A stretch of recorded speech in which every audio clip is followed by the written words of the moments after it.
Hello again, I am Jim Bob and welcome back to F1 Manager 24 Creator Team Career here with Nissan on the PC. We are almost at the end of our first season. Tonight it's round 21. We are heading to Sao Paulo in Brazil, the Interlagos circuit for the Brazilian Grand Prix.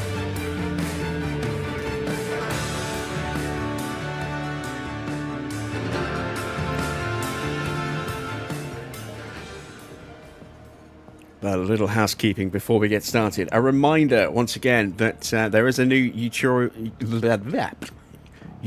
tutorial available on my channel for Lancia. Let me just switch over to my PlayStation feed. So there is the Lancia. It is based on the sort of classic green and white Stratos with the red trim. And then the logo itself, there it is in all its glory. As you can see, all 50 layers are there. There is a tutorial that will show you how to build that if you are at all interested. That is on the main channel. And let's go back to our current feed. There we go. How you doing, Dino? How you doing, Farah? Good to see you guys. Hello to everyone else lurking in the chat as well. Let's see, can we put the ghost of last night to rest here this evening? Can we avenge that double DNF? Both cars retiring on the final corner of the final lap because I was an idiot and didn't pay attention to my fuel gauge. Fingers crossed we can actually manage that. Quick overview of where we are going into round 21. We are currently 7th in the constructor standings with 9 points, 2 ahead of Haas, and 7 points ahead of Williams, who are our target position. 9th is the objective the board has set for us. So we're in really good shape as far as the standings go. I think it's fair to say we are going to finish in the top 9 now. In terms of the rest of the constructors, Ferrari have got a nice healthy little lead over McLaren with just a few races left, although 2 of these races are sprints. Sorry, there's 4 races left, including this one, and 2 of those are sprints. So still a fair amount of points up for grabs. In the Drivers' Championship, things are hotting up. It's just 10 points between Lando and Leclerc, and Sainz is only a further point behind in 3rd, behind Charles Leclerc. So very, very tight. We've definitely got a 3-way fight that's going to go down to the end of the season to decide who is going to be the world champion. So looking forward to seeing how that shakes out. And then we do have a bit of a battle for P4 in the standings as well between Oscar and Max. Max has slowly been losing ground all season. Oscar has been gaining and got past Max, and now sits ahead with a 21-point advantage with those 4 rounds remaining. So I think, given how strong McLaren have been, this is probably Oscar's position to lose. I think he's going to finish in 4th, but stranger things have happened. As far as our car goes, let's take a quick look. We don't have a huge amount of parts available. Can I now put that new chassis on there? Yes, I can. So that'll give Porsche a bit more pace. I think we're running the same for everything else. Same front wing for both cars. There we go. We don't have another side pod yet. We're still building the side pod. They should both be on the same underfloor, which they are. And I'm not sure about suspension. Yes, they're both on the new suspension. All right, excellent stuff.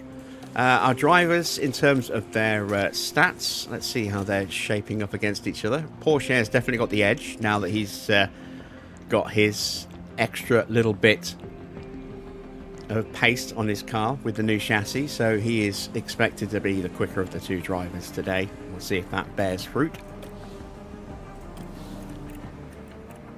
In terms of the board, they were, not at all pleased with how things went in Mexico. Hopefully we can get them back on track. I would like to get this back up to delighted, if at all possible.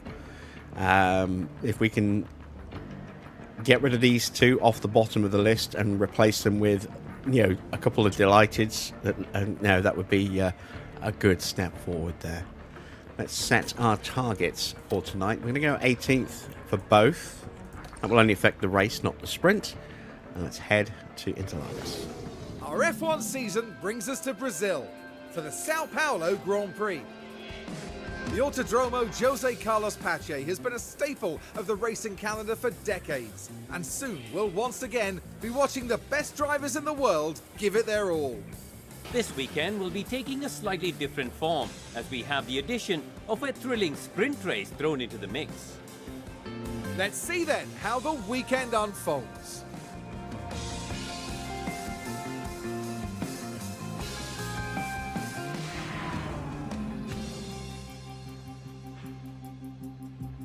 I see a bit of discussion going on about the temperatures. It's been another hot one today. I'm not sure how hot it peaked in my area, but it is currently about 30 degrees. Not 30 degrees, 80 degrees in freedom units for my Americans. I'm just pulling it up now on my phone. It's 25 degrees now, but it was definitely a lot warmer earlier, given that it is now 8 o'clock. And it's warmer than that in here, I think, in my room, because I've got the two TVs. The console's been on today, so that's pumped a lot of heat in the room. I've got the PC pumping out heat as well. So yeah, it's pretty toasty in here. I've had to put a towel down on the chair, so I'm not sticking to it.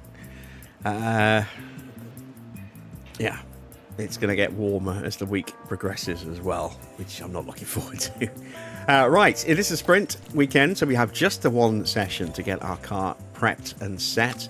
Let's start by sorting out the engine parts. I think that might get away with one session as long as we're careful. Still got 27% life on it, but the fault, or the damage that's been done to it thanks to the fault, is not ideal. This is potentially going to be a problem for Mick.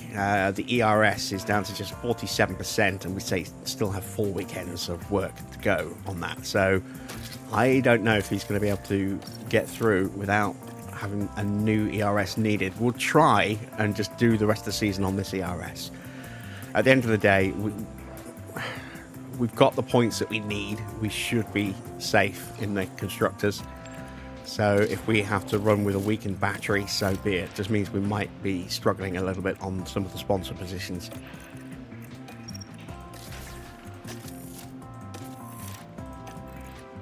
Engine is not ideal for Teo either. Down to just 52%, so yeah, not great. Let's get the setups put on the car, shall we? So we want somewhere like a 12.5 to 13 on the rear wing. I'm going to go with the 13. Front wing's going to be somewhere in the region of around 6 to 7 to 8, in that kind of window. I think 6.5 to 7.5 is probably the window we're looking at. I'm going to start with a 7 on the front wing. We'll go with a 13. We'll go with a 3.7 on the roll bar, and then we'll bump that up just a little bit, and then we'll drop that down a bit to about there, I think. And then let's move over to Mick. We'll do something a little different. We will try a 12.5 on this one. We'll go with a 7. I'm going to go to a 1.9 on the roll bar. And then we're going to try and keep the spacing a little similar, but we're going to push that all the way up. And then we'll bring that up to about there, maybe. Maybe take it down just a touch. Let's go down to there and see if that works. Let's see. Fuel-wise, I think it's about 21 laps normally if you want to try and get 2 runs in the first session. So we're going to fuel for just 1 run. We'll go 30 laps of fuel. Oh, hang on. No, it's a sprint weekend, isn't it? So we want to go double plus a couple. So we probably want to fuel for about 45 laps if we're going to try and run the whole session.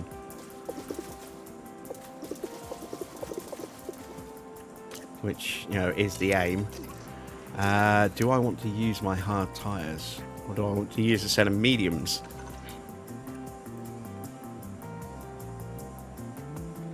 I think with the new suspensions, we can probably make the mediums last over the race weekend. So we will use the hards. And let's send them to the track, shall we? Should be green now. Let's get rid of that.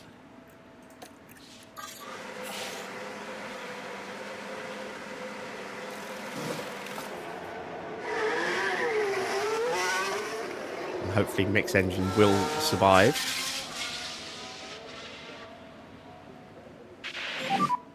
Ready check, ready check.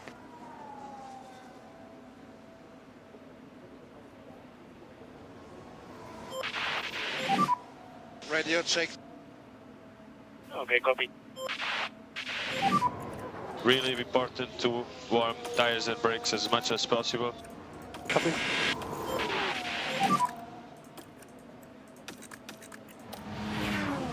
Yeah, And we'll speed them up.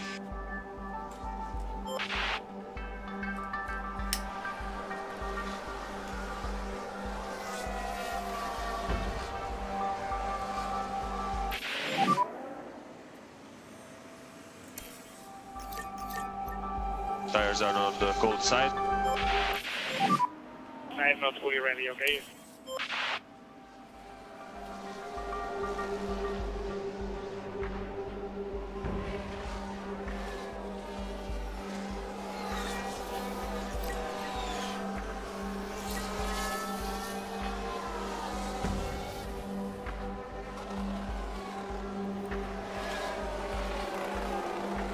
We want Mick to get out of the way. If he is in the way, yes he was. There we go.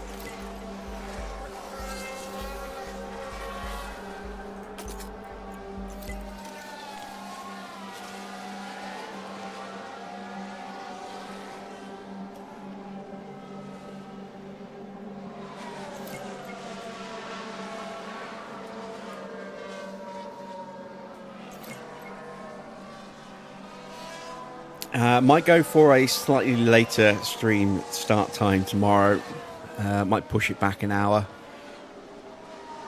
Just to try and let some of the heat dissipate a little bit before I turn the PC on and then pump a load more back into the room again. We'll see. I'll make the announcement tomorrow if I decide I'm going to delay the stream. But it's Vegas tomorrow, so it's just a standard race weekend, so not a full sprint weekend, which is a much longer stream normally. So yeah, that's why I'm thinking I might push it back by an hour.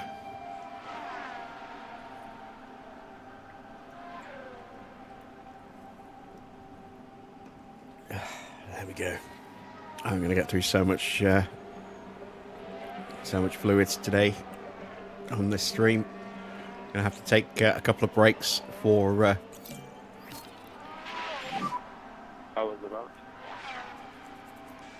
trips to the fridge at some point, I think. Yep, copy.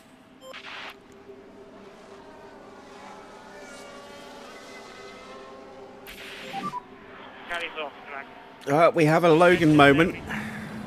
It's the Sergeant Special. That's very special. I'm in the wall. Did he actually retire from that? No, he's still going with a hole in his wing.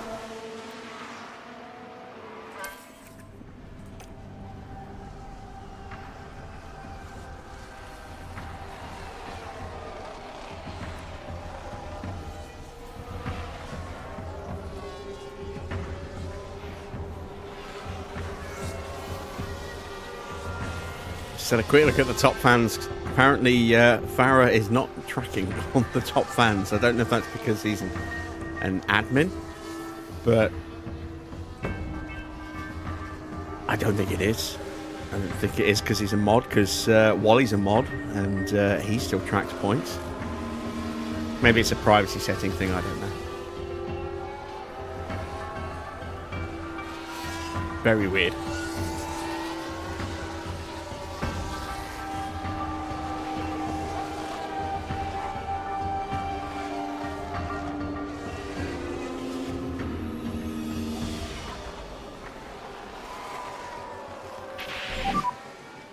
Okay. Getting on major engine wear warning.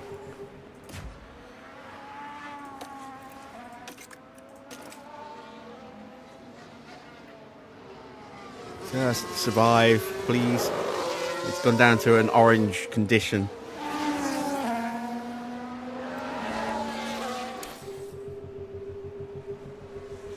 We've still got another quarter of an hour of running to go.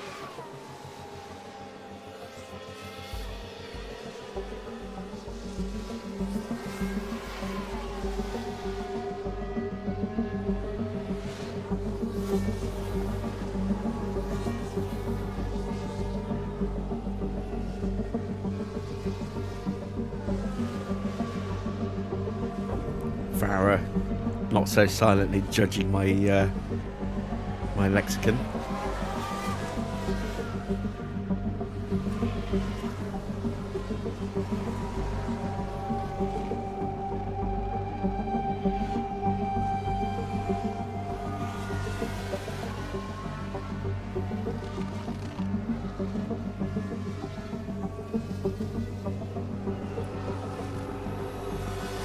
Alright, drivers actually ran out of fuel, or ran out of their stint, so could have actually gone with a couple more laps. Let's see then, 87% overall, 90% on the setup, so we can gain another 5% prep if we can get it spot on.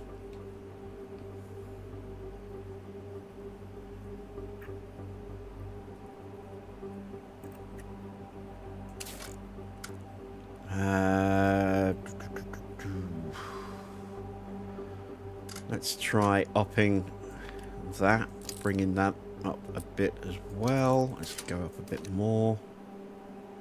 Don't want to move the rear wing at all.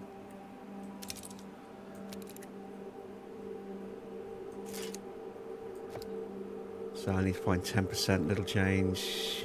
A little bit too much of a change.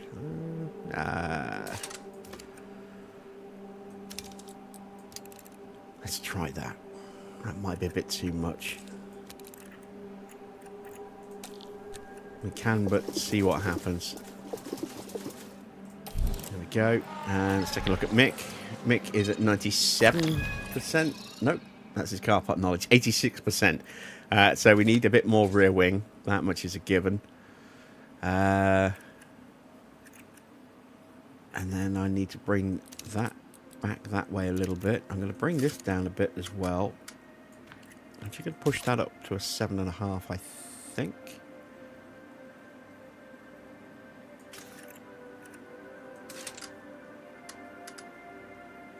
Let's go with something like that, see if that works.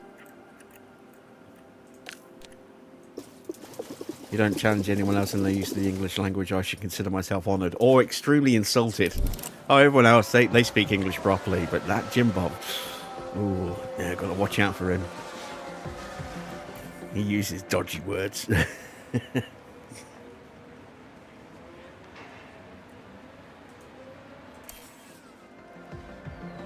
we go. Practice is done.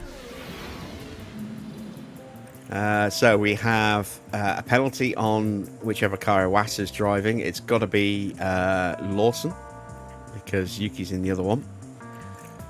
We have penalties for Gasly and Sargent as well. Let's take a look if these are part penalties. So Sargent has a brand new ERS, so that'll be a 5-place minimum, maybe 10 places if that's not his first one. Who else was it? Gasly. Gasly's got a new engine, so that might be a 10-place penalty. And then Iwasa is running a new engine and a new ERS, so that's potentially back of the grid then for Lawson. We are sitting at 43% prep plus whatever the setup gives us, so hopefully 93, but unlikely to get it spot on. Let's get ready for sprint qualifying.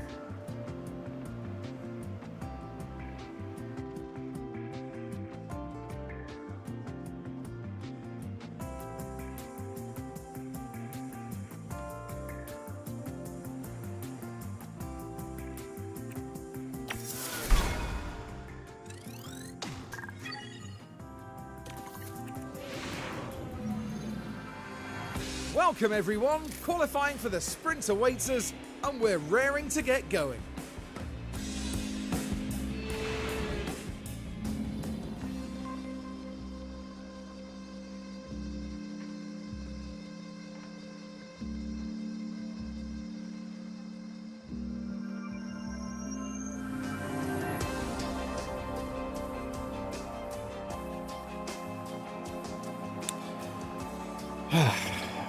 It's too hot. Right, let's go with our 84% engine and the 79% gearbox. We've only got the one ERS available for mix, so no choice on that. 52% engine for Teo. He might not be the quickest of the two after all with that engine. We'll see. I do want to try and get through without buying any more parts, just for the finances of it. So let's send them out for the first session. 12 minutes. It's a pretty short lap, so we might get 3 runs in.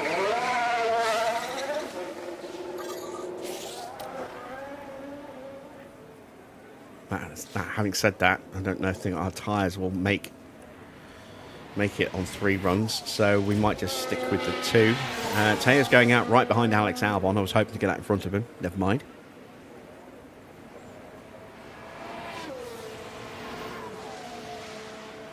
And Ricardo is coming out. Oh, no, of course, it's not Lawson yet, is it? That'll be next year. It's Ricardo. I keep forgetting Ricardo's still in the game.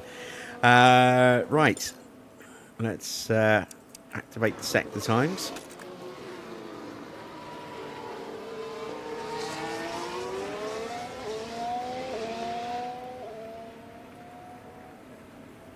Do these adverts make any impact at all? They make a little bit of impact. I mean, the streams don't make huge amounts of money. Live streams never do. They're all about,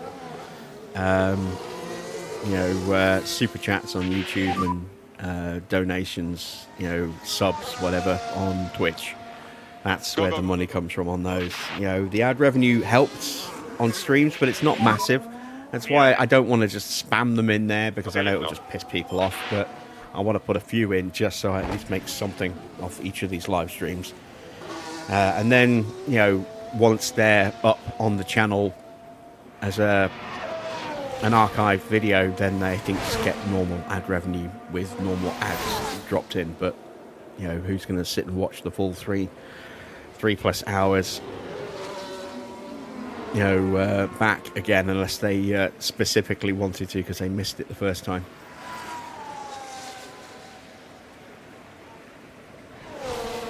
So yeah, I mean, I don't make a huge amount from the live streams, and I never have them. But, they do help.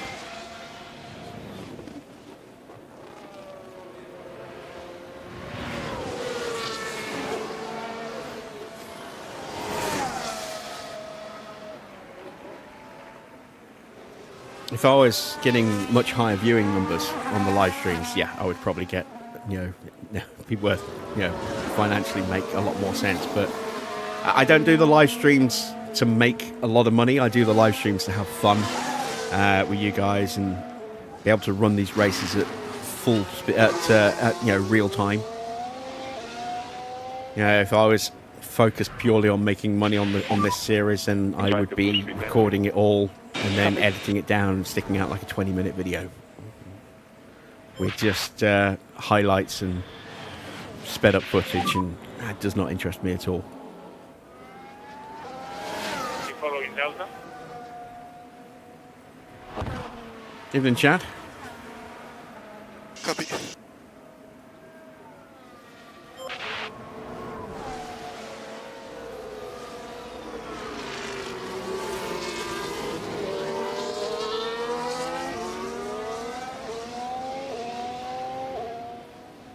So we are not too far away from Russell, about half a second away. It's not too bad. But margins around this circuit can be quite tricky because it is quite a short, fast lap. So, yeah, we'll see.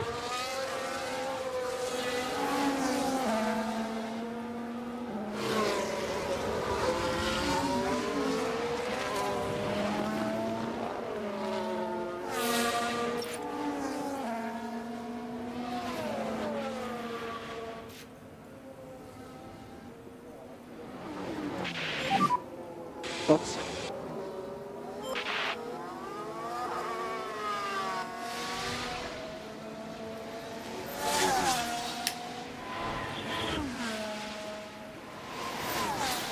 Yeah, I saw that Iowa had been released today. I think I will see Wayne at some point, P3. even if it is quite late on.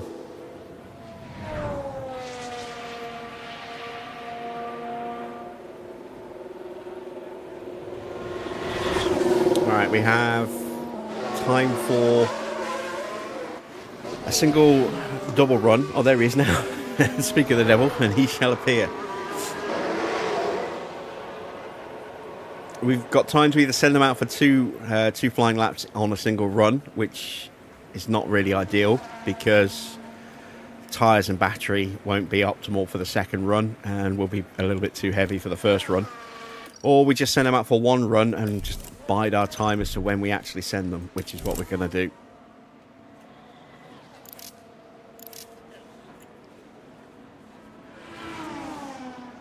How you doing tonight, Wayne? We assumed that you were hitting Iowa.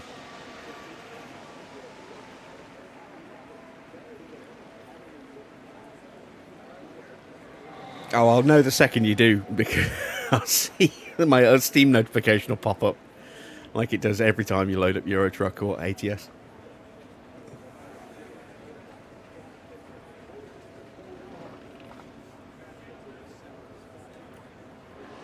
Alright, so still waiting on 6 more cars to set a time, but at the moment we're through.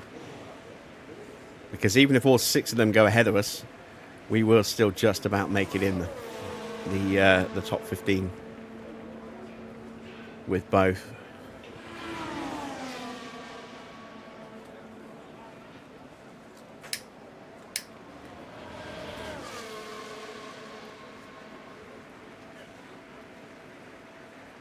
Very close between Sainz and Norris. And Norris has got a bit of damage. Is that underfloor damage or is that down to his car? That's, his powertrain. Let's have a look. It's his gearbox. Ooh. It's got a new-ish engine in and a pretty new ERS as well. But gearbox problems is not what you want around this circuit, where temperatures can spike anyway.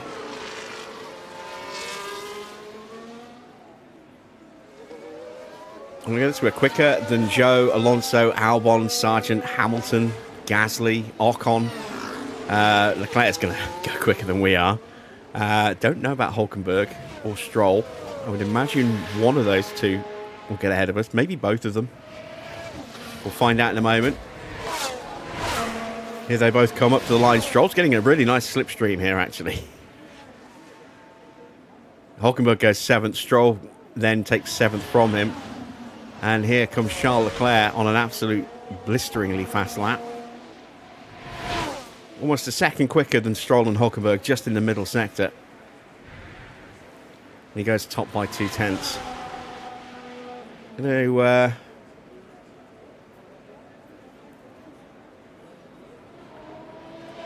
wait just a little bit longer before we send our guys back out again. Evening, Danik.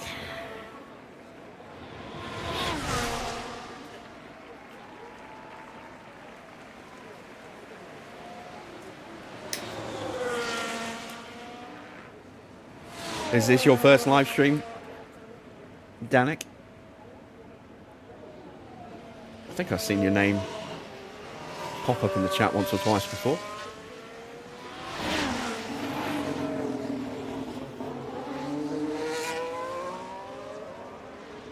How's the season going? Season's going well. It's going well, actually. We're currently 7th with 9 points. We've had some good points finishes, although we will not speak of last night.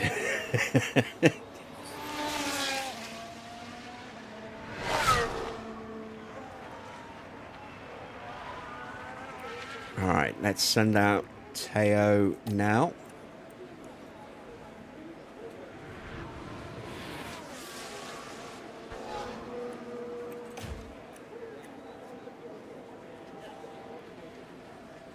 Board objective was 9th, but we are 7 points clear of 9th at the moment, so we're in good shape.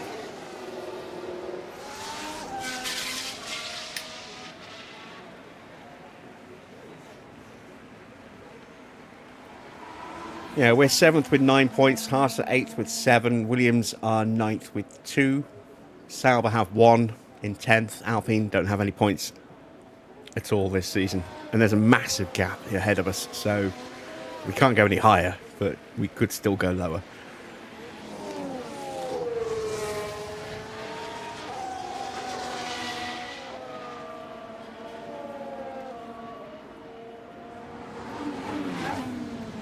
We get out of Verstappen's way. And push.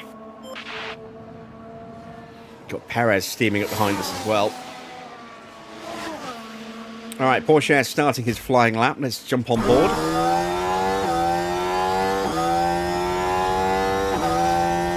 Haas exiting the pits, I think. Yeah. Magnussen. Hopefully he won't get in the way.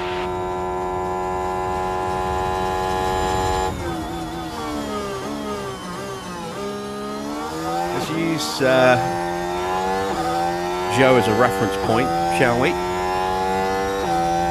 So Joe's done an 18.6 in the first sector. Done an 18.7, no improvement. Mick starts his flying lap now. He's going to have some traffic through turns 2 and 3 with Perez.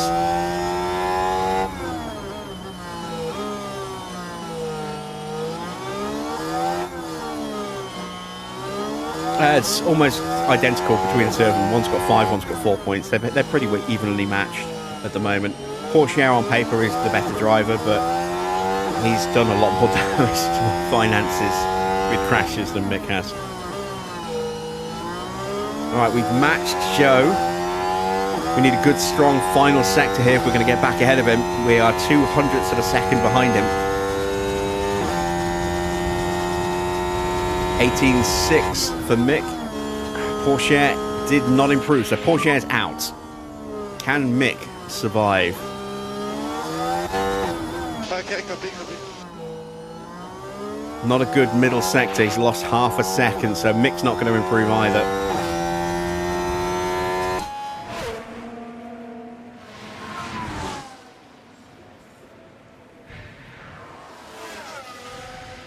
So now we have to play the waiting game. Hamilton's on an improvement.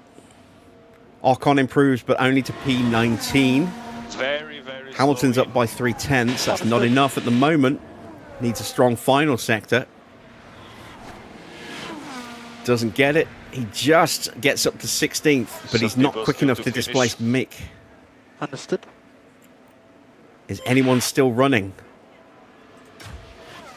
Gasly's still running.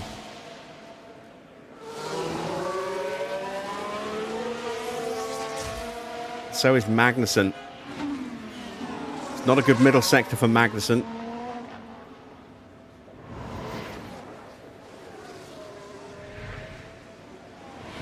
Leclerc absolutely flying again. Look, purple.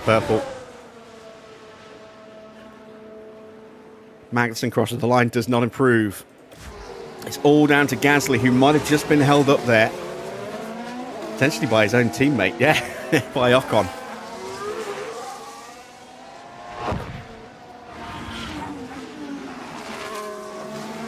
So 109.1 for Leclerc.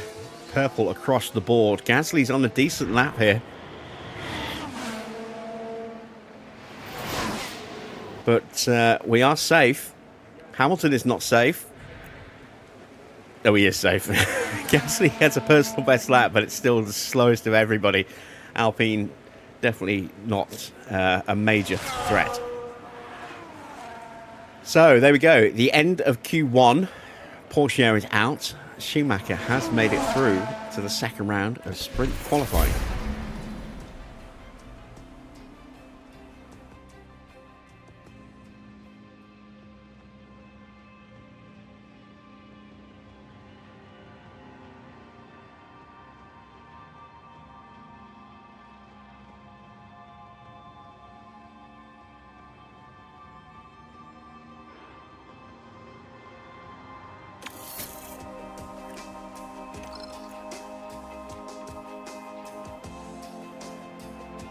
Let's take a look. Did we get the setups right? 93% for Teo, only 92 for Mick. But we did find improvements with both of them.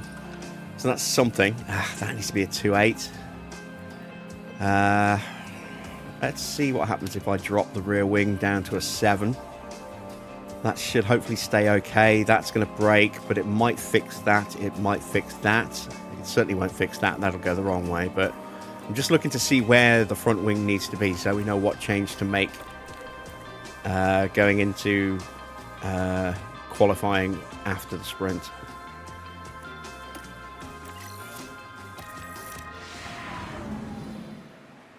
I'm going out nice and early. Shorter session again, just 10 minutes in the session.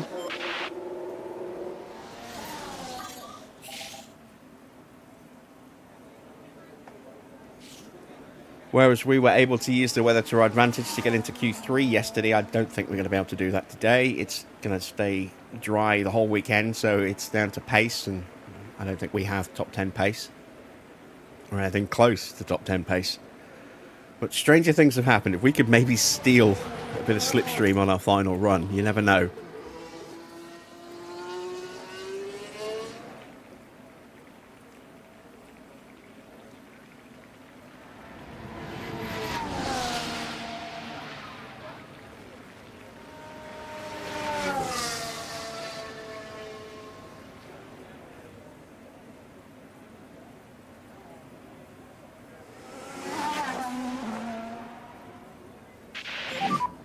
This is a good position for us. Go on.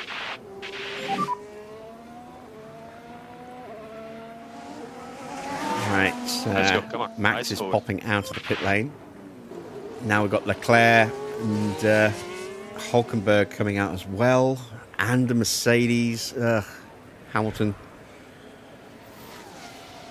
might get in our way.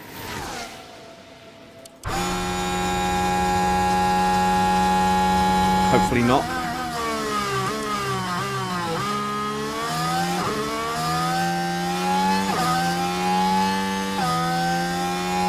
And he won't, nor Ricardo. Leclerc should stay out of the way. And does.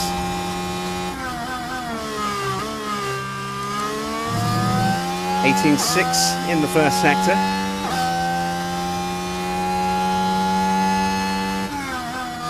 The traffic coming up here. This is not a good place for traffic. Hulkenberg blocked us Yeah, we saw him. all through the infield. Jesus. And there goes the best of our tyres.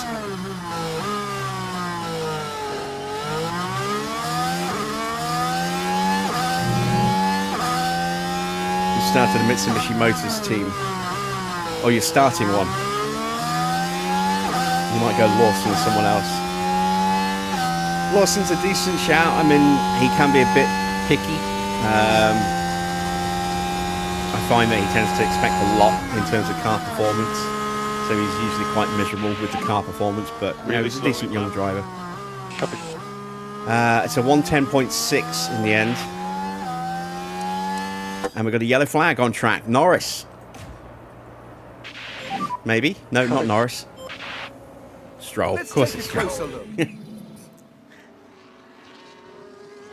Oh, and they need to be watching those track Doing a little limits. bit of lawn mowing. All being well, and fingers crossed, no lasting damage. Is it a helmet to the car. mod?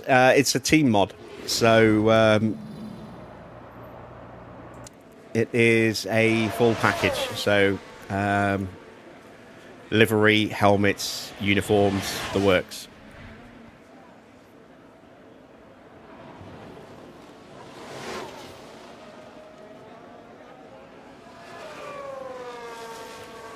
That's right, Norris has set the time of a 109.2. We're 1.5 seconds off that. But we did get blocked, so there is more pace to find on our second run. Albon didn't improve above us. I wonder if he got held up somewhere. Might have hit a little bit of traffic in the middle sector. Piastri is just starting his lap, so I think maybe Piastri might have held up Albon slightly. Leclerc is rocketing up to the line. And he goes top with a 109.1. Let's keep an eye on Piastri. Hamilton goes just 0.04 of a second quicker than us. I think we've got the legs on Hamilton today. It is Mr. Only's Nissan mod. Yeah.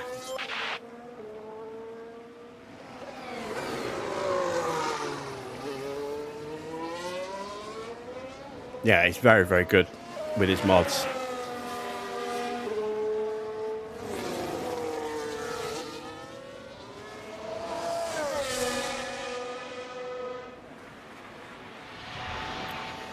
I'm going to be trying out his new leaderboard mod for next season to replace the extended UI mod I'm using right now.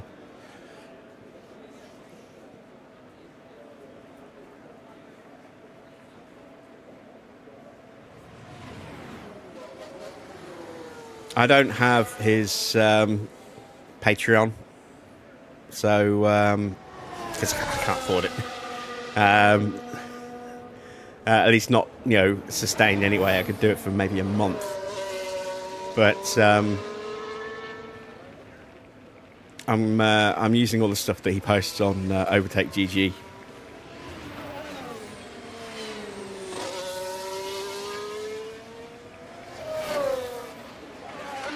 All right, Perez is not through. He is currently sitting in 11th place on the cusp. Let's get prepped for our second run. Timing on this run is going to be important. As we see the Haas of Hulkenberg pulling in. Do I want to try and get a slipstream behind someone, or do I want to try and go it in clean air?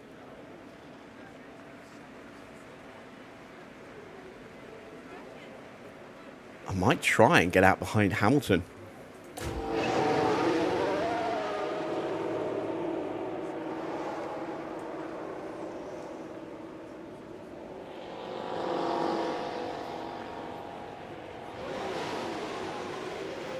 That's Stroll heading out. Yes, it is.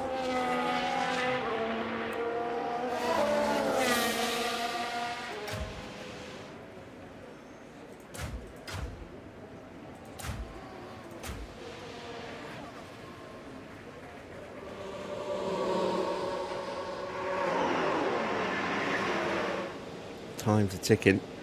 You know what? I'm going to go now. Keep hitting the reconfigure. I mean, hit the send out. There we go. Let's go out now while we have clear. Oh, actually, we're going to get a slipstream behind Daniel Ricciardo here. No, not Ricciardo. Yuki Tsunoda. Which means we probably won't be quick enough to stay with him to get the slipstream, because that RB has been rapid this year.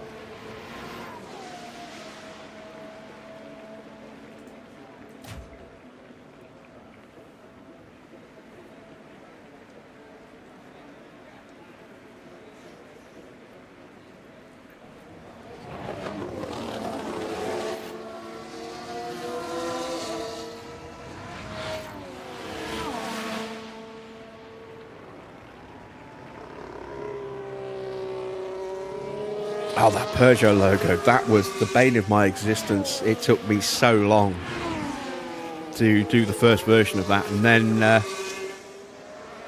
Oh, thank you, Farah.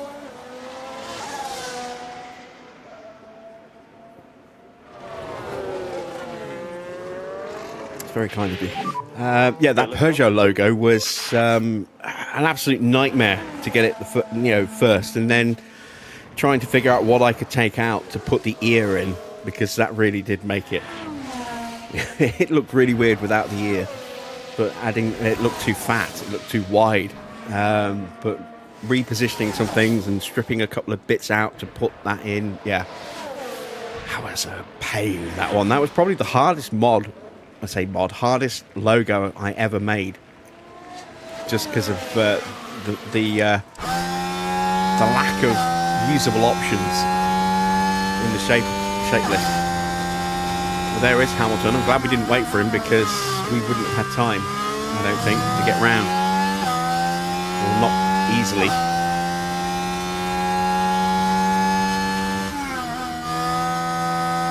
I think my best logo is the Ford logo.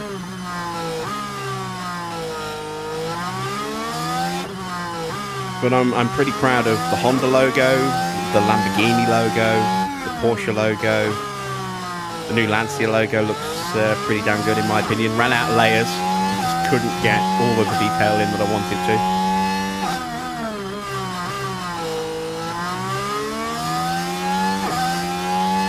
We are on an improved lap here. In personal bests in the first and second sectors. I did do Holden as well. Yeah, that's on the playlist. I've done quite a lot, actually. We've improved to 12th place. Didn't have a personal best in the final sector, but we are ahead of Perez.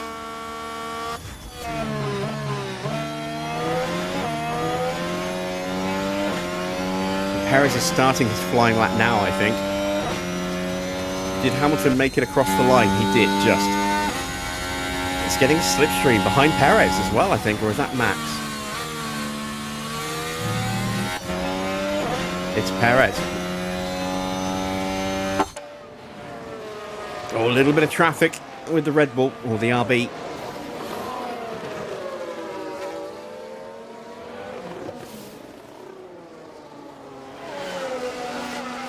If Perez improves, Hamilton will improve above us as well. Because he's glued to the gearbox of Perez here.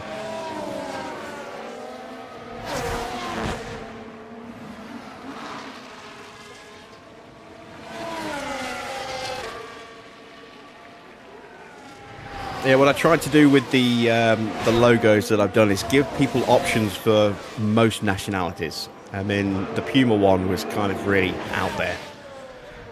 But I had a few different requests for Puma because people wanted a Brazilian F1 team. So I thought, why not? Yeah, that wasn't one I would have thought of myself.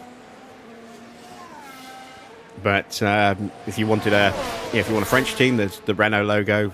If you wanted to do Renault, because you're replacing Alpine with, something like Cadillac. If you were doing a team replacement mod, if you want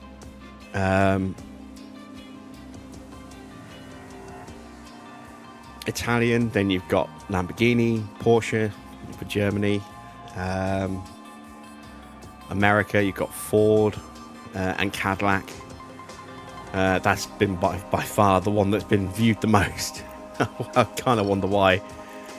Let's see. Lando Norris put it on pole for the sprint with the quickest time, ahead of Sainz and Leclerc in third. So top three in the championship are first to third in the sprint as well. Tsunoda's fourth, ahead of Verstappen. Piastri right behind him in sixth. It's Alonso from Ricciardo, Hamilton and Russell. Russell in 9th, Hamilton 10th, rounding out the top 10. Mick will start in P14 in the end, and Porsche in P18? No, P19.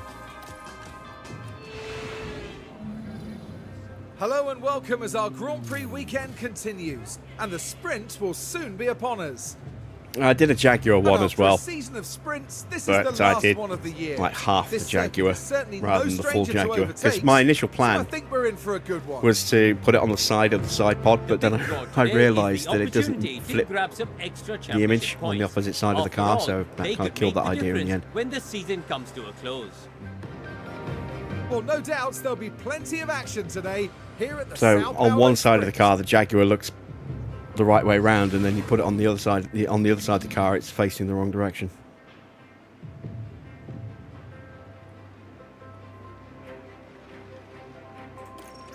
Right, tyre choice. Let's try softs.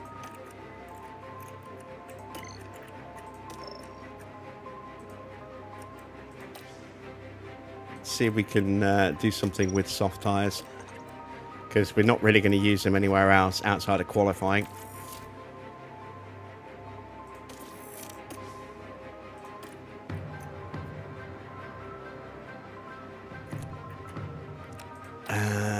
We did find the right spot there for both the front wing and the cornering. That's really good to see, because that stayed the same. So now we know that if we move that to a 2.8 and just correct that back and then make the corrections to these spots here, that will be a 100% setup Let's take a quick look here.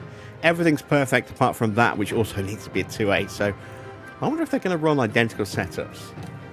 We'll have to check that after the sprint. Let's put 1 lap of extra fuel in so we can push the fuel off the line. Improve our braking slightly. There we go. And 1 extra lap of fuel. And we are good to start the Sao Paulo sprint. 24 laps around Sao Paulo in today's sprint. And it's lights out, and away we go.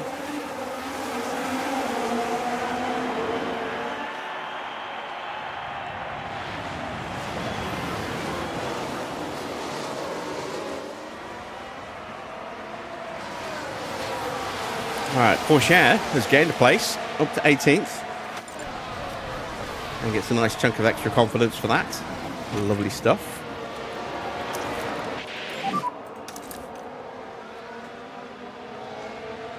Copy, copy. Sainz has jumped Norris off the line. Tsunoda's jumped Leclerc. And we have a yellow flag. Someone running wide? Yeah, Ricciardo just running a little wide through 7. And we're watching Daniel Ricciardo. They just can't keep on the track. Manages to get back on the track in front of Hamilton, who has gone in front of George Russell, by the look of it.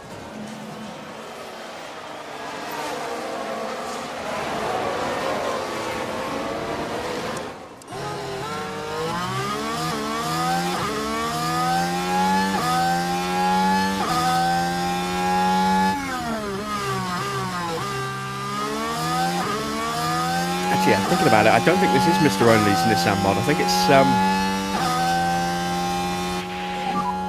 it's someone else's mod, not Mr. Only's. I think it's the same. I forget his name. It's the guy who's done multiple sponsor packs that all need to work with each other, and I think it's the same guy who did the Bentley mod. I can't remember his name. 0.2 seconds now. JD, yeah, that sounds about right.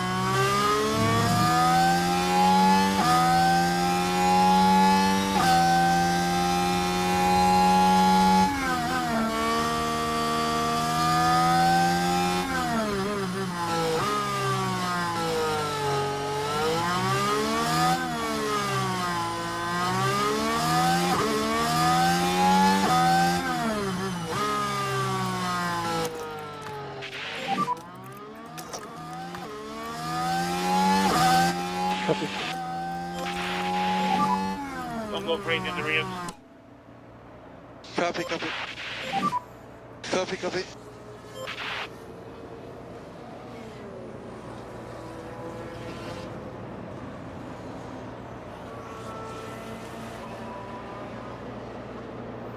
Alright, we're going to try and build up a little bit of spare tyre wear. I am running the version 2 realistic racing mod. I know it's been updated to version 3. I won't be updating the mod in-game until beginning of season 2.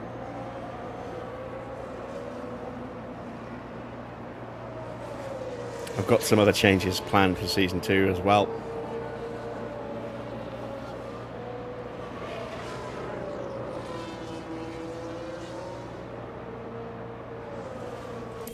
Oh, wrong button. There we go.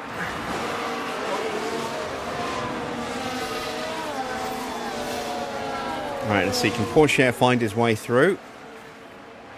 Past Magnussen.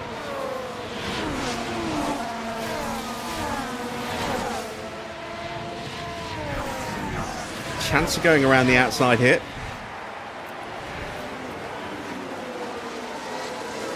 And that fails to materialise. So let's go back into top up now.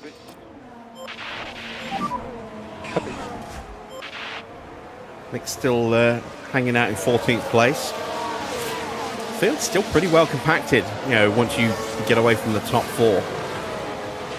There's a little gap to from Max And then it's pretty tight, look, from Alonso all the way down to Hulkenberg. We have everyone in DRS. Valtteri's picked up a fault. That might make it easier to get past him here. On the corner exits, I felt a bit of lag on the power.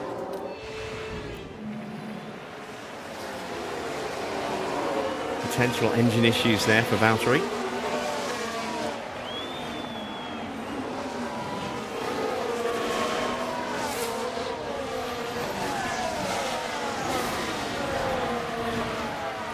And Teo is able to line up Magnussen for another run. Don't think we'll get him.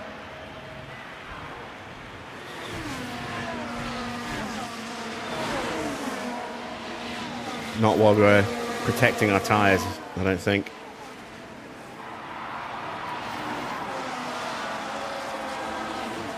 Want to cool off Porsche's engine soon as well. Russell gets back in front of Lewis Hamilton. So back to qualifying order for those two. Leclerc still stuck behind Tsunoda, and although it's only a sprint, so it's not massive points available, he needs to get back in front of Yuki here.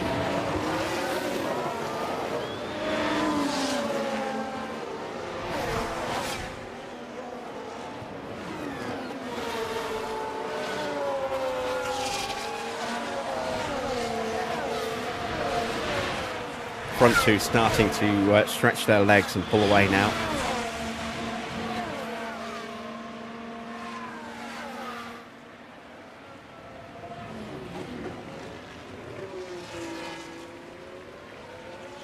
Right, he should be close enough to have a look into turn 4.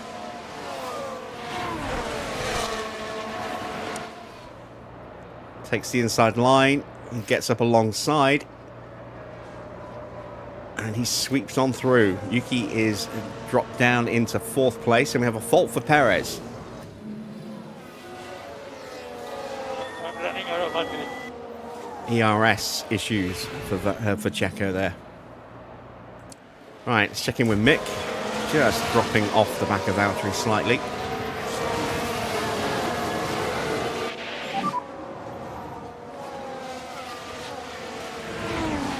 Let's try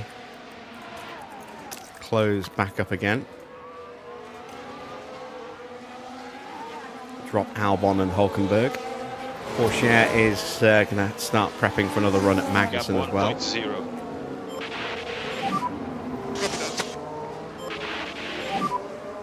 Okay.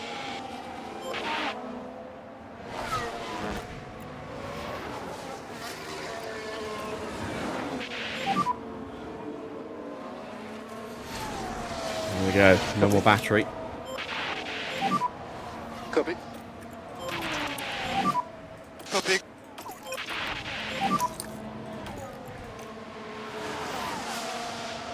Copy.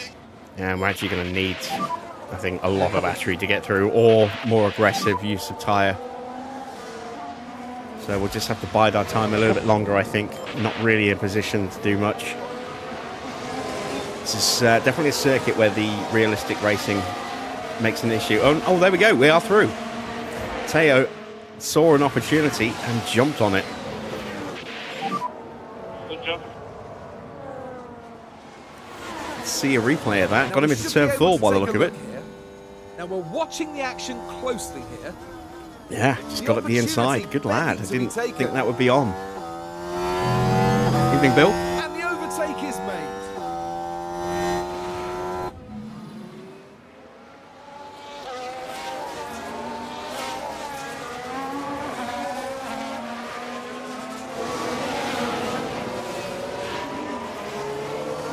So I don't know how quickly we'll close up to Hulkenberg and Albon, but we are leaving Magnussen behind already, look.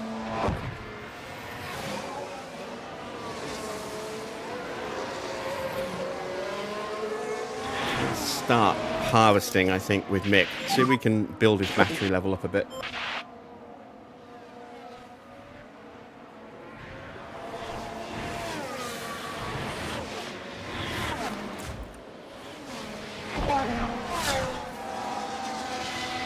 Leclerc has not been able to drop Yuki yet. 2 seconds the gap to the front two.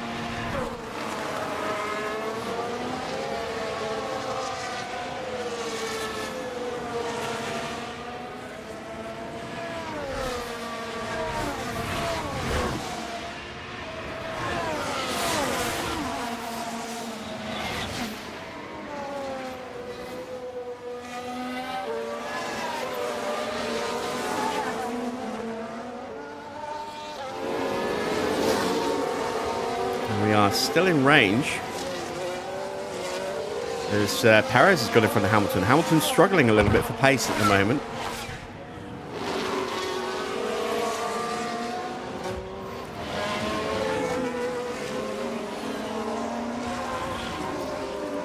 Start harvesting with Teo as well. We've got a chance on Valtteri here, so let's go into top up.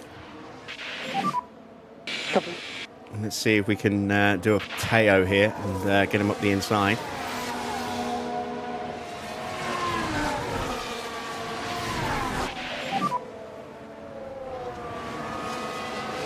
Not quite. Valtteri wise to that.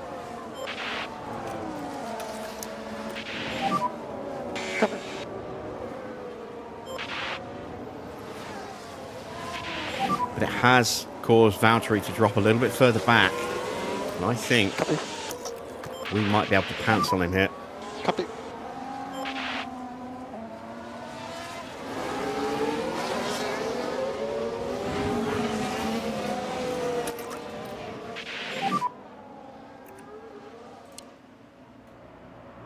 Copy.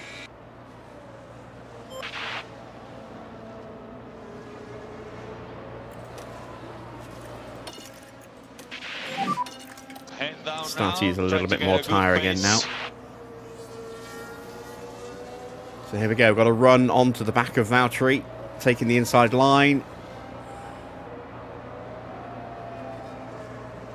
And we complete the move, although we do give Valtteri DRS in the process. Yeah, good job. Currently P13. Can we stay ahead here into turn 4? Yes. Excellent. There we go. 2.1 ahead. Copy. Teo is almost ready to make his push as well.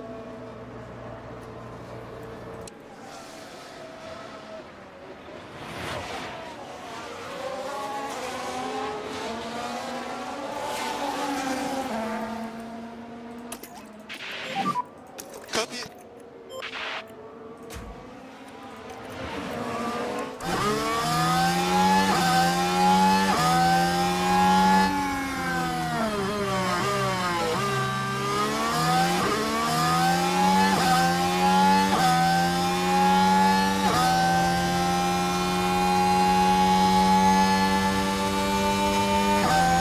Hulkenberg just got DRS off the back of Albon. Can we get him up the inside under braking though?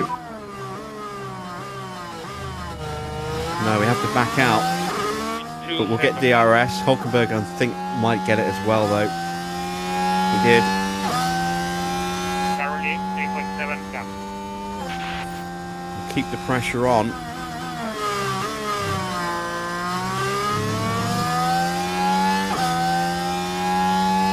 Pushing,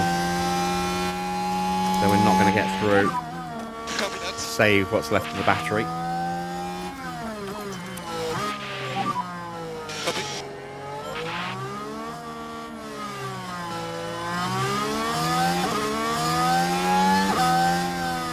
Let's take a look at our confidence levels. Not bad.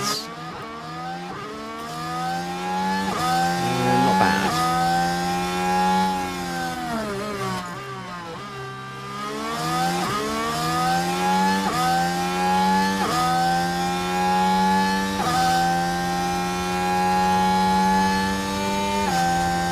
Oh, we've got an overspeed.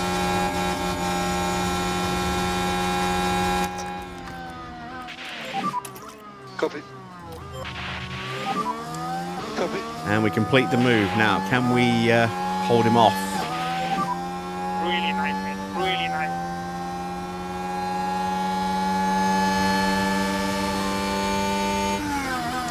Yes, we can. Lovely stuff. 1.4 ahead. And we are already back into DRS range.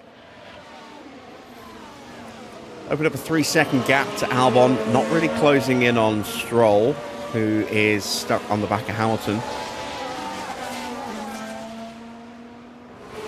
See if that changes. Still got some battery left. Don't want to burn it just yet. How are the tires? Good, it's okay. Let's try and recoup a bit more battery into Teo to help him punch through past Valtteri and Albon.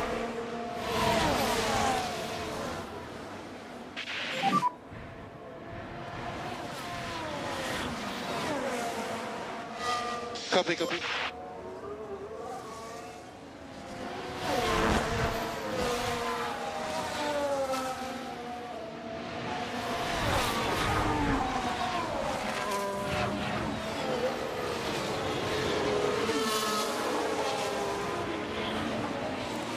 We're out of spare fuel with Mick. Let's turn that down. Copy.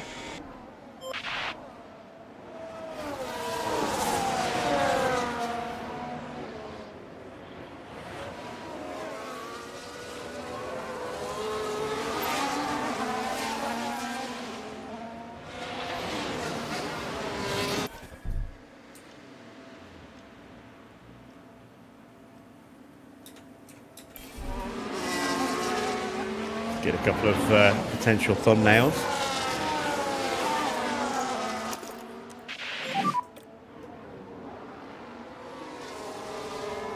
Okay.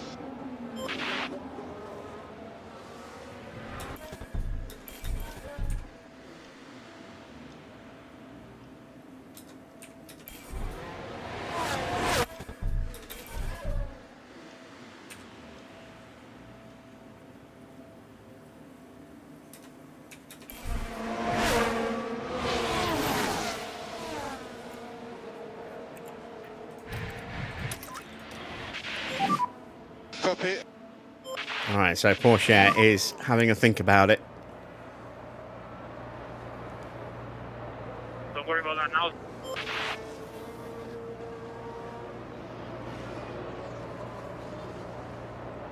He's not going to make the move there, though.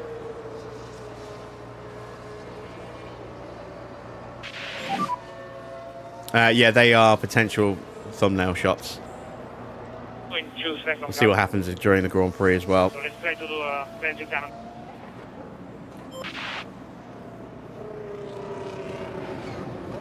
So Perez has got himself up into 10th place, but has not been able to make any real impact on George Russell. Hamilton's still with him, Stroll behind Hamilton, and we are slowly closing the gap. It's 2 seconds now.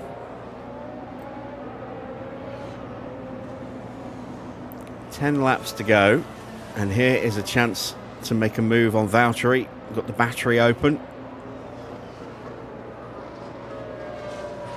to give us that little bit of extra impetus.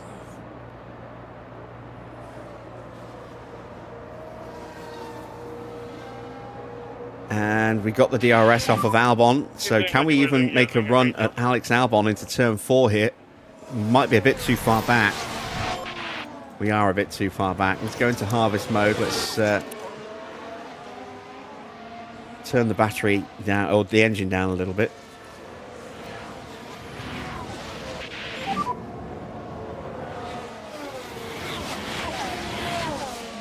In a long race. Head down.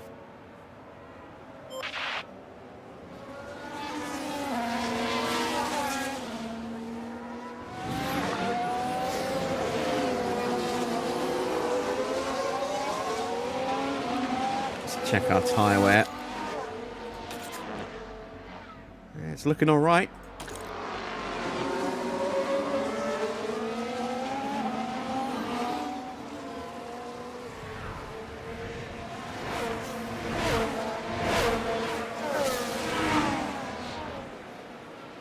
And looking at the front two, Norris has been dropped. It is a Ferrari head-to-head here.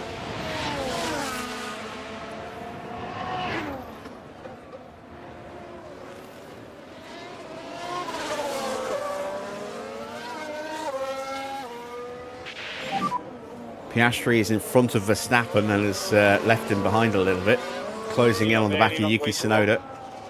Everyone's tyres pretty evenly matched as well. There's no one with shockingly bad tyres.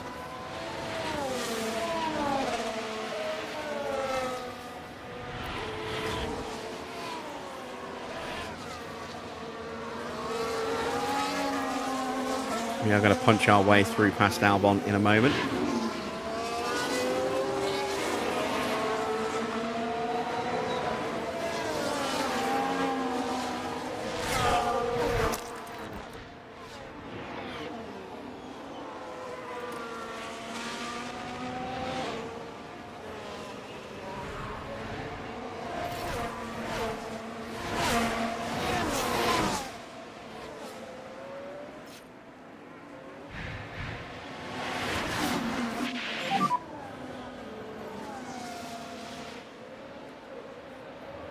We can recover it, okay?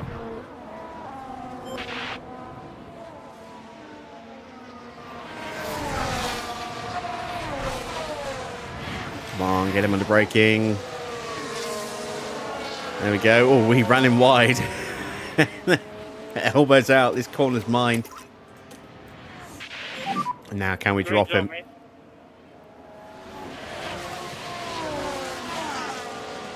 Into peak confidence, maximum peak confidence for Teo. That's going to do him a world of good. Mick down to starting level.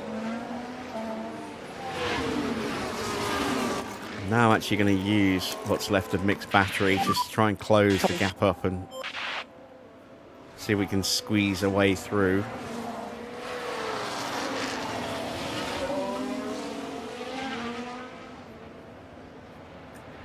We have just about, I think, dropped Albon. Did he get the DRS? No, he did not. Still close enough for a slipstream at the moment. Zhou now gets a fault on his car.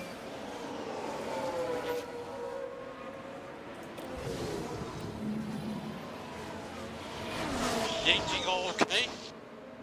Engine not all okay.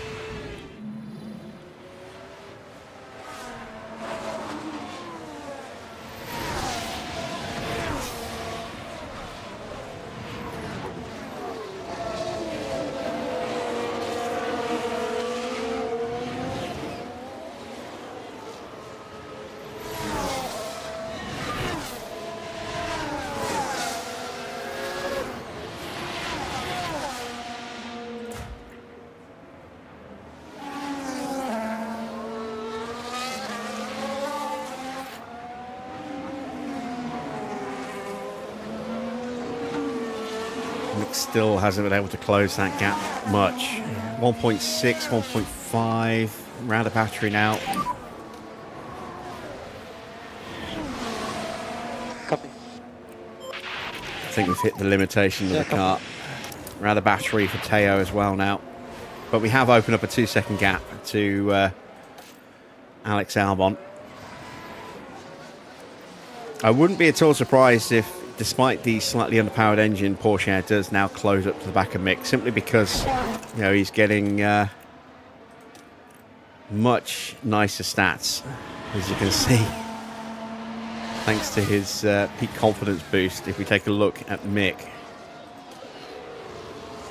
are still good, but they're not as good.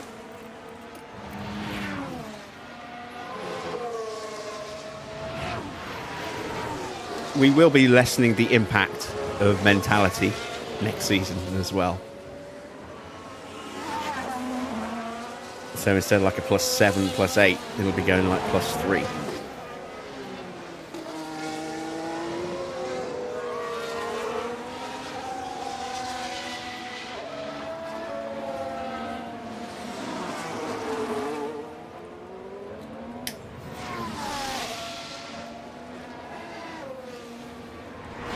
Brand new mod that just went live yesterday, I think, Overtake. So we'll be bringing that into the fold for next season. Because mentality is very much overpowered in this game. I've never wanted to get rid of it completely. I've always wanted to keep it, but dial its effects down, and now we have a mod that's going to do just that for it.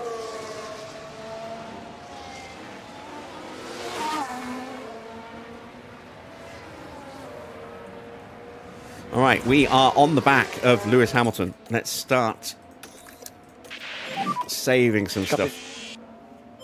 Do I have a Japanese affiliate? Not yet, but I've signed one to join us next season.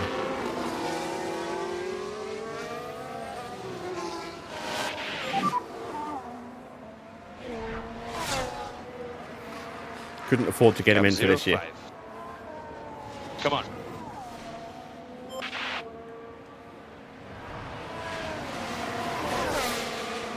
And I can never remember his name. I remember what he looks like, just can't remember his name.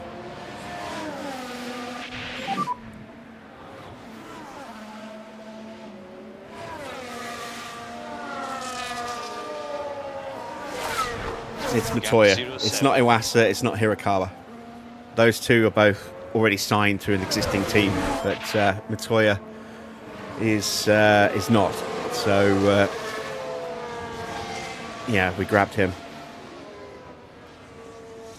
We signed him about 6 months ago to join us next season. I couldn't afford the buyout for this season.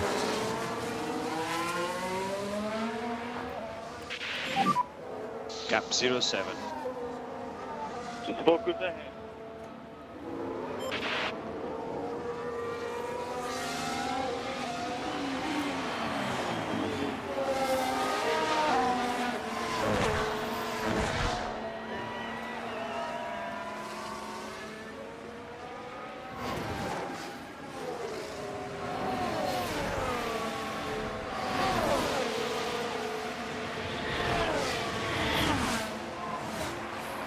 Alright, just slipped off the back.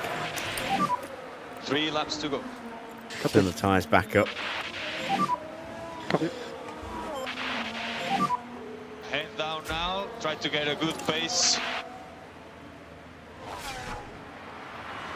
That's the lowest the engine temps have been since the opening couple of laps. And the gap now nearly 5 seconds to Alex Albon. So it looks like it's going to be 14th place for Porsche. Schumacher has an outside chance of getting ahead of Hamilton.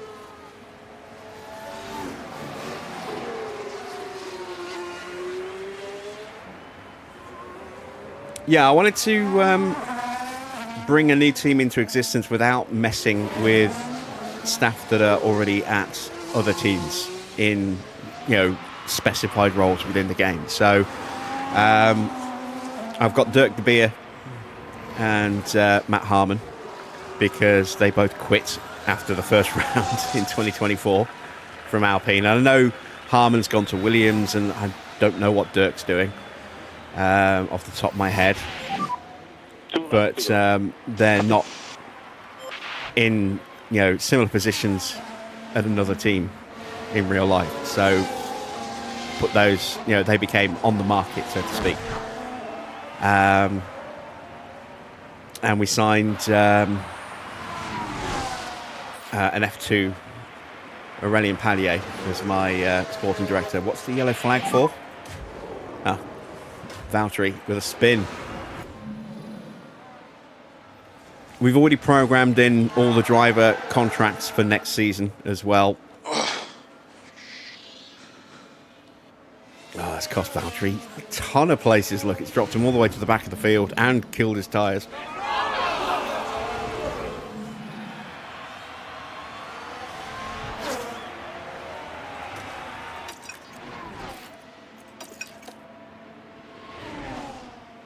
Yes, so Jack Doohan will be taking the seat. I'm not going to swap him after 5 races for Colapinto, but Colapinto is signed as a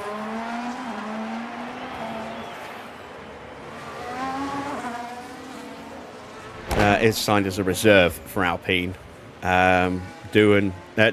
Behrman is going to partner up with Ocon at Haas. Hulkenberg's going to Sauber. Magnussen's dropping off the grid. Ricciardo's dropping off the grid. Lawson's going there. Tsunoda's going to take Perez's seat. So on and so forth. Sainz, who is currently leading the World Championship, well, no, third in the World Championship, but could win the World Championship, is going to Williams. That'd be interesting if he goes there as number 1. And I will be making some staffing changes for next season as well.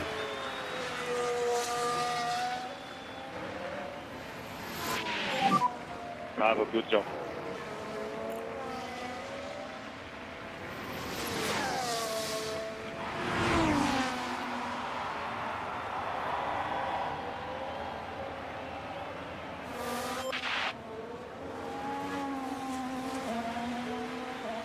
This is it. This is the final lap. I should have pushed the battery. Wasn't paying attention. Too busy chatting. We have got past Hamilton. I completely Carlos missed it. Sainz with a sprint victory here. And it's Sainz who beats his teammates. So that is level pegging then for both Ferrari drivers. They are Maximum level on It's points. the best result they could have hoped for. But Leclerc will be ahead with 7 wins to 6 between the 2 Ferrari drivers. They will both be behind Norris, but they've taken a couple of points out of him. So the gap will be 9 points, with Norris first and then second Leclerc 9 points behind. Sainz level on points in third. It's the end of the race. Zhou's got a reserve contract role with Ferrari. Bottas has got a reserve role with Mercedes. Those were already locked in, so neither of those drivers is available.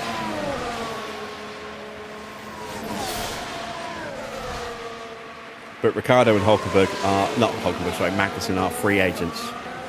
But I'm not going to be replacing my drivers for those two. I did look at them as options, but I'll keep faith with the 2 that I've got. The competition out there was certainly tough today, and it leaves many coming away from the sprint empty-handed. There are many ups and downs in this sport. Oh, wow, And that's now a it's up to very them to angry- work hard and get ahead of the curve. Very angry driver. Is that Porsche that was really angry? Confirmation then of the sprint results. It is Sainz ahead of Leclerc, Norris down in third. Yuki gets 4th place, Oscar 5th ahead of Max, so pulls out a further point over Verstappen. Ricciardo up into 7th place. Then it's George gets the final point ahead of Alonso and Stroll. Hamilton down into 13th place in the end. It was Perez 11th, Mick 12th, Hamilton 13th, Porsche up 5 places in 14th, and yet still slamming his gloves to the ground there. That's the angriest I've ever seen any of my drivers.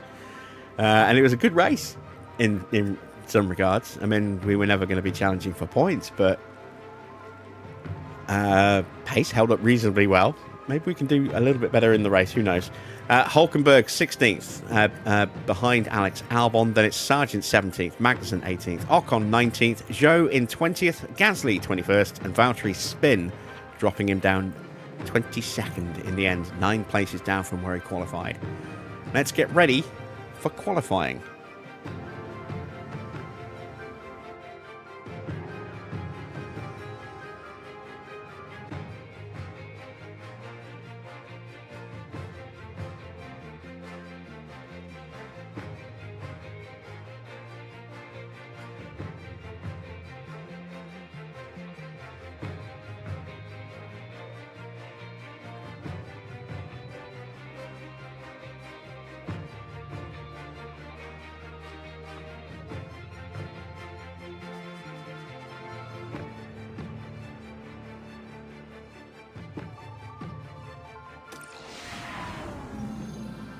Welcome to qualifying. Let's find out if all that practice will pay off for the drivers. The session will be divided into Q1, Q2 and Q3. With the slowest 5 drivers eliminated from each period, their best times will determine the grid for the upcoming race. Now, there's been a bit of talk lately about Oscar Piastri. Karun, how's he been doing? They were looking pretty sharp in practice and setting good lap times, so they're probably feeling fairly confident now. But a good practice time doesn't always guarantee a strong qualifying outcome. And you're right. Well, it's nearly time for qualifying.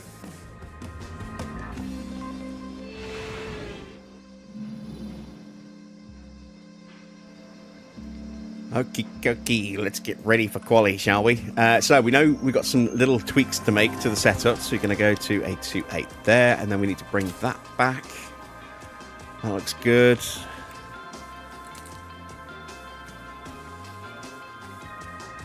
Actually, let me just revert that back a second.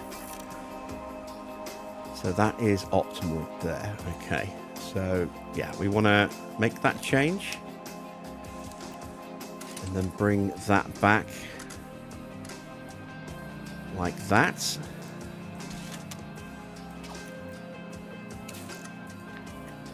Bring the front wing down. That is going to need to move back to there. That should be good. That should be good. That should be good. That should stay good.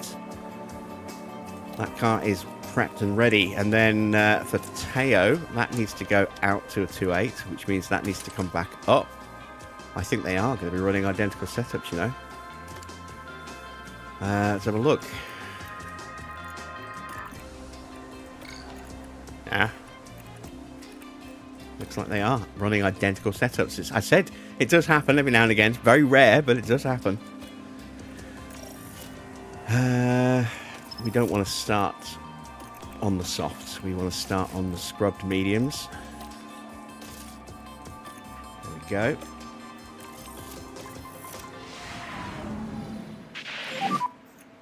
Green.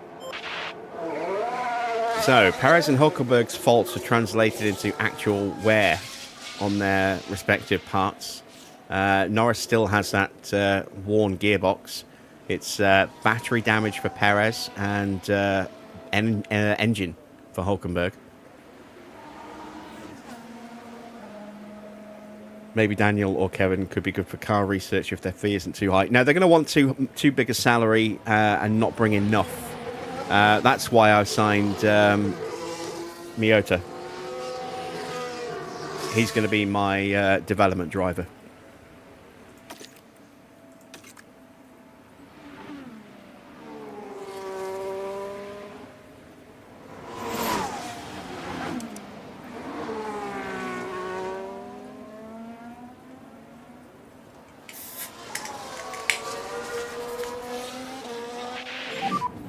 This is a good position for us, don't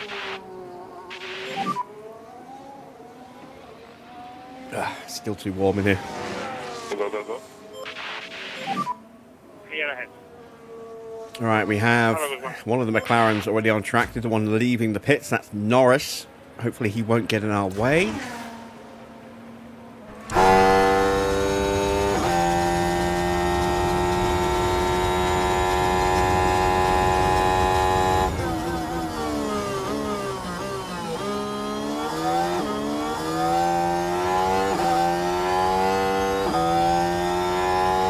These aren't going to be very good times, but we're building the confidence up.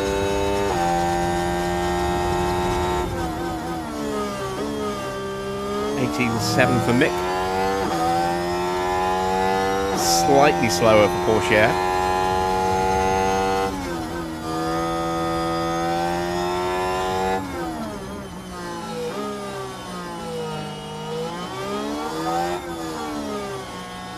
There is Norris.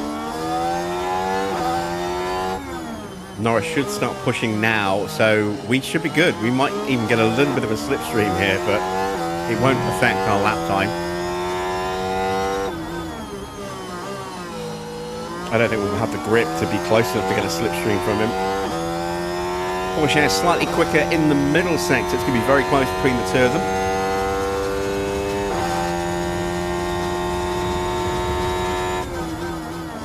And it is a 1:10.7 for Mick. Cool down. Try to push with entry. And a 1:10.5, 2 tenths quicker for Teo. Not a bad first run. Copy. Confidence looking okay. And looking okay. It looks like they are both going to be at about maximum confidence that we can get them. So what was it, 93%, I think, will be their overall prep level based on those setup changes, if we've nailed them both, and I think we have. Oscar setting a good lap so far. Norris fractionally quicker in the first sector. It's a 109.6 for Oscar. Norris is up 0.2 in the middle sector.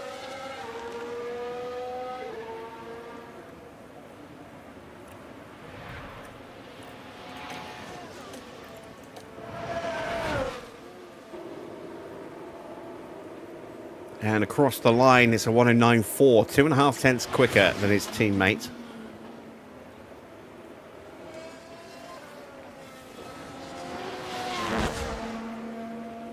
As we make our way back to the pit lane. Pit limiter on. Stop pit position. We'll switch to a set of softs now, I think. Pit lane.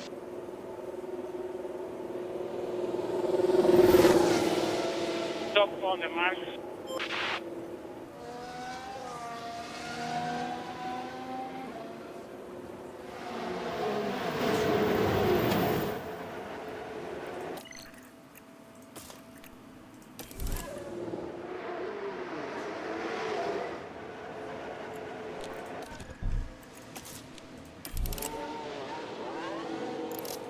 The extra set of mediums for Porsche could come in very useful in the Grand Prix.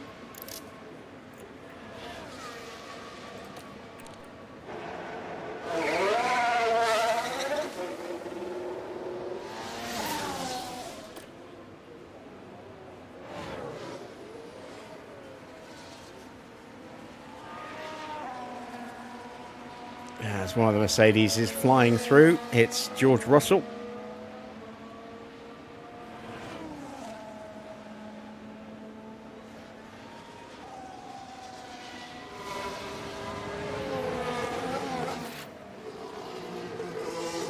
See what Ocon can do in the Alpine. Slightly quicker than his teammate at the moment. So just work on tires here. He is good enough for 4th place, just 7 thousandths of a second behind Sargent. Evening juice. Here comes Albon. Albon's going to be more of a threat to us.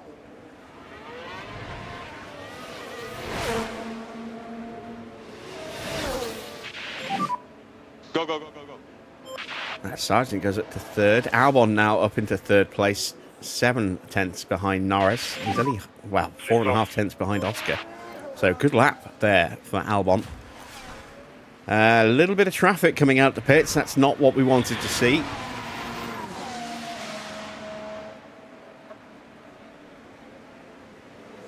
And Gasly crossing the line to finish his flying lap. He is slow. What if he got held up somewhere on his lap?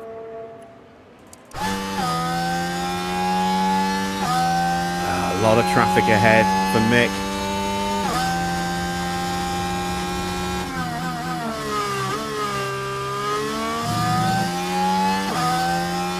So far so good. Threaded the needle there. Can Porsche do the same? There's 3 cars clumped together now in front of him. And we're going to hit them in the middle of the goddamn infield.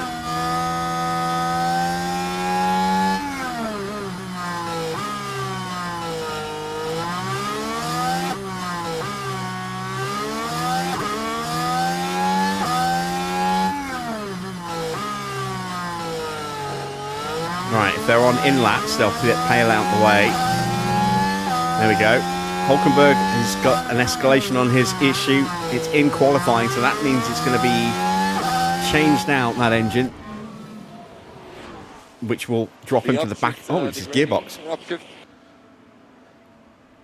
And that will be replaced, necessitating a pit lane start for braking park fairmare regulations. This is P7.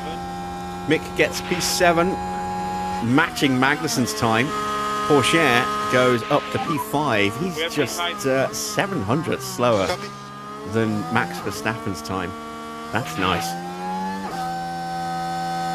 Did I ever use Pierre Hamlin or Gaten Yergo? I used Gaten in 22 a lot because I did a Williams campaign. I've used Pierre in 23 because I did an RB hardcore playthrough. Of course, they were AlphaTauri back then. but I haven't used him, I think, in 24.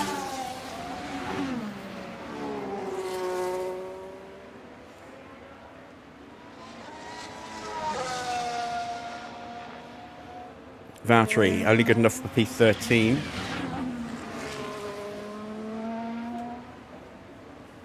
New chassis really has helped our car.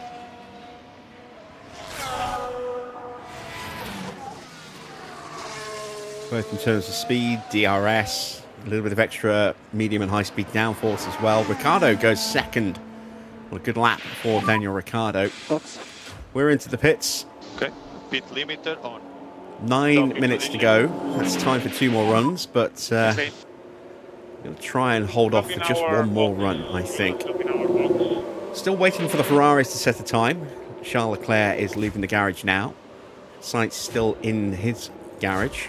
And here comes Alonso to set his time.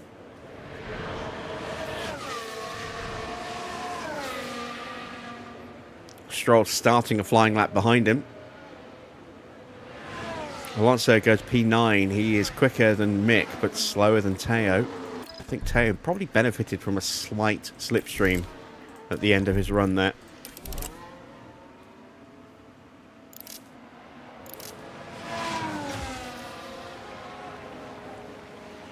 Let's see what kind of pace Leclerc has.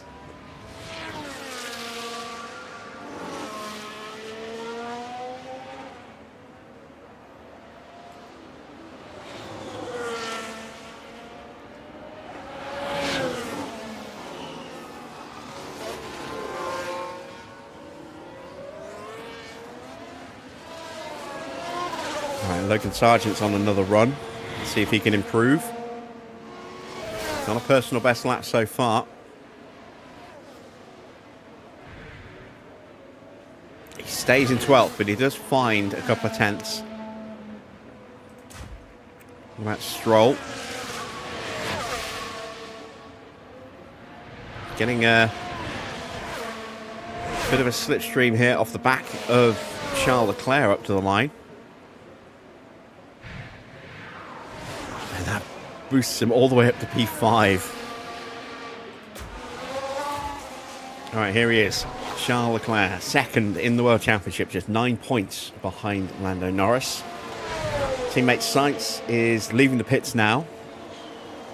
Also 9 points behind Championship leader Lando Norris. Very, very close at the top of the table.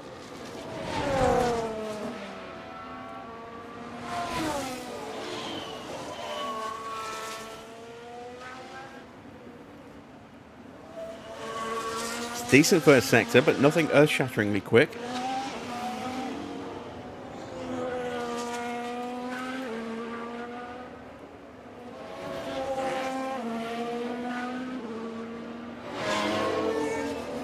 Very good middle sector, though. And he might get a toe here at the end.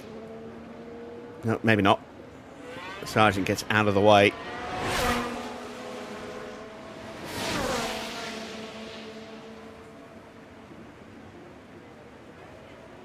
And Leclerc goes top. Norris is already out on track to try and respond.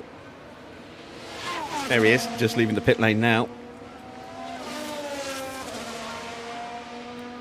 What is the gap?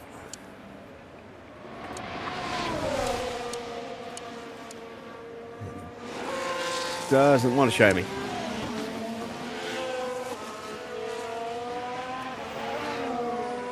Let's do it this way. 2 tenths. There we go. Right, we're going to make our second run now while the track isn't too bad.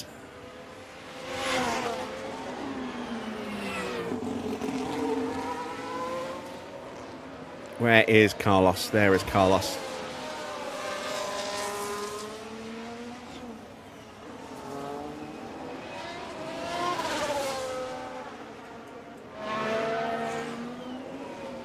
And I say our second run. It's our third run, but our second on softs. Our second competitive run. We are in peak confidence with Mick. Should be with Teo as well.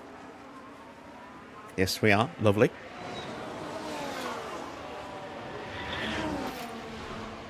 Sainz whizzes around the outside of his teammate there. trundling back to the pits and up to the line for Carlos. It's good enough for P3.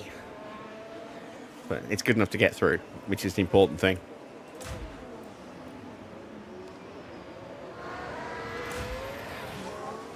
I don't think Porsche is going to need to worry.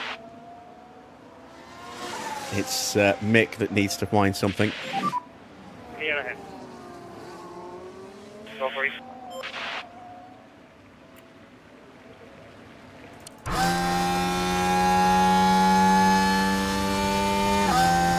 Couple of cars leaving the pit lane again. Try to avoid all that. We have a yellow flag as well.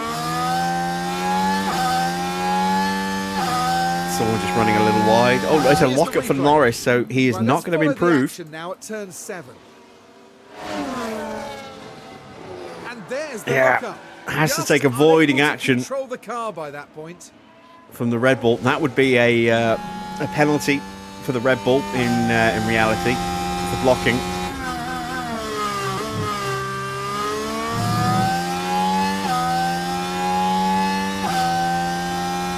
We get through the traffic without too much of an issue. Not an improvement in the first sector for Mick.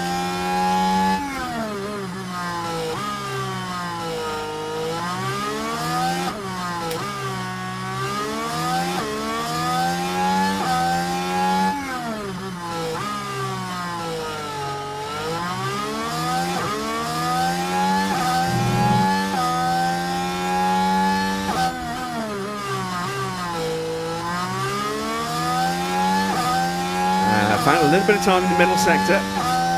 Quicker than Teo. Up to the line for Schumacher. It's a small improvement. Currently Up to 13th. I don't know if that's going to be enough. Very slow in. I might, if I'm really lucky, have time for one more run, but I don't think I will.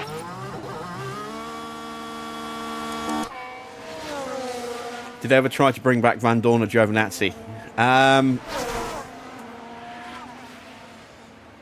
In the past, on the PS5, on a private file when I was doing my Lamborghini playthrough, I did have Giovinazzi partnered up with Antonelli. He was my lead Italian driver for the first season. Oh, we have a red flag. Is there enough time? I don't think there's enough time. That might be it. We might be through with both cars here.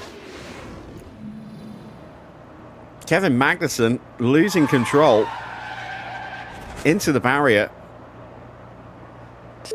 Brings out a red flag, and I don't think there's enough time left in the session to restart it. And clearly they're not what everyone in the garage would have wanted to see. Oh, there is just enough time. All right, so let's slap on a new set of tyres. 2 minutes 20. Yeah, there is just enough time. The whole grid is going to come piling out.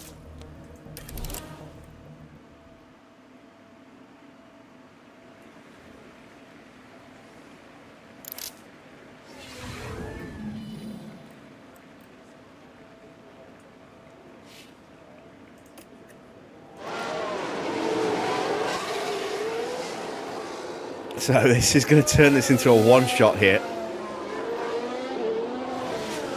I haven't personally brought Van Dorn back, but he was in our playthrough on the PS5. Inexplicably, he kept getting re-signed despite being absolutely appalling. We actually had a thing called Stuffle Watch just to keep an eye on the number of mistakes he made. He was usually bottom of the championship.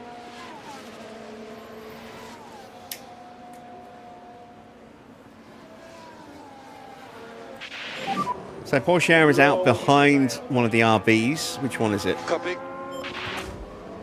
It's Sonoda. He's out behind Sonoda. There he is. And let's see, where is Mick?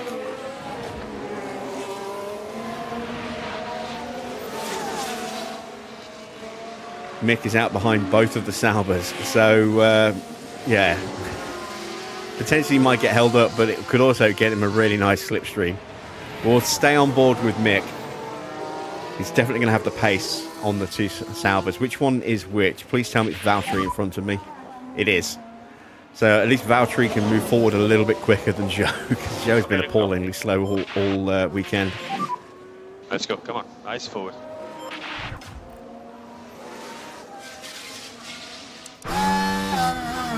So, to decide who goes through in qualifying, it's a one-lap shootout.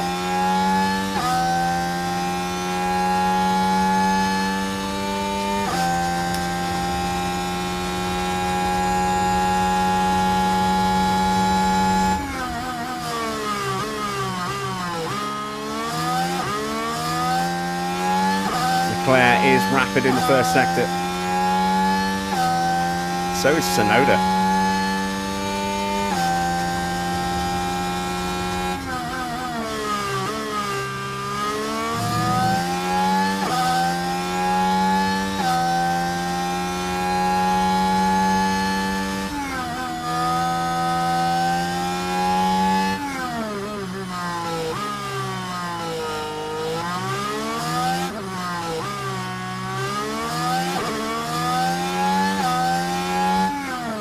Middle sector's going to tell all. It's a 35.1 for Teo. 35.0 for Mick. We are up on Alonso. Alonso improves to 13th place. Porsche crosses the line, goes up to 11th. Joe improves. Bottas goes 10th. Mick goes up to 12th, ahead of Teo. We're ahead of George Russell. No, Russell crosses the line. He is still safe.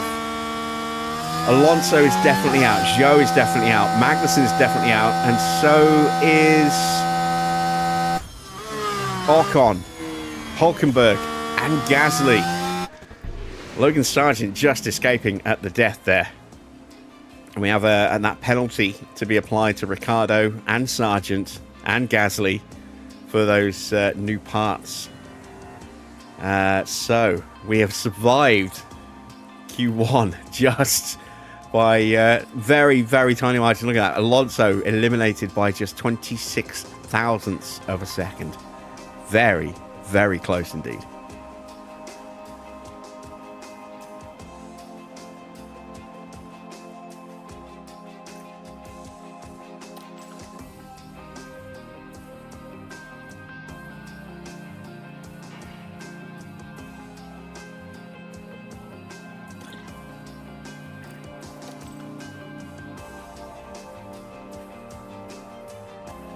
Alright, we're into Q2, and for some reason it has not saved the changes I made to Mick, and it's now too late to apply them. I hate that when the game does this.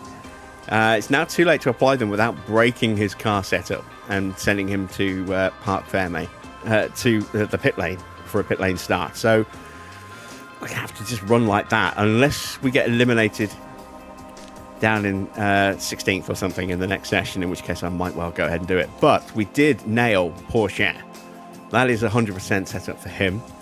So he has slightly more confidence than Mick going into it, in theory. But you can see the size of the very low confidence bar is bigger for Teo than it is for Mick. So Mick actually will have slightly better boosts.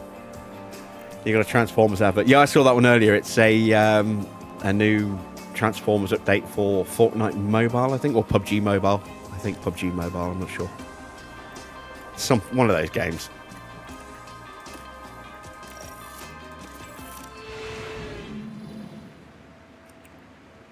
So let's send out Teo, and we'll send out Mick behind him. We're on brand new soft tyres, and that's my mistake. I didn't mean to go out on brand new softs, but never mind. We've got them. Let's use them.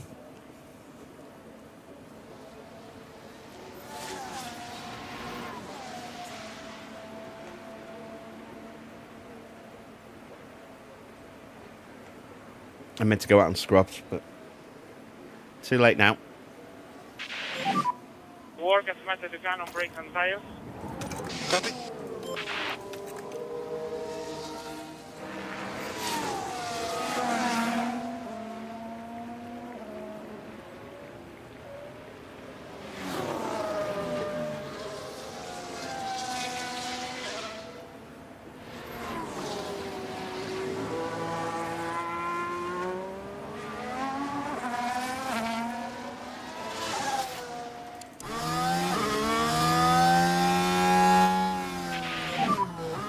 get going. Okay, let's go. I'm hopeful that no one's going to pop out the garage as we're coming through.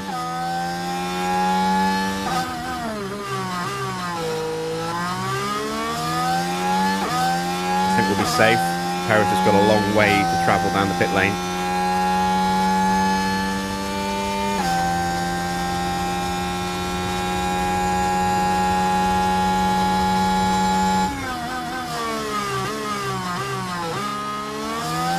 Yeah, we're comfortably safe.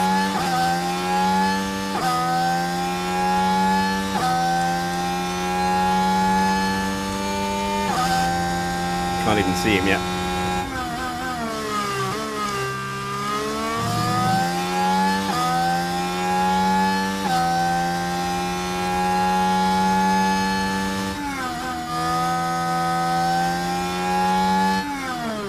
So Mick is slightly down on Teo. They're both down about a tenth to Max.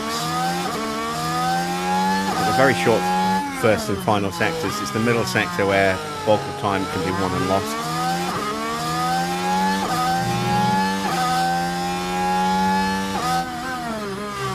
Now Mick's slightly up.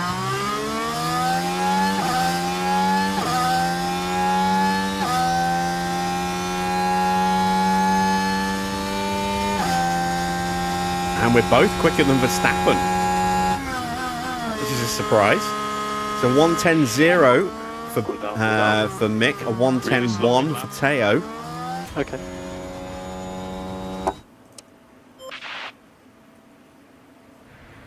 And Max splits the cars. We are quicker than Max Verstappen. Although Max is on scrubs, we're on brand new tyres. That will have maybe played a part in it. I would have expected Max to be ahead of us. And there is Perez behind, whizzing through.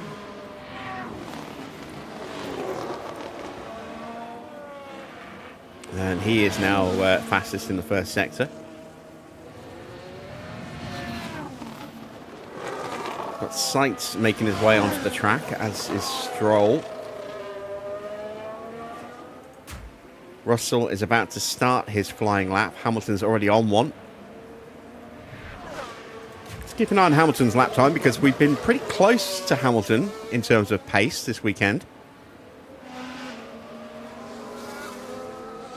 And just to annoy Farah and for old time's sake, let's run the ham cam.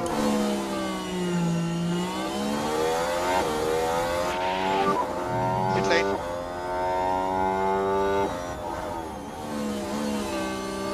We will stop on the mark.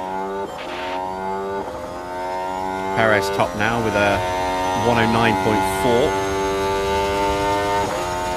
6/10 up. And Hamilton goes 1,000th of a second quicker. No, and then spins.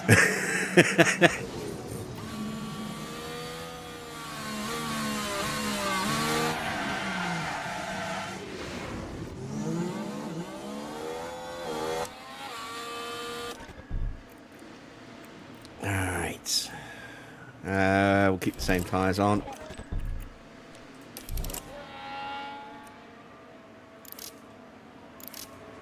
And we'll go back out again. This time we'll try and put a little bit more of a gap between our cars.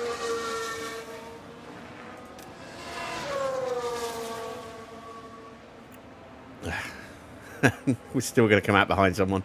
Norris blitzes the field. Goes 109.1.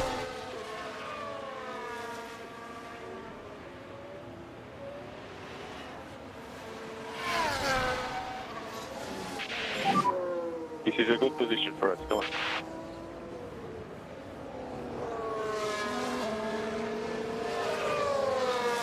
I don't think livid is the word you were looking for there, Danik.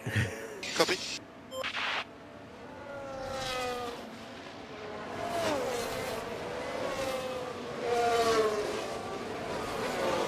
I'm guessing ecstatic is something a bit more apropos.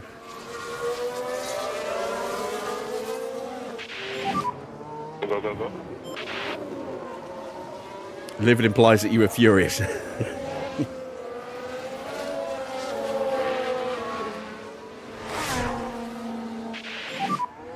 might find more traffic. Have a good one.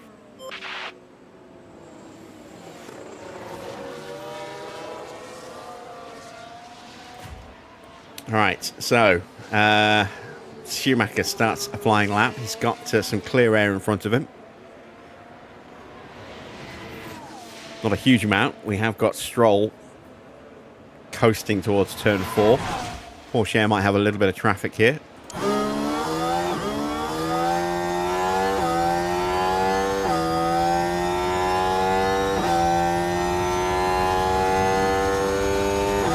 you know that's the RB, isn't it?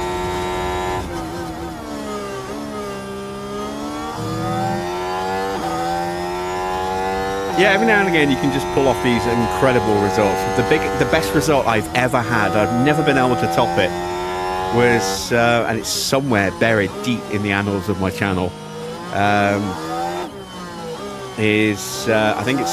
think the video is True Aussie Grit, biggest upset ever or something like that. It's F1 Manager 22, Williams, Season 1, Oscar Piastri and Jack Doohan are my 2 drivers, and Oscar Piastri won the race and Jack Doohan came 4th. Round 3 of the first season with Williams, the slowest car by a mile.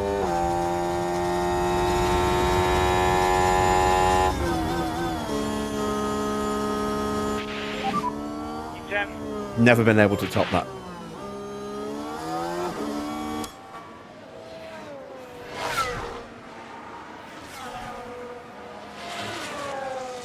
We have a 108.7. That's a quick time from Charles Leclerc. Porsche is in 11th place. Mick in 12th. We're just outside of the top 10.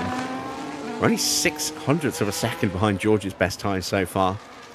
A new set of softs might just give us enough to sneak our way up there, but I would imagine Max is going to improve above us. Who knows about the Williams drivers? I don't think Valtteri's going to jump us.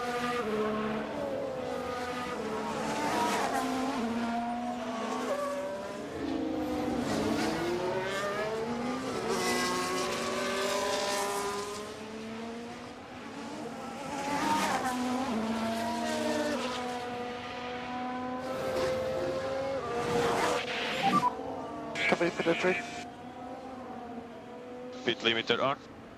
Stop in position.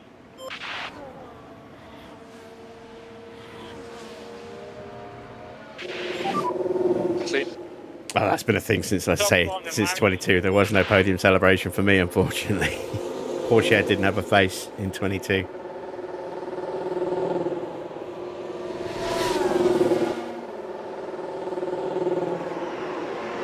Oh, Valtteri has snuck in between our 2 cars, up into 12th place.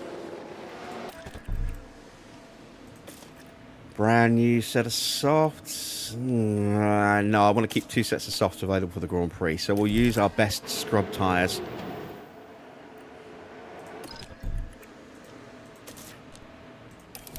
I want to start on a set of softs to try and get a good bit of grip and traction at the start, maybe get an undercut with an early stop, and then have a set of softs, brand new softs in reserve in case there's a safety car towards the end. Or even like a red flag or something. Could make all the difference. And now we wait. So let's speed time up a little bit. Yellow flag for Stroll, maybe? No, Hamilton. Hamilton has had another off. Let's see what happened at turn 1. This time he's crashed it. Heading into turn 1. The car makes contact. See, the ham cam giveth, the ham cam taketh away. In this case, it took away part of his front wing.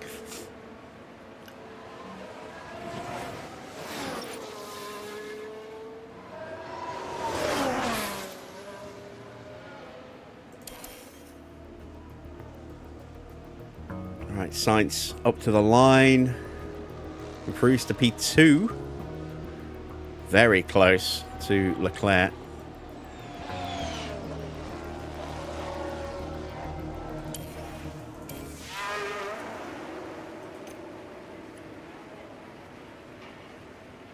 Oh, did manage to pop out just... I was hoping I could pop out just behind him. There we go. Teo should pop out just behind him.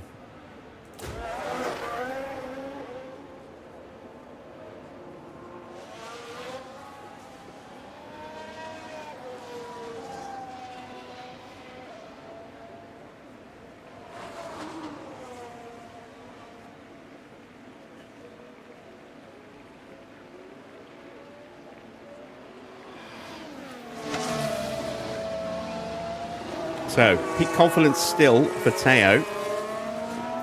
Mick just out, unfortunately. Let's turn that off now.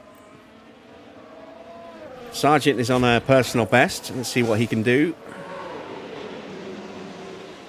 He improves up to 8th place. So, fresh tyres could be...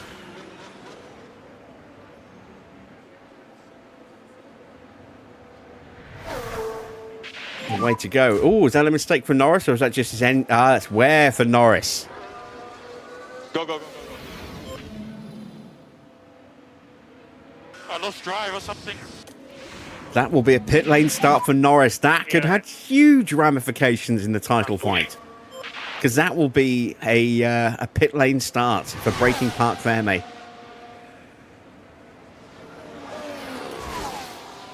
Mick starts his lap. Porsche starting his lap any second.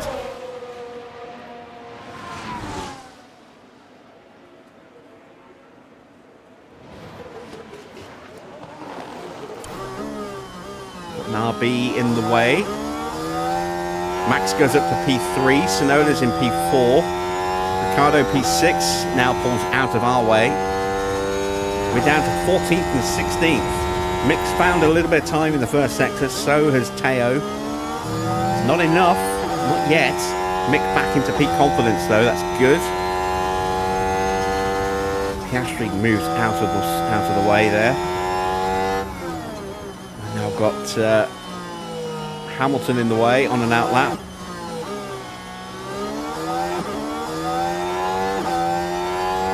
Did that compromise me a little bit? It might have done. Yeah. Mick has not found anything in the middle sector. Teo has found something. Mick got held up badly, so Mick is out. There's still a chance, though, for Teo.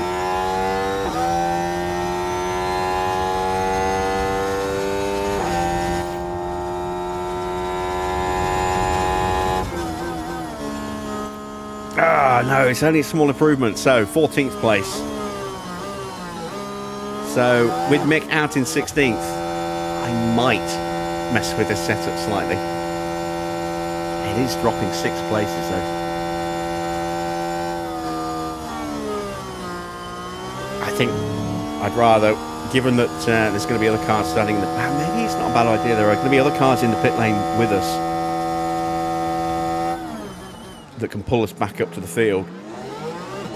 I've got your mirrors on you. I don't know. Valtteri is done. So it is Sargent, Stroll, Albon, Porsche, Bottas and Schumacher eliminated at the end of Q2. Norris and Hamilton potentially. Oh no, Hamilton's still got that damaged wing, hasn't he? Norris is definitely going to need to break Parc Fermé. I think Hülkenberg does as well. Sargent already has penalties. Ricciardo has penalties. Gasly's going to be starting from the back with penalties. I don't think Hamilton even crossed the line in time to start his flying lap. He's through to the next round though. And Piastri slots up into 3rd place. So I'm not expecting Norris to set a time in final qualifying.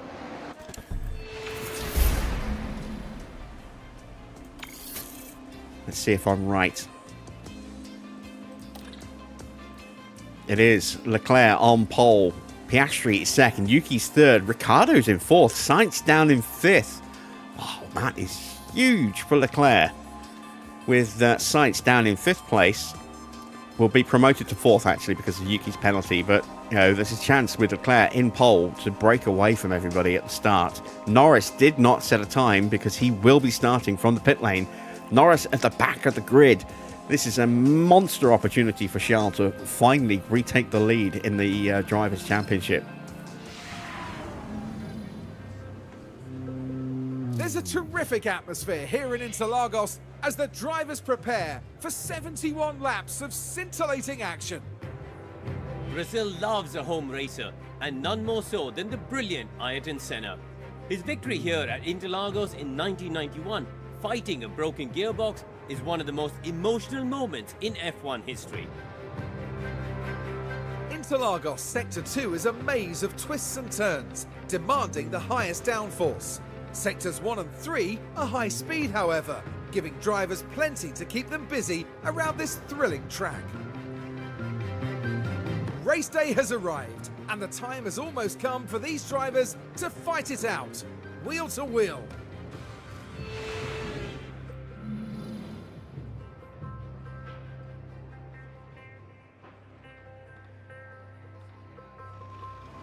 Okay, let's take a look at the revised grid then. So it is Leclerc from Piastri, Tsunoda, Sainz, Russell, Verstappen, Perez, Hamilton, Stroll, and Albon is in the top 10. Porsche is up to 11th. Mick is up to 13th. Okay, so we're definitely not going to mess with the setup then. Valtteri 12th. Ricciardo down to 14th with that 10-place penalty. He will have the pace to get past us, and almost certainly will do. Alonso in 15th ahead of Zhou, then Magnussen. It is Ocon in 18th. Sargent with a 10-place penalty is 19th. Gasly in 20th with a 5-place penalty. Then 2 cars in the pit lane, Lando Norris and Nico Hülkenberg. And we are starting just outside the points. Happy, happy day. So this is our strategy. I might change it. I might go for a 3-stop.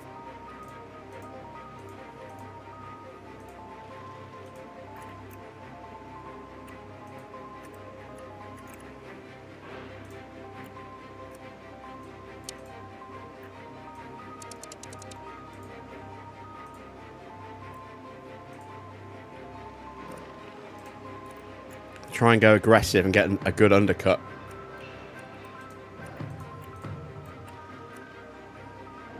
I think that's what we're going to do with Mick, potentially. 4 seconds slower.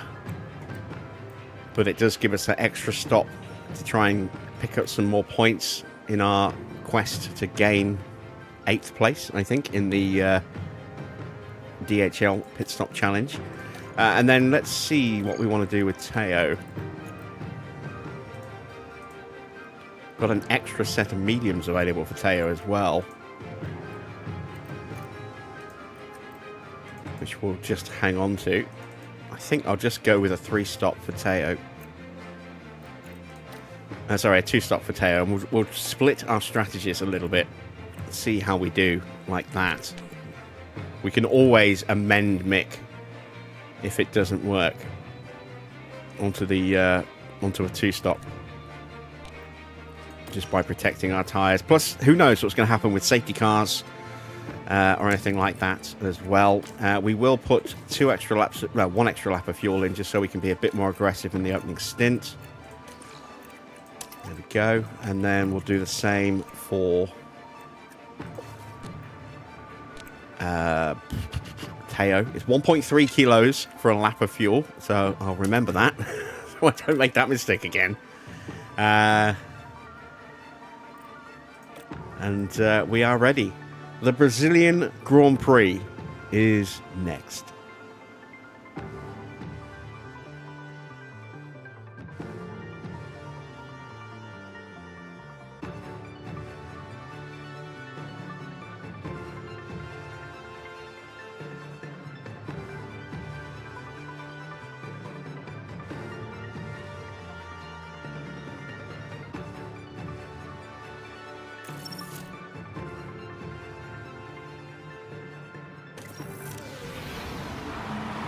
Well then, it's not long until we get started here, and we should be in for a tightly contested race. 8th isn't quite where they'd want to find themselves, but we know they're capable of turning this around. This should certainly be a good one, folks. And now, it's time for the Sao Paulo Grand Prix. And it's lights out, and away we go. Off we start. Looks like we're already under pressure from Ricciardo.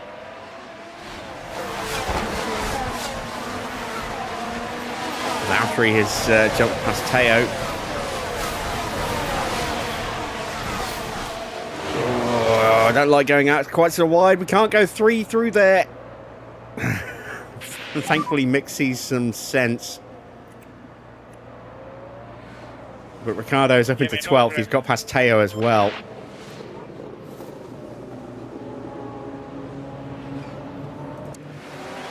Tsunoda's got ahead of Piastri. That is excellent for Leclerc.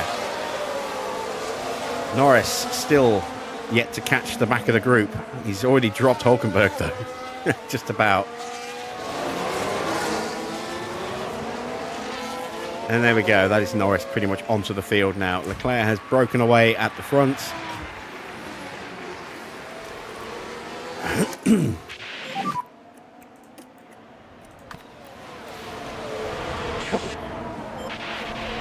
We'll let Mick try and do this the old-fashioned way to give him a bit of extra confidence, considering he's going to be pushing harder.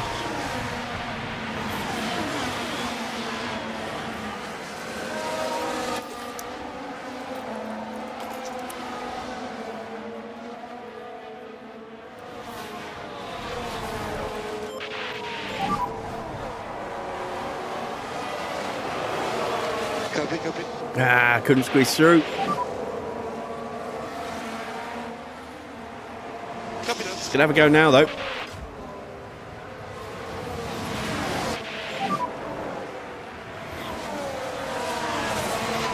Okay, copy. Let's try and make it easier for him. Eyes forward, clean driving, come on. Easy, mate, easy. Copy.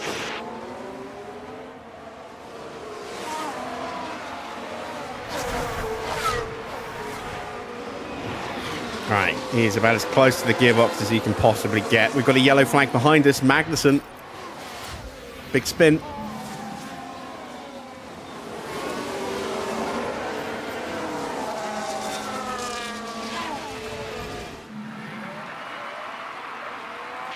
Back to Mick. Yellows.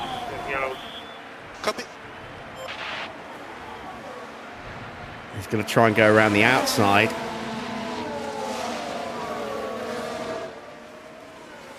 And he takes the position. But Teo has the inside line with DRS. I hope he doesn't take it back. No, he doesn't. Excellent. There we go. So Schumacher can try and push a little bit now.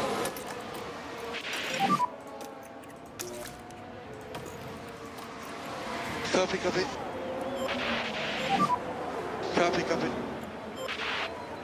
And we'll leave Porsche to his own devices. Looks like we're not the only ones thinking of a 3-stop, perhaps.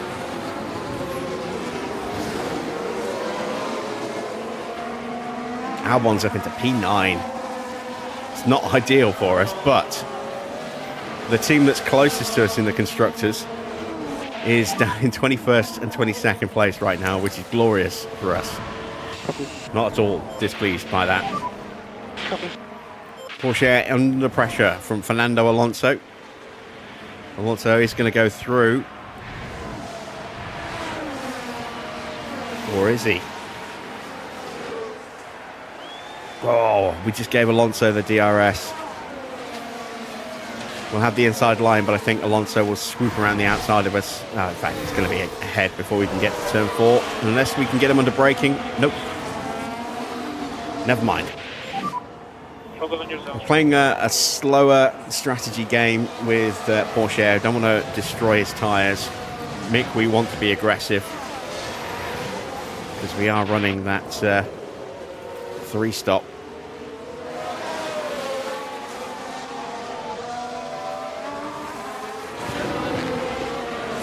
Piastri back in front of Tsunoda, and Sainz is through as well. So he's had a good start up to third place and right on the back of Oscar on hard tyres as well.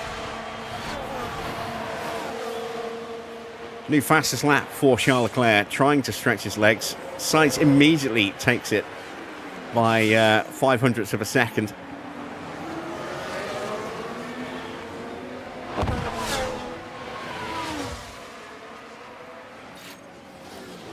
Alonso almost on the back of Mick. Porsche still on the back of Alonso. And we are slowly closing in on Valtteri. Albon now out of the top 10 as Ricciardo has moved up into 10th.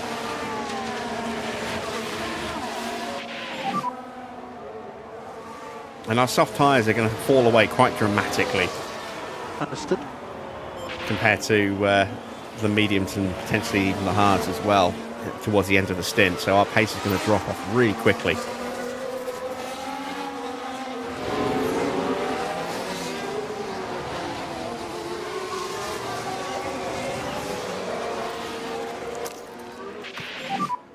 Copy.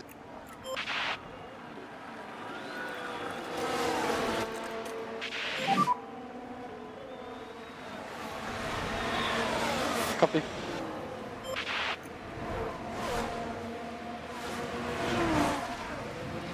New fastest lap for Daniel Ricciardo. Up to P9. There we go. Nearly preempted in that overtake. Albon down to 12th as Valtteri moves through. That's even better for us because Sauber have only got 1 point. Good, it's okay.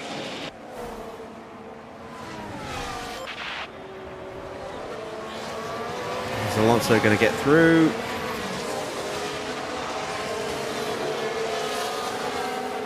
Yes, he is. Let's see if we can get some battery in the car. No looking in the mirror, only ahead. Come on. Albon and Valtteri are swapping places back and forth. Copy.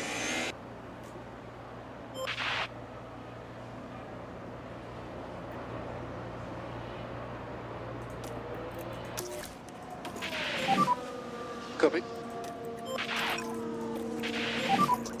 Copy.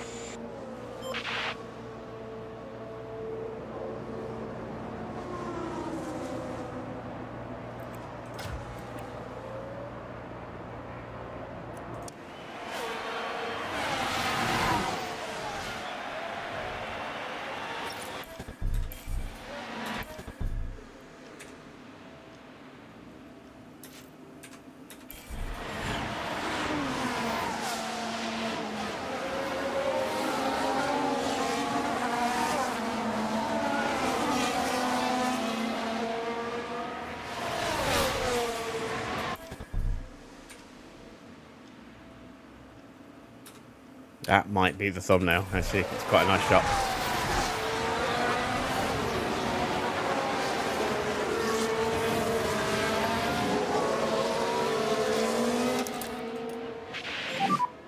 Copy. And this is where Porsche needs to start protecting his tyres a little bit. Because he's potentially now quicker than the car. Well, should be quicker than the cars in front if he at least stays in DRS range.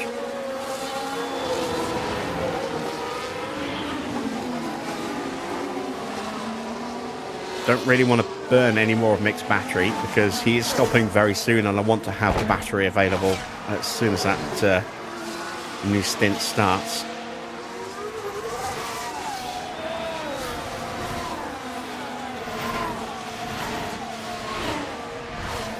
But I have lost touch with Fernando. So if Teo gets through, that might be a better thing. I don't know.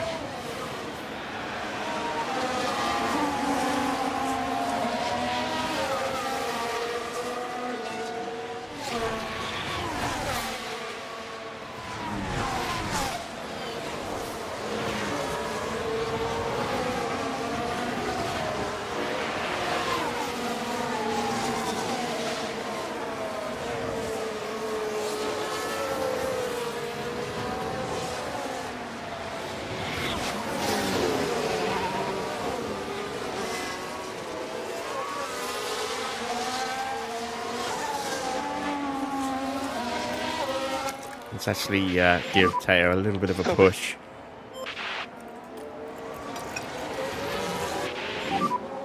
I'm trying to go faster.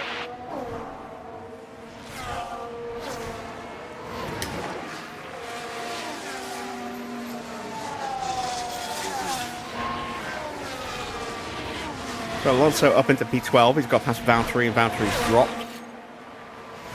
I think cars are struggling to stay in DRS because of the dirty air from the realistic racing mod.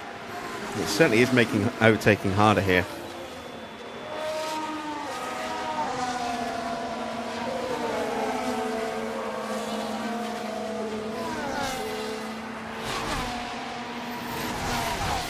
Here's a chance for Teo.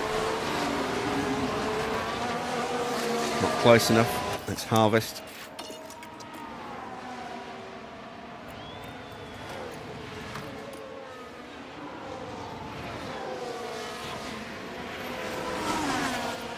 It's now Norris right behind us, so he is pushing to close the gap. But look at the state of his tyres. At 68%, they are better than everybody around him, apart from Porsche. He's two-stopping.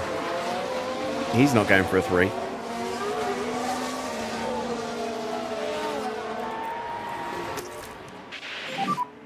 Copy. And we definitely want to try and hold him back. Copy. At least a little bit in this opening stint if we can, to try and help Mick out slightly.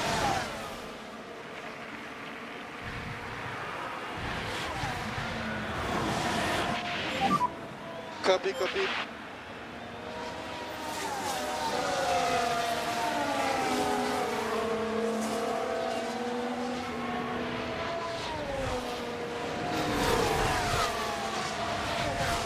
Norris is so much quicker than us. You can see it by the way he's swarming all over us.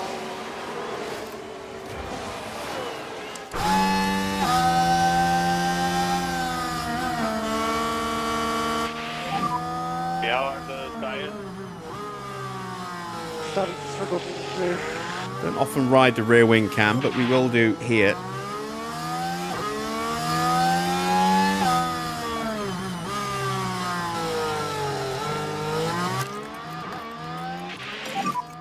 Copy that.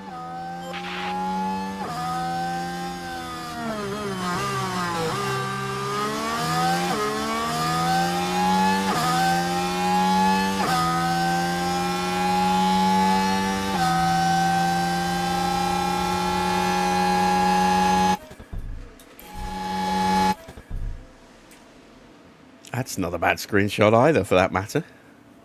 Don't often do rear wing thumbnails. Got a yellow flag. That's a crash in front of us. Is it Hamilton again? It looks like his wing's broken. Just watch out for them. Up the inside of Albon. Oh, and yeah, contact with Albon. Stand in on me. That's a racing incident, I think. And you can just feel the frustration. I don't think there was anyone specifically at fault there. Let's see what the stewards think.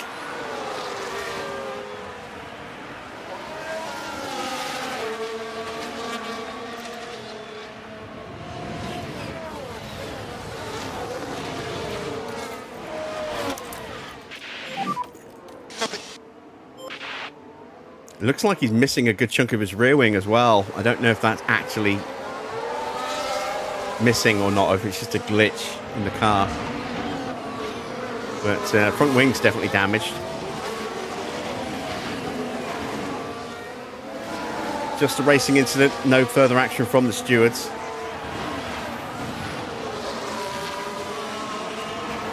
Now, if it is a glitch, we might see the rear wing open. Yeah, it's just a glitch, look, because the rear wing's open. There goes Albon into the pits. This will be for a new front wing. Be ready. Copy.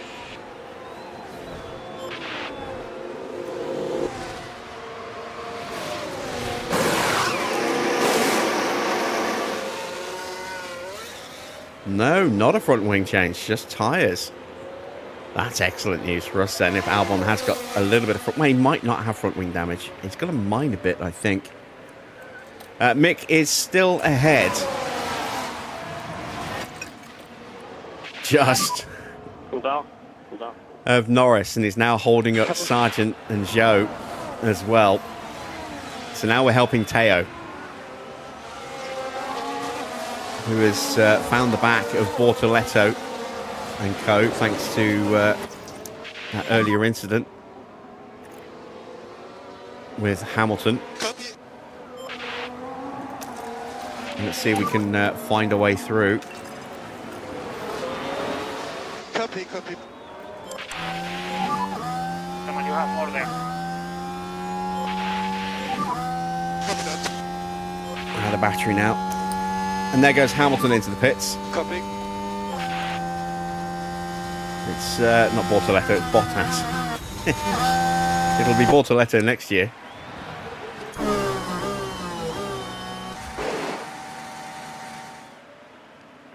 New front wing. And there's an incident somewhere on track. Perez has got some wear. I don't think he was involved. It's a spin for K-Mac. He's just having a miserable day as well, isn't he?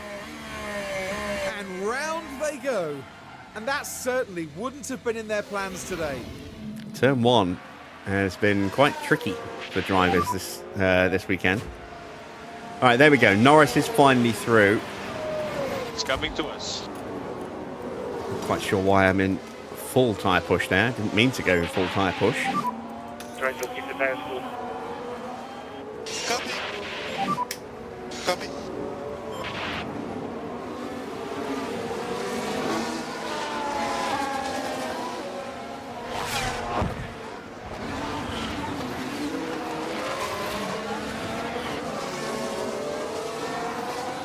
Norris has already left Mick trailing in his wake.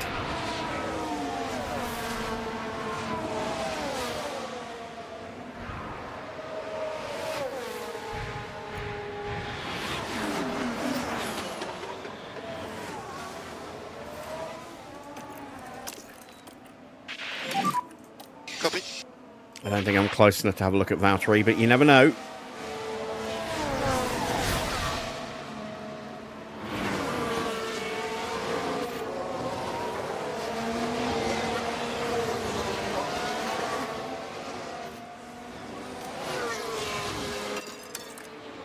I'm going to box a lap early. Come on, let's go get him.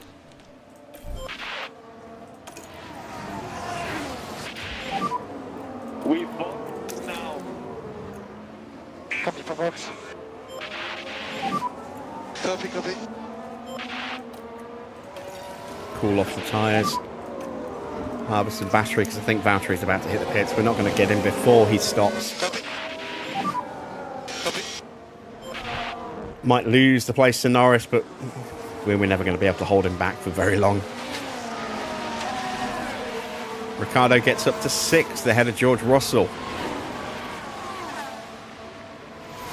Oh, Valtteri stayed out. God damn. If I'd known he was going to stay out, I'd have pushed.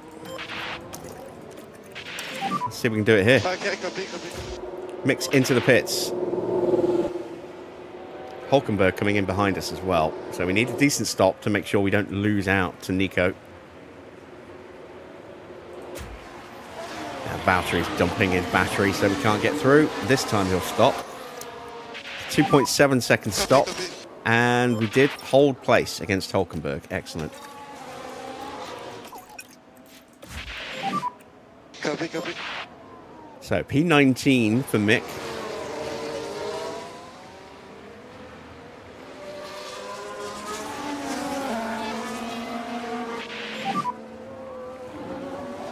And Hamilton is able to just jump us into turn 1.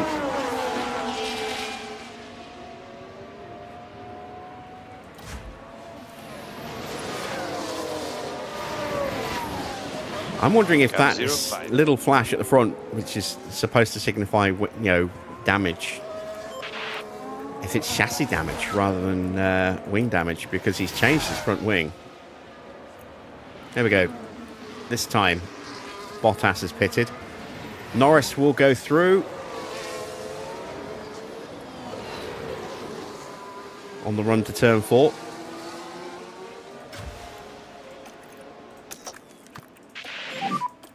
Yeah.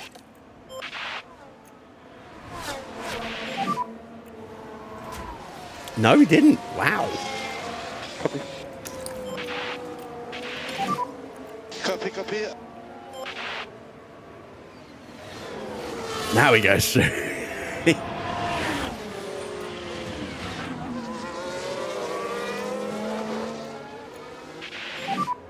Just do your best. Hulkenberg lining up a move. On hard tyres as well. Gets it. That's annoying. Bravo, come on.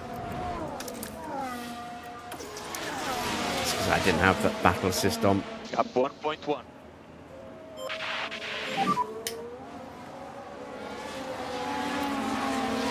Copy. Understood. You ready? Copy. Now we'll push again. Copy. Porsche up into 10th place.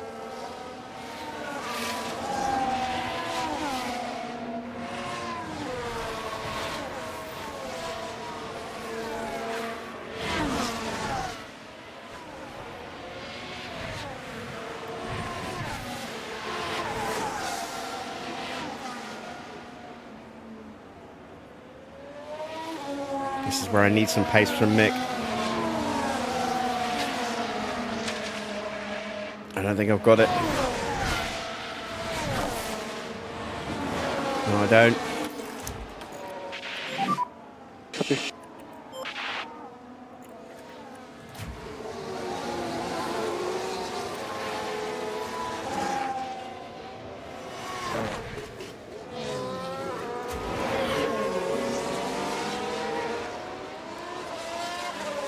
Hulkenberg's pushing himself to get onto Hamilton, so as long as we don't get dropped.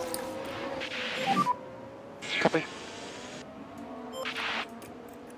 We'll be alright. Copy.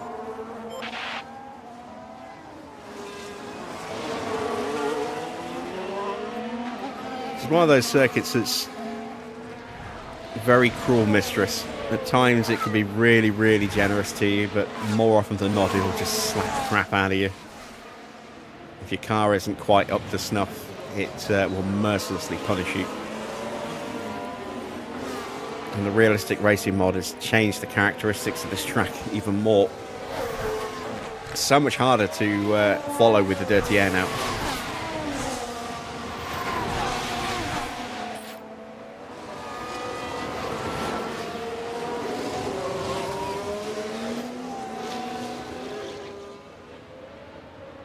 Yeah, Hulkenberg is thrashing his tyres. They're wearing out. Considering they're hard tyres, they're wearing at a faster rate than our mediums are.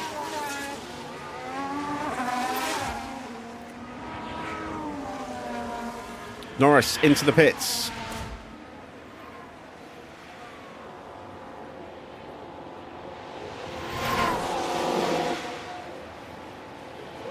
Going for another set of softs. Ooh. Okay, did not expect that. Gasly and Ocon are in as well. So Mick should jump those guys. Joe is swarming on the back of me. Oh, my tyres are melting. I'm going to have to ease them down for a couple of laps. We should jump both Alpines. We have done. But yeah, Mick's pace just isn't there right now. I'm not quite sure why. As Joe is lining up a look, we do shut him down.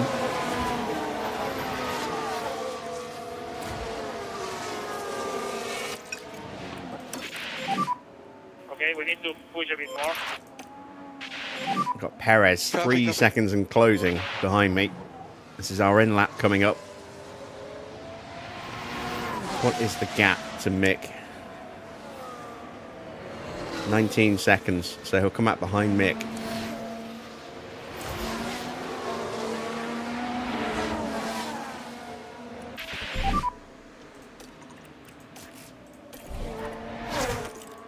Yeah, Mick's confidence is bleh at the moment. Porsche's is back down to starting level as well.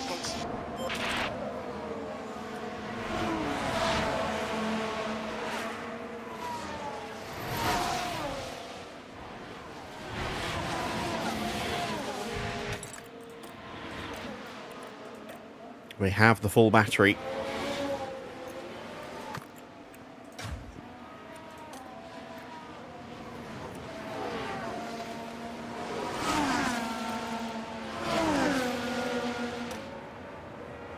And Leclerc is in. Oh, it's a bad stop for Charles. It's a really slow stop. He's gone onto a set of soft tyres. Where's he going to drop to? Going to get out behind George Russell, I think.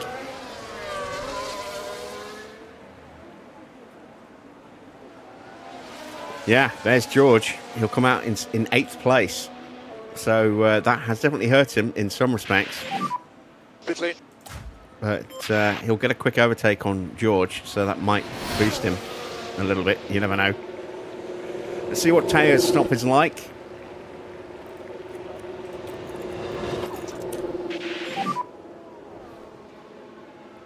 New fastest lap for Lando Norris, up to P12.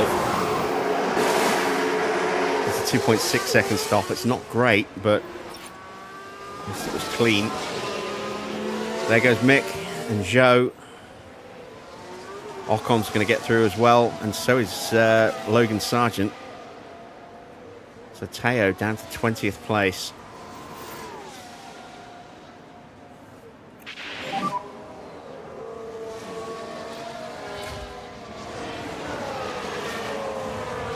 And we're keeping Joe behind, but we just are not able to keep up with Hulkenberg, who's running at Valtteri's pace.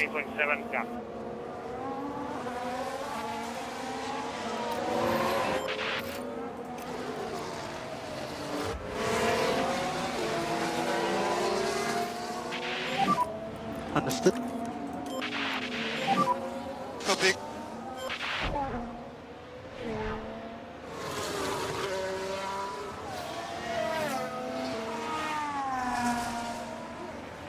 Right, so we need a couple of quick overtakes here with Teo. Get that confidence back up. Joe finally gets through. Copy, copy. Take the opportunity to save a little bit of battery with Mick. Eyes forward always, eyes forward.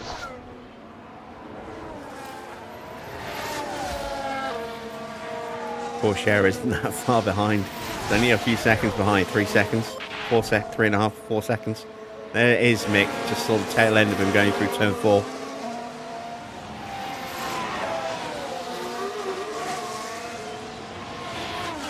And Russell's into the pits. Leclerc's already up into 5th place.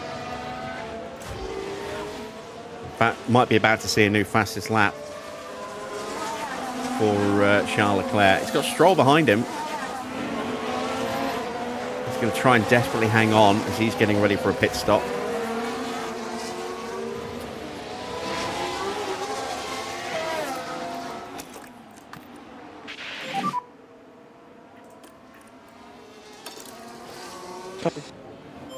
So into the pits now is Ricciardo and Russell. Try to get a good pace.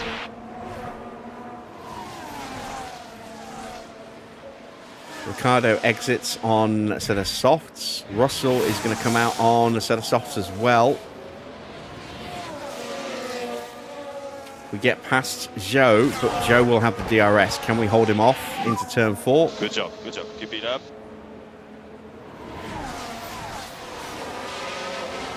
There is Teo in the background.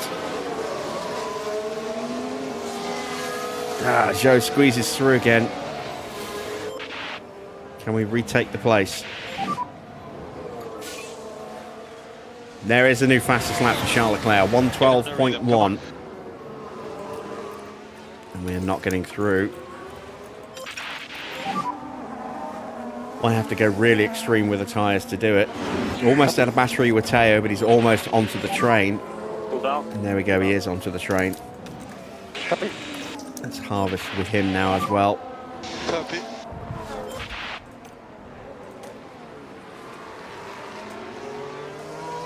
I think we might have more pace than Joe now, but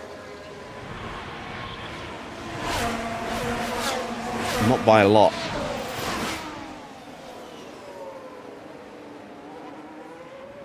I think Joe was just able to ride our slipstream and stay with us, and once he got through, I think the pace dropped a little bit.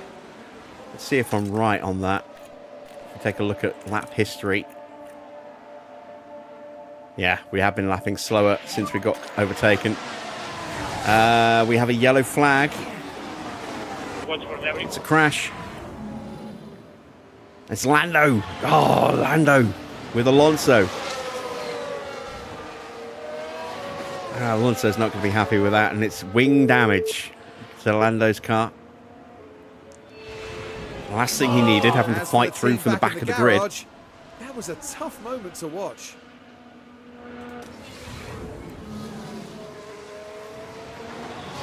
Sainz is into the pits. Medium tyres for Sainz. Is that his first stop? I think it is. Yeah, it is. Yeah, the front runners still haven't stopped yet. I wonder if Piastri...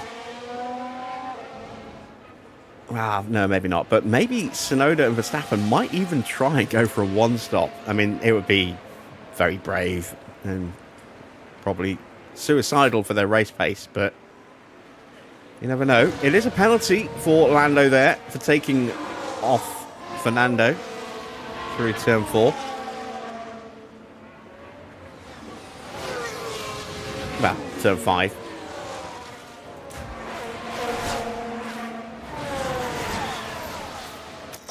And this time we are going to try and push through into turn 4. Copy. Porsche needs to cool his engine down. Copy.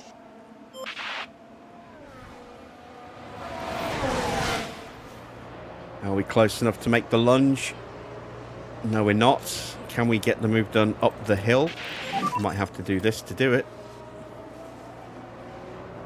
Copy. We are much faster than him. Come on. We are definitely slowing, losing lap time as a result of being stuck behind him like this.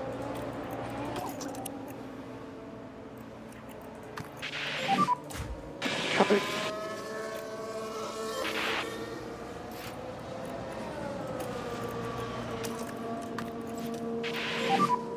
Copy, copy.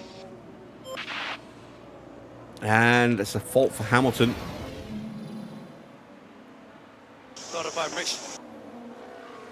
Powertrain issue. Strolls into the pits from P9. Or, exiting the pits in P9. Going to try and go around the outside of Zhou. Last time we did this, he immediately retook... Oh, we got contact. Did we get away without damage? What the Think- was that, honestly? Seriously? I think we Now, lost this was some a turn tyre one. wear as a result of that. Dangerously close to each other. Has to be said, that was pretty risky. I imagine their confidence will have taken a knock. And for the crew watching on in the garage, Porsche not able to get through on Gasly, on Ocon because of the yellow flag. That's now cleared. Sargent has gone through on Zhou. Now, are there going to be any penalties for this? We have escaped without damage to the car, but the tyres are screaming. No penalties. It's a racing incident. The Sargent is pushing onto the back of us.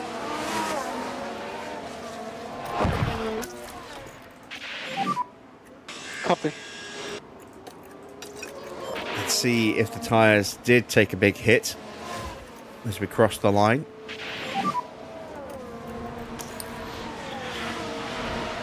Copy. Copy. Looks like we got away with not suffering any damage to the tyres. We would have seen a big spike down if they had taken damage.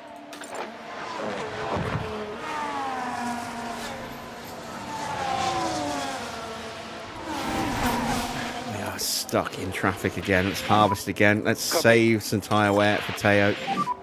Try to keep the tires cool. Copy. He's kind of stuck. This is why I was a bit wary of the two-stop. You know, just getting stuck behind slower cars and not being able to move forward, leaving us trapped at the back of the grid. That is what's happening with Teo. And to an extent what happened with Mick, even on the three-stop.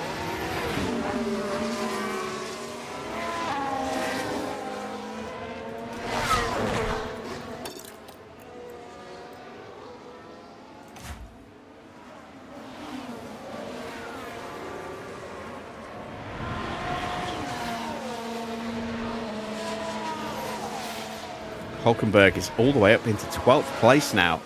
That is a little bit concerning.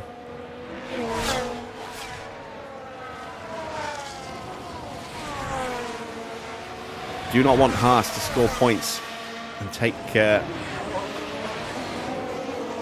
actually, it might not be the worst thing if they do take 7th place away from us and drop us down to 8th. It'll be slightly more hours next season in development time.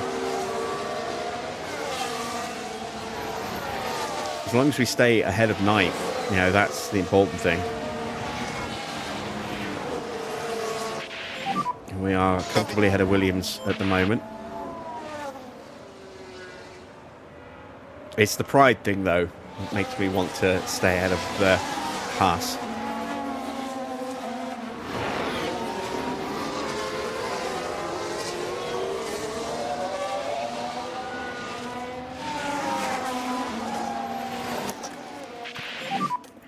Copy.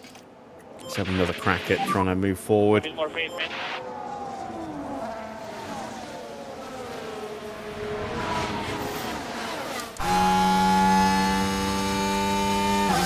Am I keeping the same drivers for next season? Yes.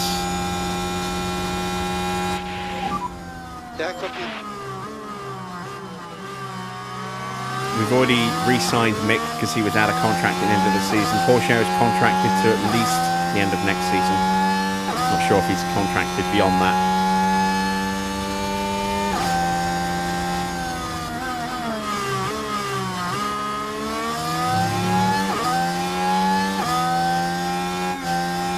Oh, come on, come on, come on. We can get Joe.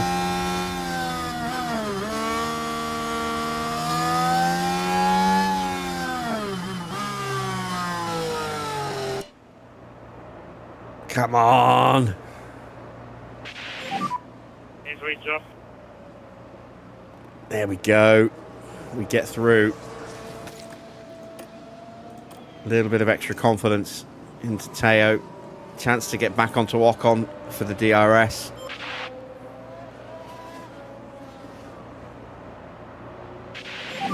I think we might have just missed it.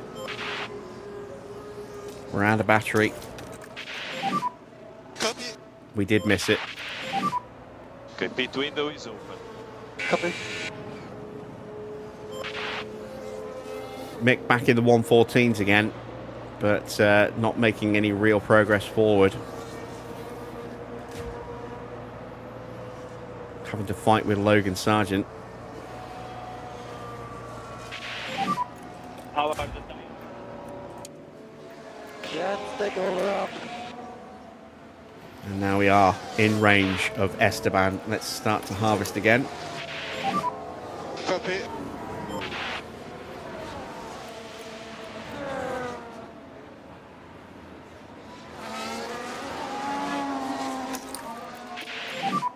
Let's make sure actually we get the really important DRS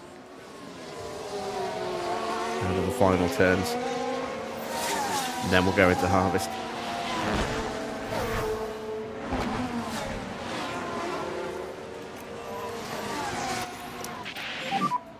Copy, copy.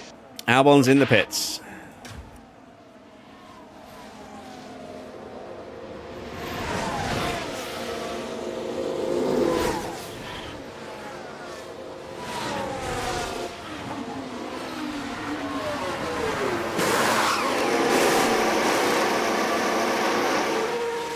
Not a particularly good stop for Williams. Rear right was really quick, but I think there was a problem on the left-hand side of the car. Where's he going to drop out? Well, he's going to drop out last. And lapped as well by Tsunoda, who currently leads, although has not stopped yet. I think Tsunoda might be going for the one stop, you know. Max is third, Leclerc second, Sainz is fourth. And there is Sainz putting a lap on Alex Albon.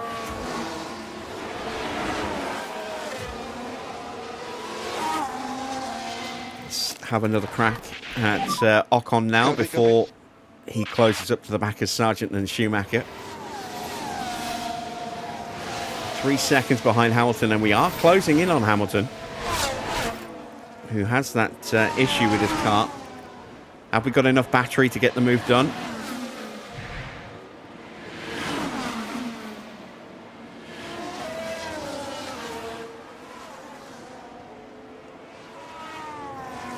As it's a new fastest lap for Charles Leclerc, and Tsunoda is into the pits. So is this for hard tyres?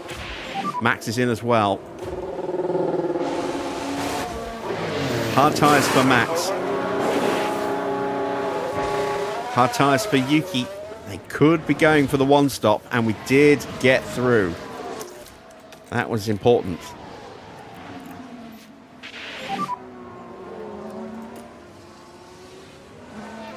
Okay. I'm going to stretch my stint, I think, by a lap here with Mick.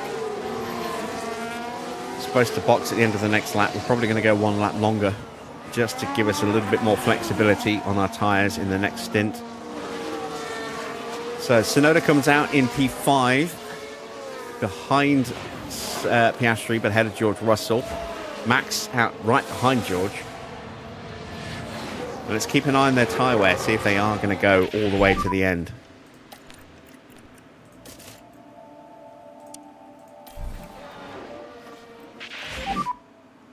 Okay. Still ahead of Logan Sargent and closing in on Lewis Hamilton. And we have a yellow flag. Is that Joe in the barrier? Very much so. Yellows. Copy. Now, is this going to be a VSC?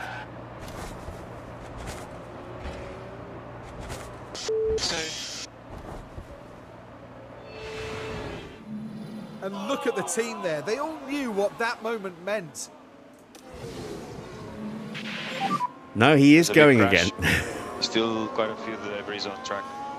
But he might be straight into the pits for a new wing. If he's got one. He might not have one.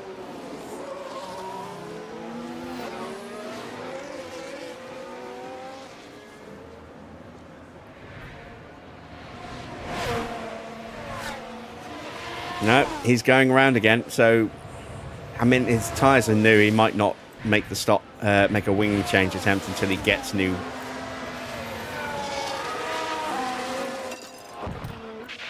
tyres. We are much faster. See if we can than get him. past Come on. Hamilton here before we box.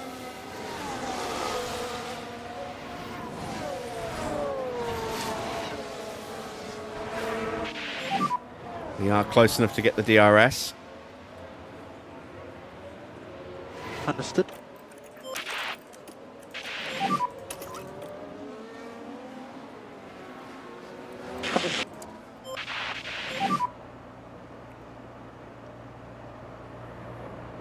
Yeah, copy. I think we're close enough to have the look. Oh, he thought about it, though. He thought about a lunge.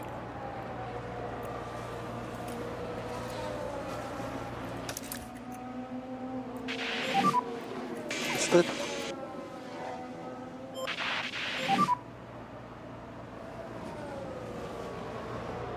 Yeah, copy.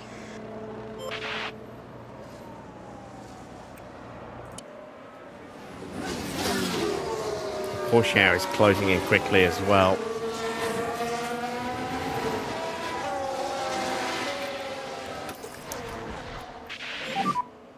Copy. That was a personal best middle sector, actually, for Teo.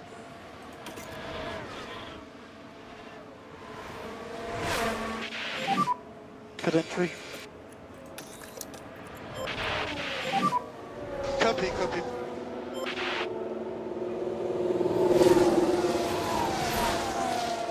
Alright, second stop of 3 for Mick.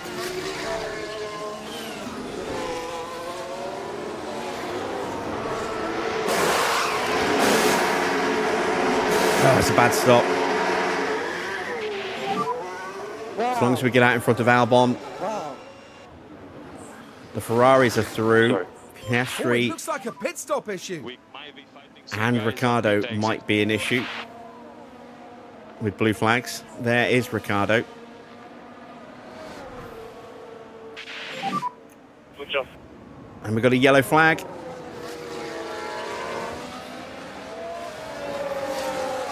Apparently we overtook some... Oh, no, wait, I'm looking at the wrong driver. Now we're watching the action I was closely. looking at Mick, here. wasn't I? It's Around the there for the outside taking. goes Teo Pourchaire. Lovely move through turn 7. Or was that turn 6? 4, 5, 6. Ah, it's a double. I think. Copy. But we're through. Good job, good job. Right, we are ahead of Albon. Norris is going to come through. Here he goes. And now we're going to deploy the battery. And see if we can maybe get a little bit... It's not Norris, it's Piastri. Let's see if we can get a little bit of battery, or DRS, sorry, off the back of Piastri here. Tires are good, mate. Tyres are up to temp already. Were we close enough? No, we were not, but at least that should hopefully help us defend against Albon. It does. Tsunoda sets a new fastest lap, a 1:12.0. And Pourchaire right up to the back of Lewis Hamilton, who will probably stop at the end of this lap.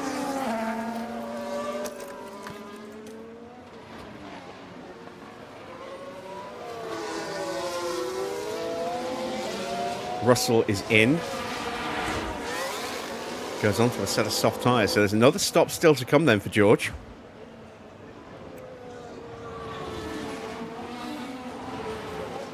I don't think he can do 35 laps on a set of softs.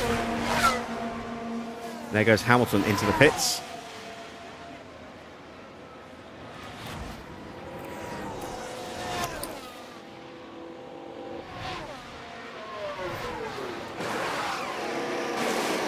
Hard tyres for Hamilton. That will be him through to the end of the race. And Mick has got some real work to do.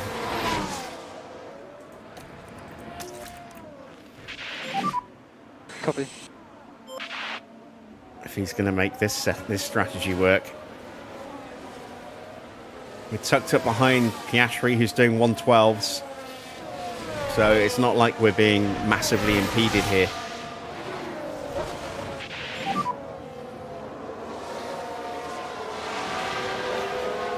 In fact, it's actually helped us get past Lewis Hamilton. It's a long race, come on. Or has it? Come on. Complete the move. Complete the move. There you go. Good job. This is why I'm trying to stay close to the back. So we can get those sneak overtakes done. Mick's in peak confidence has set a purple first sector as well.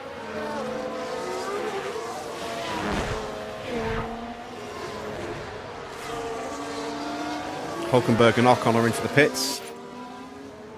Don't know if we're going to jump these guys. Magnussen will jump. Hulkenberg we're not going to jump, but we should hopefully jump Ocon.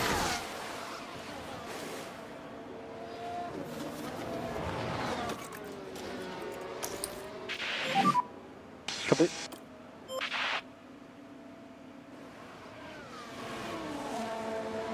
Oh, we comfortably jumped Ocon.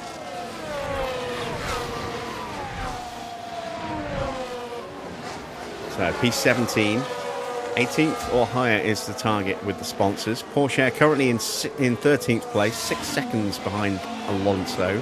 Lapping quicker because we've got better tyres, but that will change and flip pretty soon as they start boxing and we stay out a bit longer. New fastest lap for George Russell on 1:11.6.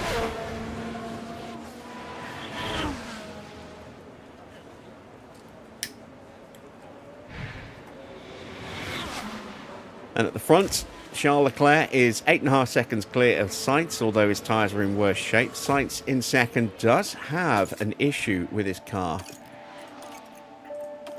And it's a gearbox issue. That's not going to get better. He's had that for quite a while. And that can potentially just get really out of control. Am I expecting a point finish today? No.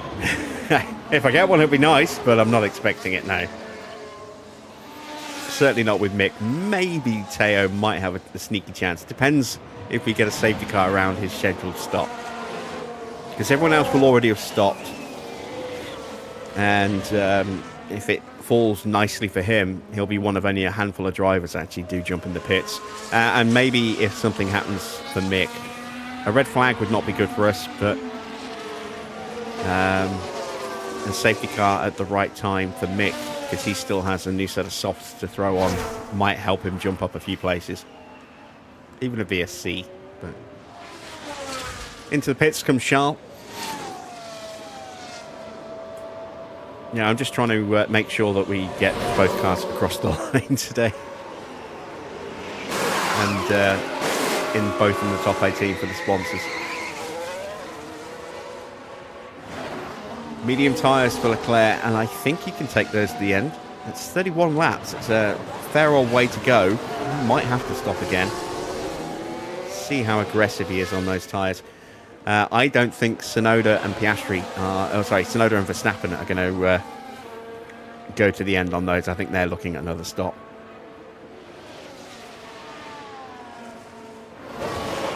And Hamilton immediately has to lift again. Norris into the pits. Now Norris has that 5-second penalty.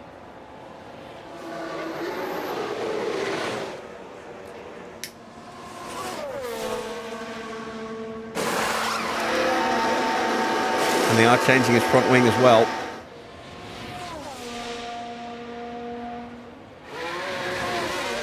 And that's going to drop him down behind Porsche, I think.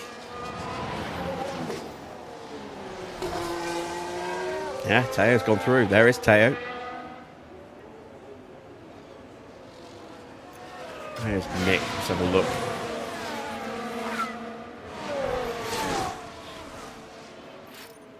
We're behind Tsunoda, who's right up there with Piastri, and Ricciardo has been caught.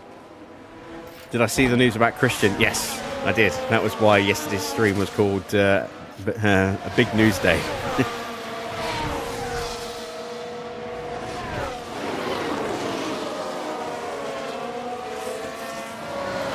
Power struggle is finally over, it would seem.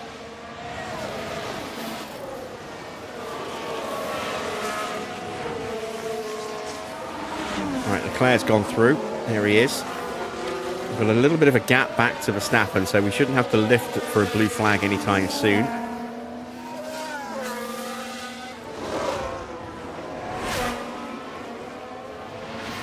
Corner to Ferrari? I doubt it. We are P12 at the moment. I think we're probably at least a couple of years away from seeing Horner back on the grid anywhere.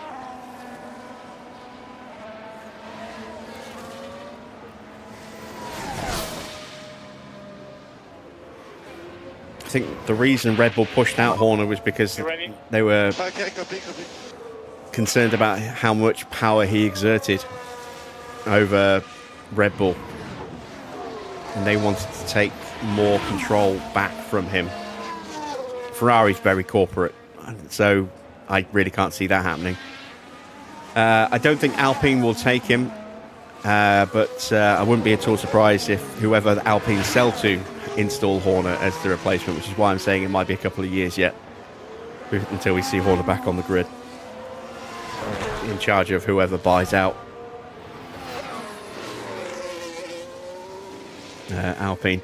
I think the ultimate twist would be if Christian Horner partners up with Rich Energy Rich Energy finally, after so many false promises, actually returned to F1. That would be hilariously funny.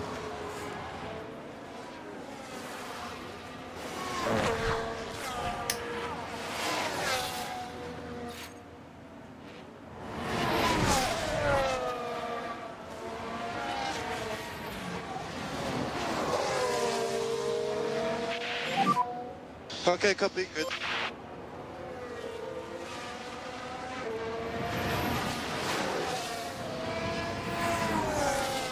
So here we are, round 2 with Lando Norris.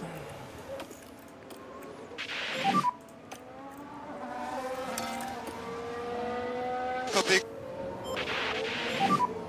Try to pick up a bit more pace.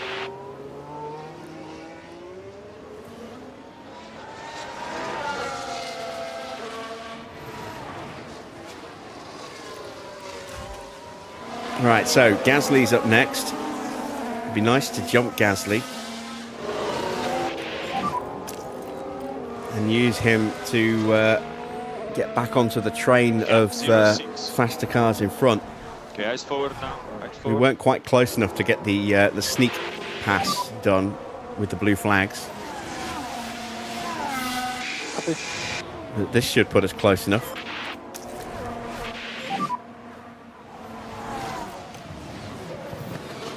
Copy. Copy.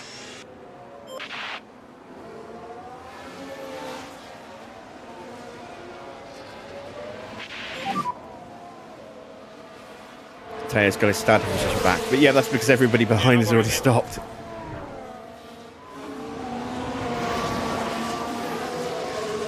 Horner to Aston.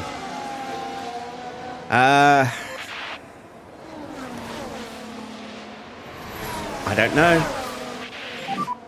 Yeah, are the tires? I doubt it. Good, it's okay. I mean, that's one of the reasons Newey went to Aston in the first place, was to get away from Christian Horner. So I can't see that one happening. Not with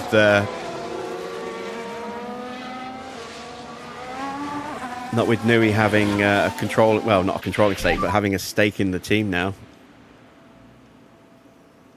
Copy.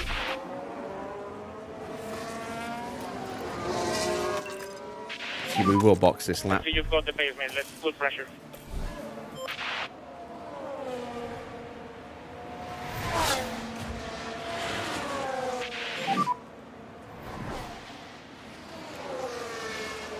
Copy.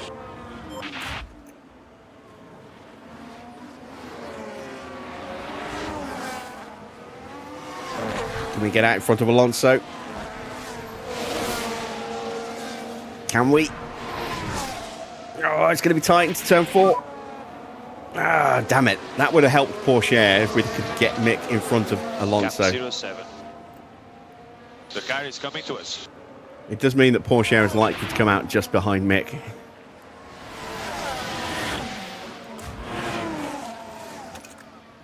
I'm going to go one more lap. Tyres can handle one more lap. Box, box, box, box. Copy, box.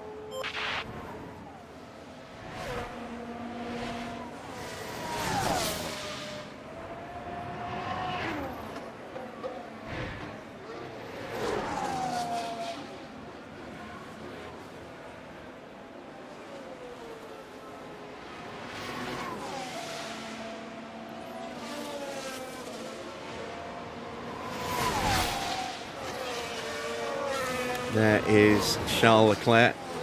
No, Carlos Sainz coming up to lap Teo. So we'll avoid the blue flag from no, wait, hang on.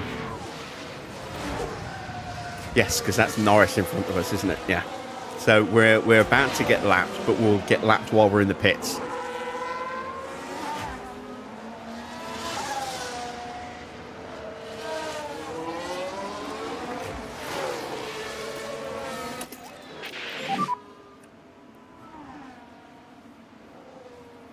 Copy.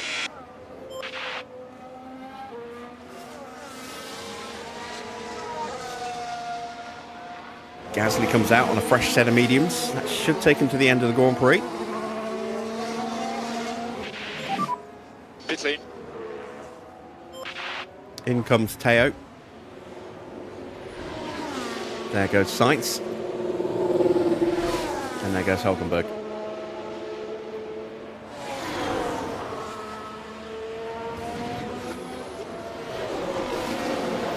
New fastest lap for Fernando. 1:10.7.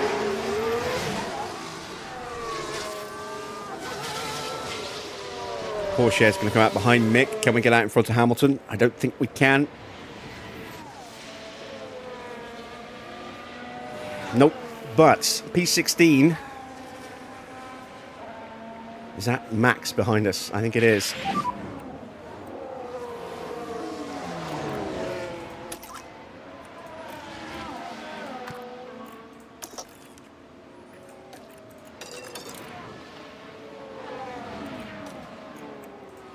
See if we can stay close enough to Max that we can sneak our way past Hamilton. Just like we did last time we came out the pits. Copy.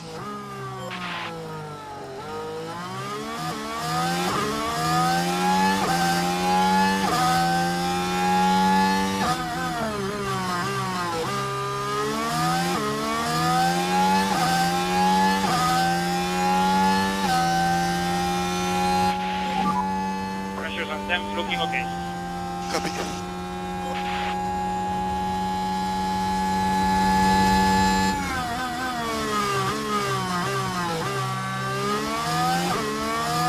Max might be able to take his tyres to the end. It's 70%.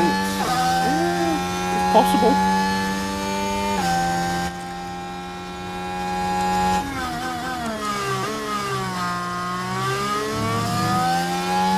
I'm kind of curious as to how quick we can go here. This is why I'm seeing if we're going to set any purple sectors. We're up 0.6 over Hamilton in the first sector. We're right behind Max. Max was up to 0.3 on Hamilton. I think we're close enough that if the Sainz dives into the pits, as soon as he gets blue flag, we should be able to sneak our way through, unless we actually try and get an overtake here. 36.2 in the middle. Only a tenth quicker than Hamilton. Ricardo is up. Ricardo's flying, look.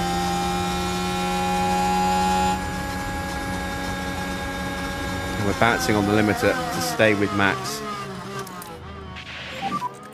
Copy, copy. From the rear. New fastest lap then, a 1:10.68.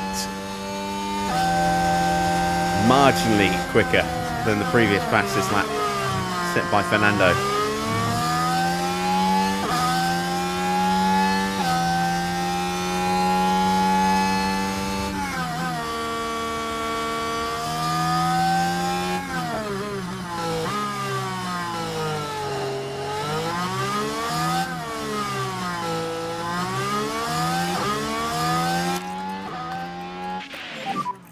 Copy. That blue flag for Hamilton's coming. Getting a little bit quicker. Not quite close enough.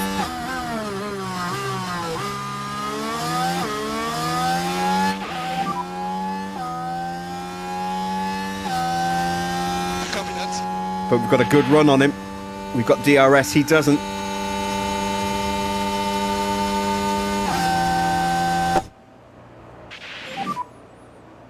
Oh God, that's a Ferrari behind trying to lap us. Get the move done first. In 2 seconds. Just focus on your Ah, damn it.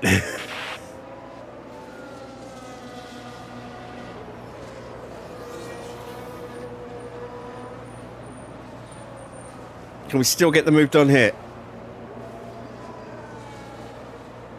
Joe's just popped out in front of us as well. That might complicate matters. We get through. Thank God. I can turn the tyres back down now. Try to keep the tires cool. Copy. Copy. So we're into mixed pit window. Very much into mixed pit window.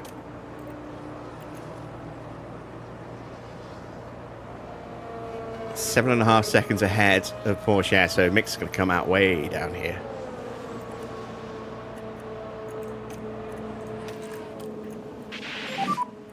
Copy.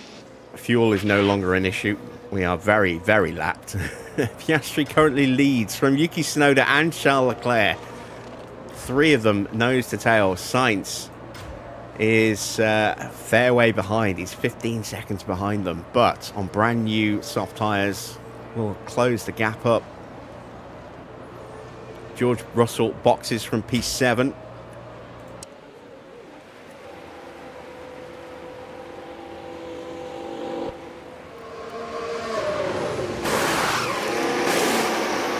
It's a decent stop. What are the stop times looking like at the moment? 2.469 is the slowest top 10 stop so far. Our best effort is 2.7 and 2.5. So, yeah, we're not looking like we're going to get any points at the moment, although we have got one more stop to make with Mick. So maybe Mick can sneak his way up onto the leaderboard. Who knows?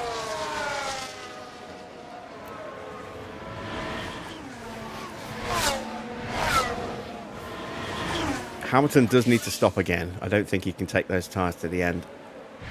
Well, he might be able to, but I mean, they're not going to be quick.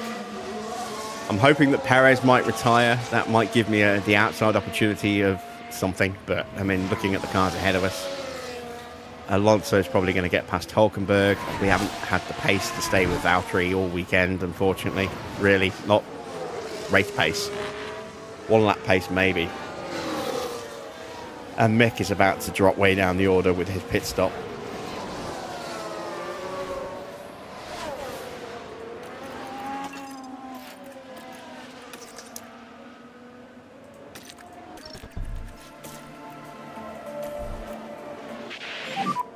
Need a big push. Box, box, box, box. So I get blue flagged for Max and Sainz. At least it happened in a place where I didn't lose too much time. Could have gone another lap, but we've already extended this stint by a lap, and we've got to do one lap less on this stint because we've been lapped. So that's 2 laps of extra tyre wear to play about with that we didn't have before. Porsche is through. 13.5 seconds behind Valtteri. Turn the tyres back up now. So let's pick up the pace. And we've gapped Hamilton quite convincingly. Watch out, pit exit.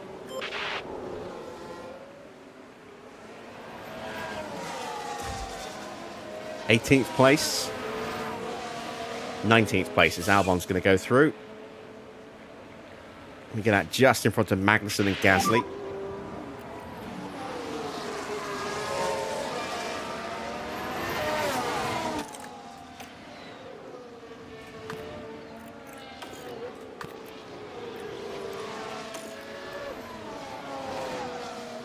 Gap 1.0.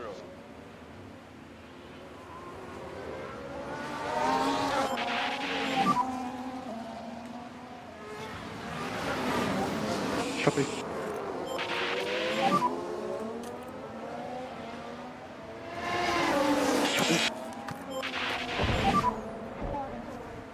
All right, let's get this moved on Albon. Copy. And rocket after Logan Sargent. See how quick we are on soft tyres.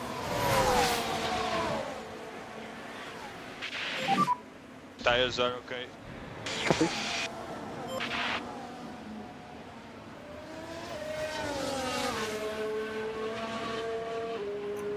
Now we'll get Mick back into Doing a very high really, confidence. really good job. Very nice. 3.8 seconds is the gap. Let's go hunting.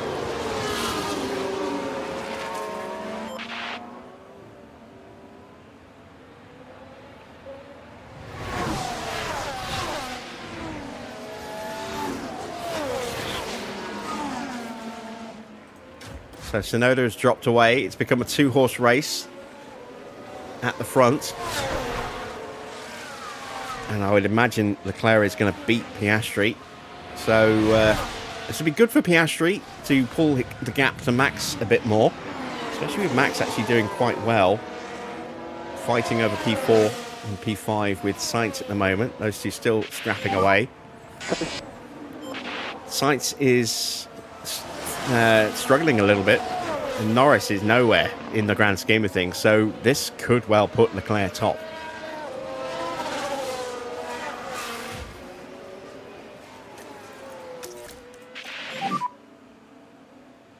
Okay, 1:11.3. That's not a bad lap at all. Okay.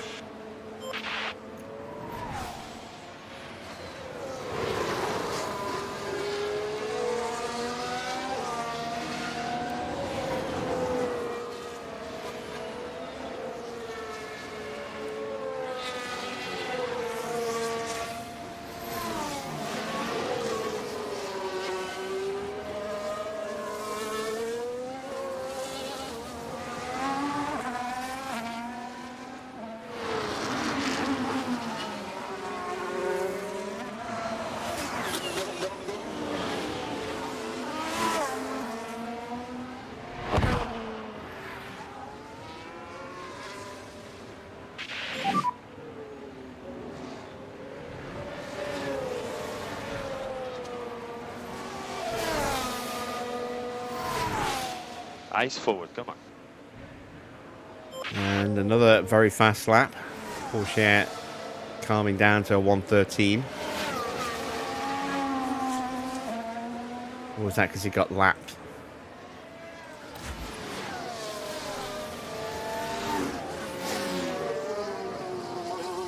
Might be because I got lapped to Ricardo. Right on board with Nick.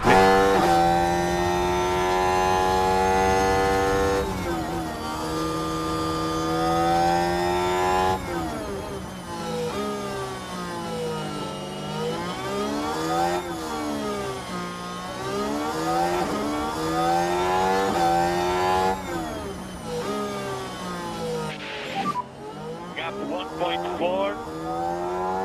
Eyes forward, eyes forward. So there's what, 1.3 kilos around this circuit. So we've still got a little bit to play with both drivers, but making sure we don't run out of fuel again.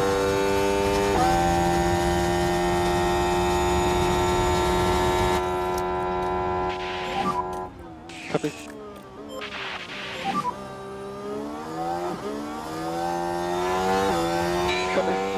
New fastest lap of the Grand Prix for Lando Norris, a 1:10.3. So that's a bonus point for Lando.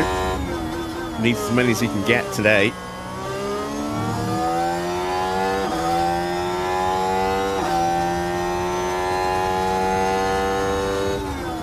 Back in the 1:11s for Teo. It's taken half a second out of Valtteri.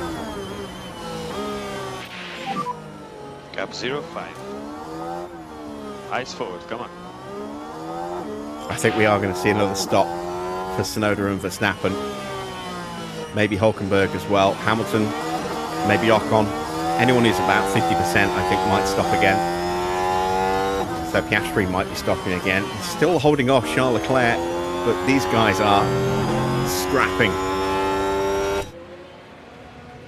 Tsunoda's closing back up again.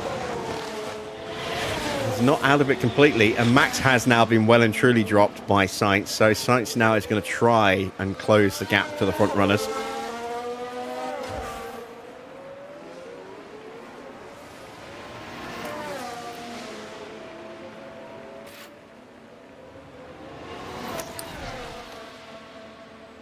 We are up to 17th with Mick. And we have more than enough pace to push forward. And it was Mick Schumacher involved. Can they squeeze by? Wish that Nissan Nissan Nismo logo was a little bit bigger.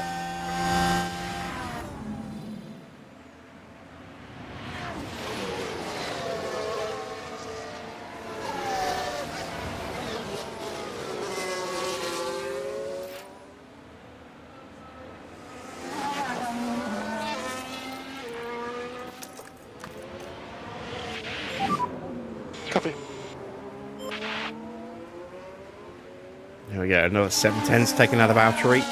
Might be able to get him before the end. It's an optimistic might be.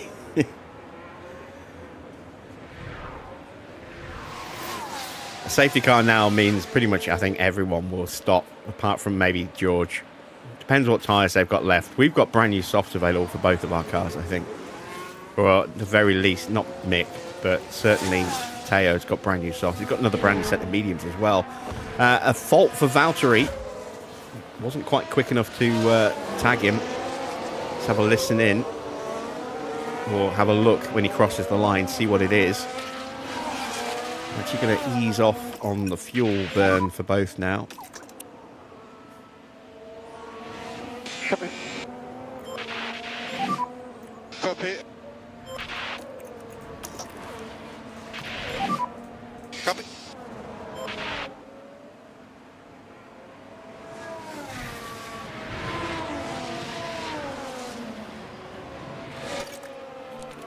So let's have a look, shall we?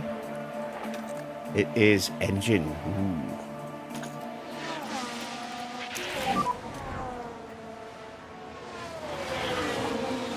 Understood.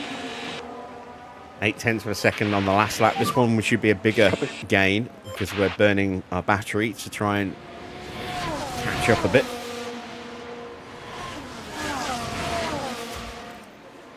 Mick is taking big chunks out of Esteban Ocon. 2.2 seconds that lap.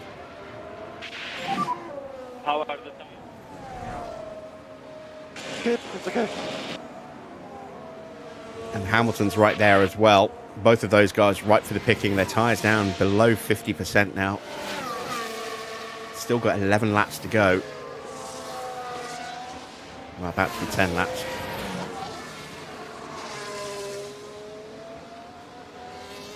Leclerc leads by 2 seconds from Oscar Piastri. Tsunoda is third. Sainz in fourth is not closing quickly enough. He's actually matching Leclerc, so he's not going to be able to beat his teammate today.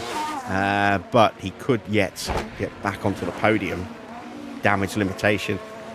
Norris in 8th place. Should be able to get 7th, and that's as high as he's going to get unless there's a safety car to bunch the field up.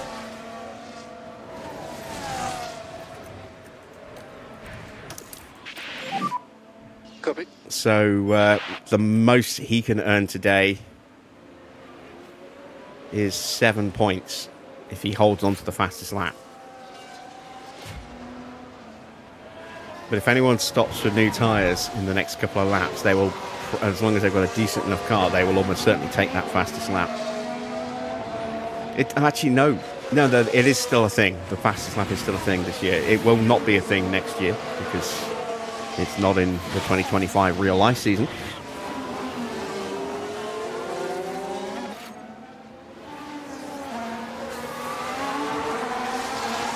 And Schumacher coming up to the back of Zhou and Gasly. No, Zhou and Ocon. We get past Zhou, so we're now just a second behind Esteban Ocon. Gap 1.0. Come on, eyes forward, come on.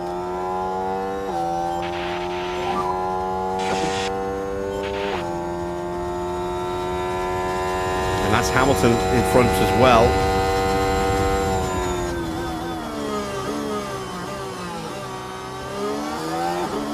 We've got much faster, much healthier tyres, so we should be able to get through without having to work too hard.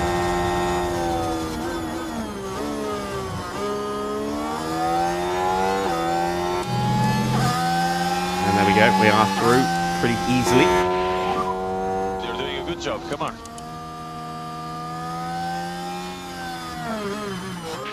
Let's have a look at that. Right, we're down at turn 5. There's the opening. Lovely move. And Mick Schumacher says, Dankeschön. Thank you very much.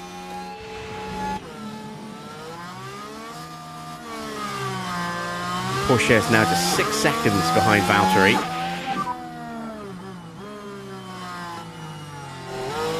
and Hulkenberg. Gap 0. The pair of them together. Let's go, come on. Ice forward. So 12th place is probably the best we can do with Teo.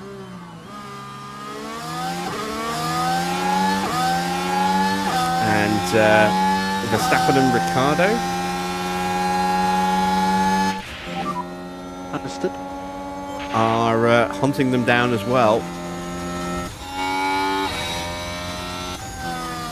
Mick gets through on Lewis.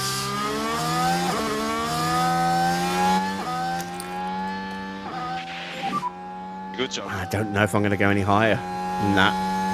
Well, I won't with Mick. 15.5 seconds to our teammate. So that's it for Mick. 15th place. Turn our focus towards Teo.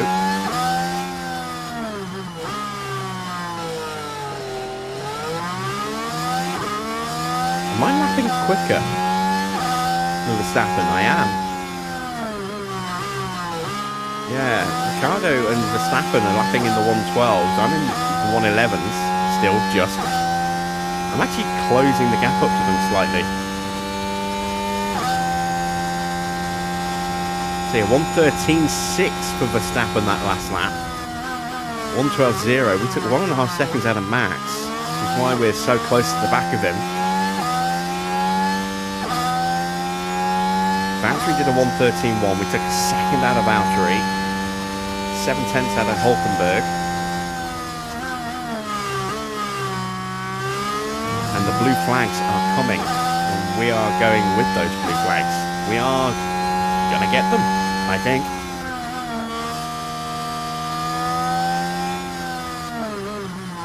We have more tyre wear to play with as well when it comes to the nitty-gritty, the push and shove.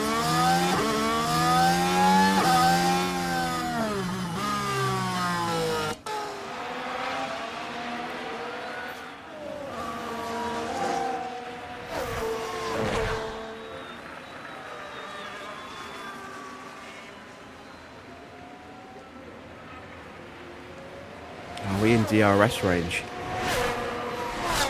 Yes, we are. So let's do some harvesting. Build the battery up. Looks like Ricciardo has dropped Max. Max is lapping at the same speed as Valtteri, give or take. So we might actually have to try and unlap ourselves, which is going to be tricky. Ugh.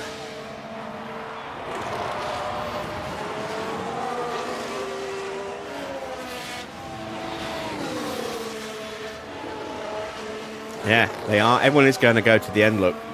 No one's stopping. So it is going to be a one-stop then for Verstappen and was it Tsunoda?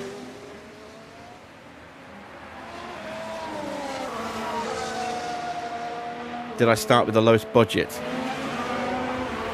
And did I choose a Japanese license? Don't know what you mean by Japanese license.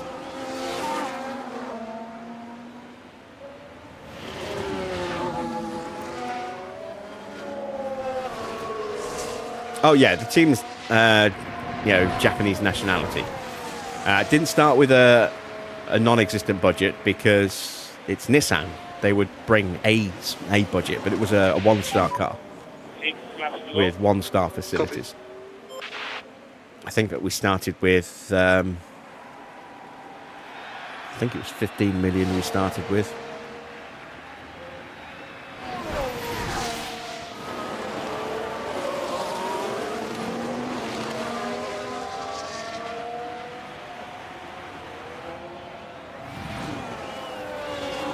It was either 5 or 15, I'm not sure. I'll have to go back and check.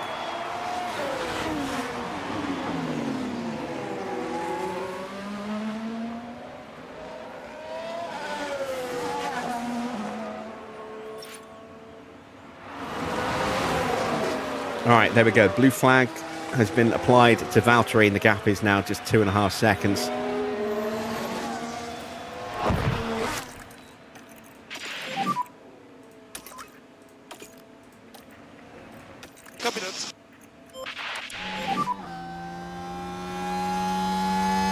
I might need to drive in clean air to force the overtake here.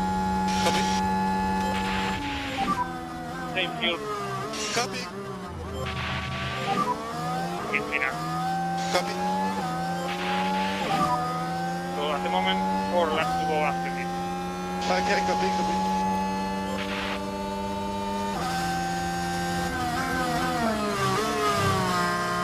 It's not going to let me overtake. Oh, god damn it. I hate when this happens. We get stuck behind a car we're quicker than, but we can't get through because of blue flags.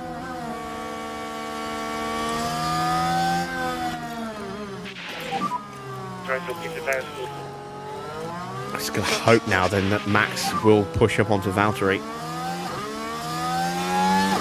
Copy. Yeah, it wasn't like a monster budget, but it was a realistic, or what I would deem a realistic budget for a team starting out. You know, I think, say, it was either 5 mil or 15 mil. It wasn't anything higher than that, but it wasn't 2 mil.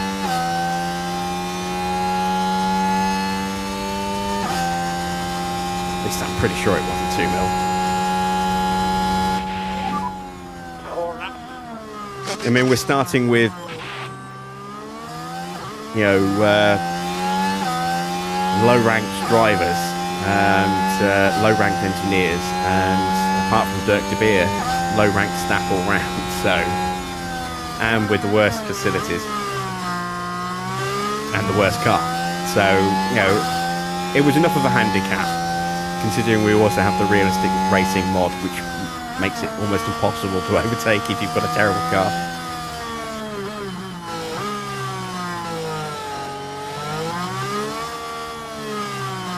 Right, Hulkenberg has been blue flagged. That slowed him down into Valtteri, and that has closed the gap up. Copy, copy. Copy. Max is very close to getting through now.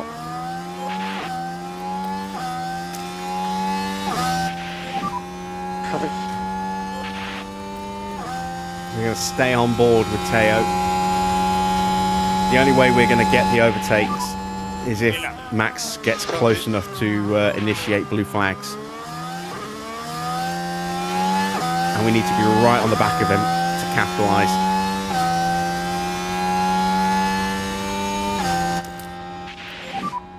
Copy that.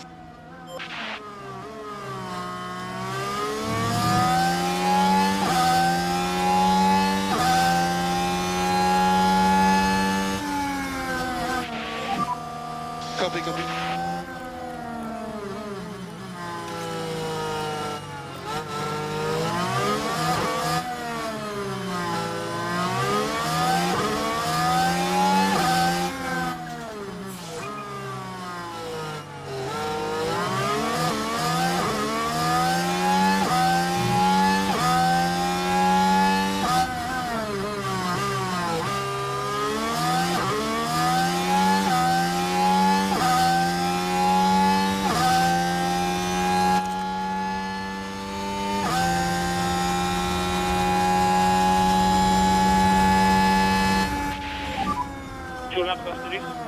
Copy, copy. This is it, final lap. Max isn't going to initiate the blue flag, I don't think. And we're not going to be able to get past him.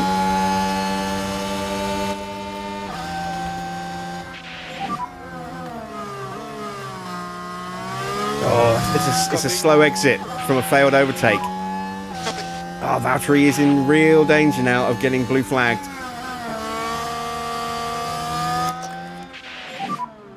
Copy. Come on. Give me that blue flag. Give me that blue flag.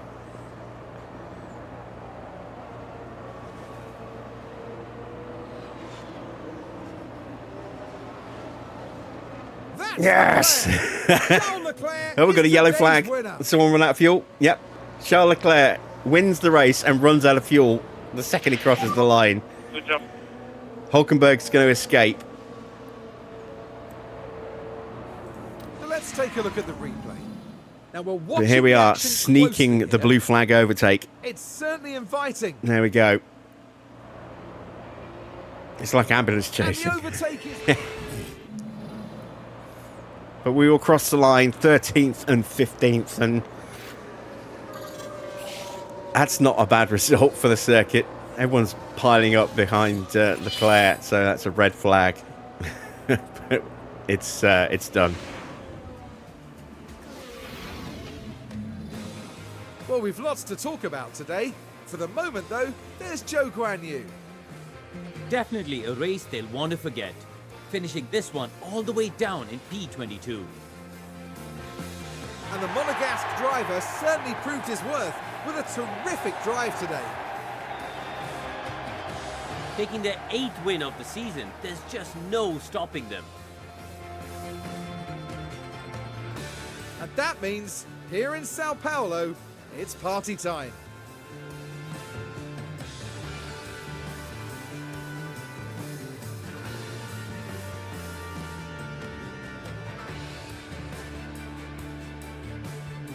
Well, Karun, how do you think they'll be feeling in the team garage at the end of that? It was a strangely mixed weekend for them.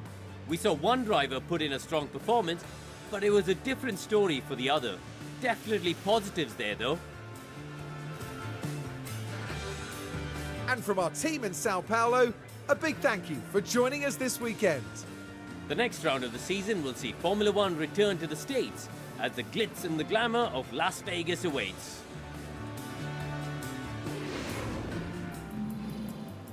So, confirmation of the final result. Charles Leclerc takes the win and the first position in the drivers' standings. Oscar takes second to pull out some good points over Max. Where is Max? He ended up down in 6th place in the end. 3rd place for Yuki Tsunoda, getting on the podium. And with Ricciardo finishing in 5th, that is big points for RB in their quest to try and at least exert a little bit of pressure on Red Bull. Sainz has to settle for 4th. That means he will lose 13 points to his teammate.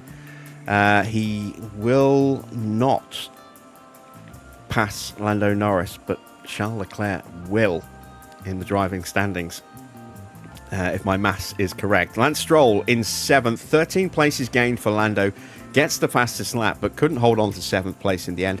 So only 5 points for Lando today.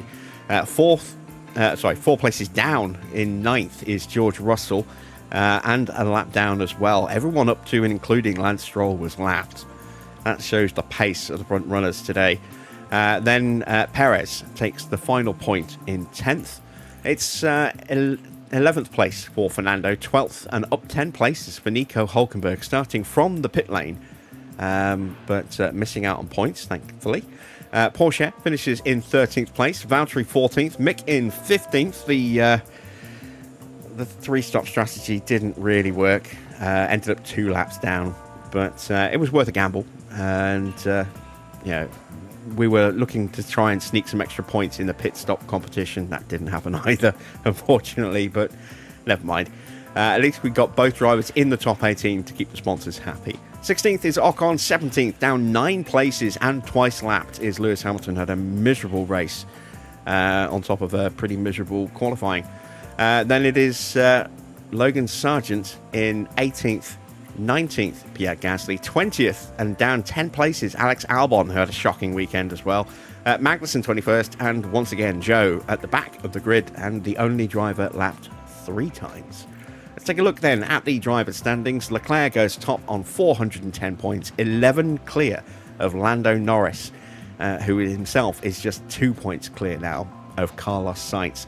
So just 13 points separating the top 3. The gap has stretched slightly. It was 9 points separating the top 3 going into this race after the sprint, but still very, very close.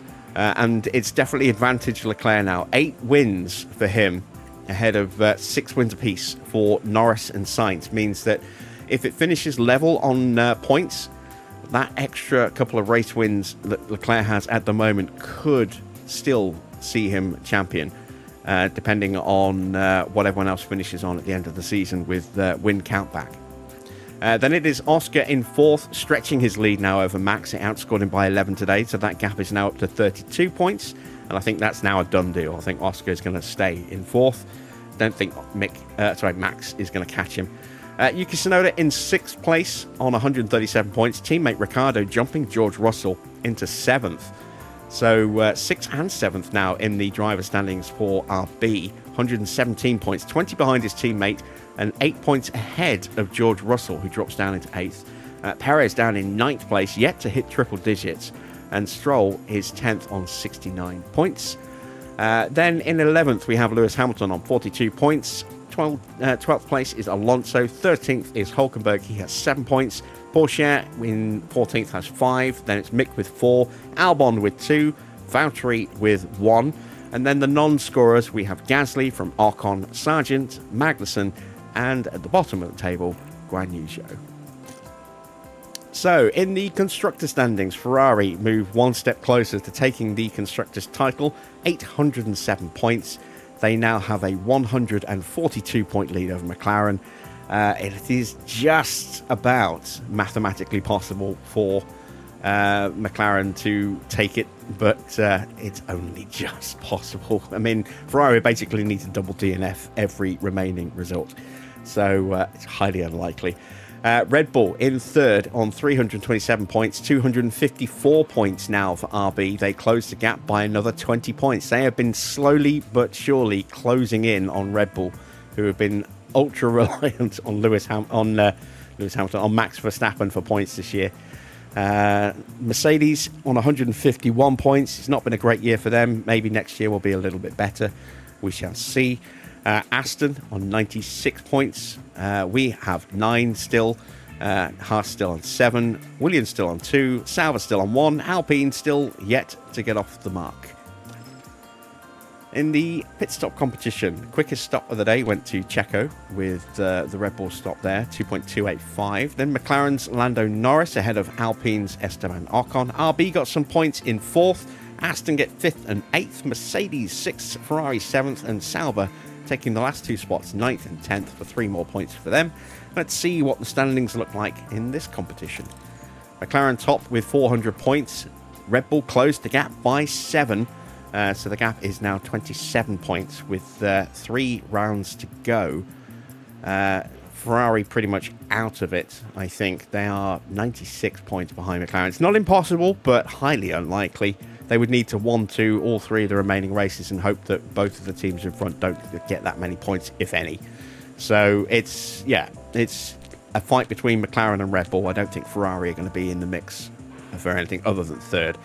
Alpine are 4th on 215. RB a little behind on 192. 10 points behind them is Aston, up 1 place over Mercedes. They are tied on points, but their best stop of the season is 7 thousandths of a second quicker than Mercedes, which is why they are in 6th. Williams in 8th place have 109 points. We have 82 points. It's still not impossible for us to catch and pass Williams. We're only 27 points behind them. 3 chances left to score big points, or at least points. Any points is big points, I suppose. Sauber in 10th has 61 points and Haas 21. There are our stops for the day. Our best stops were in the 2.5 range, but we needed to be about a 10th of a second quicker, at least. So, yeah, bit of a shame today, but who knows what will happen in Vegas. Both drivers do hit their sponsor targets, so that's 904,000 added to the bank. We have some housekeeping to do before Vegas, so we'll head back and start getting prepped for that.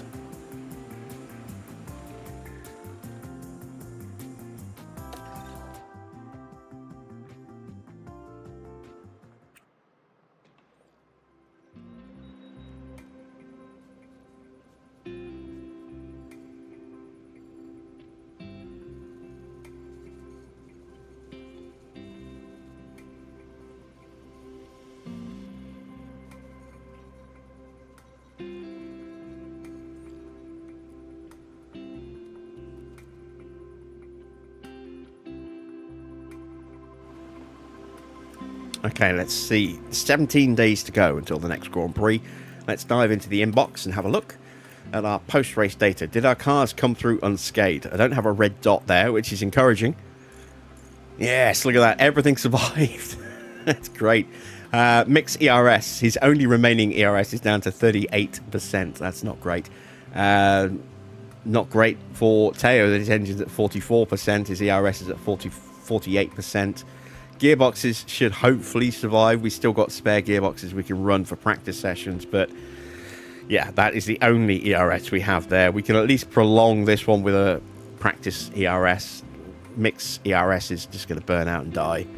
As long as it doesn't die before the final race of the season, as long as it's functional enough to put in the car, then that's all that matters. We are not going to be spending $2.5 million to replace it for just a couple of Grand Prix, if we can absolutely avoid it.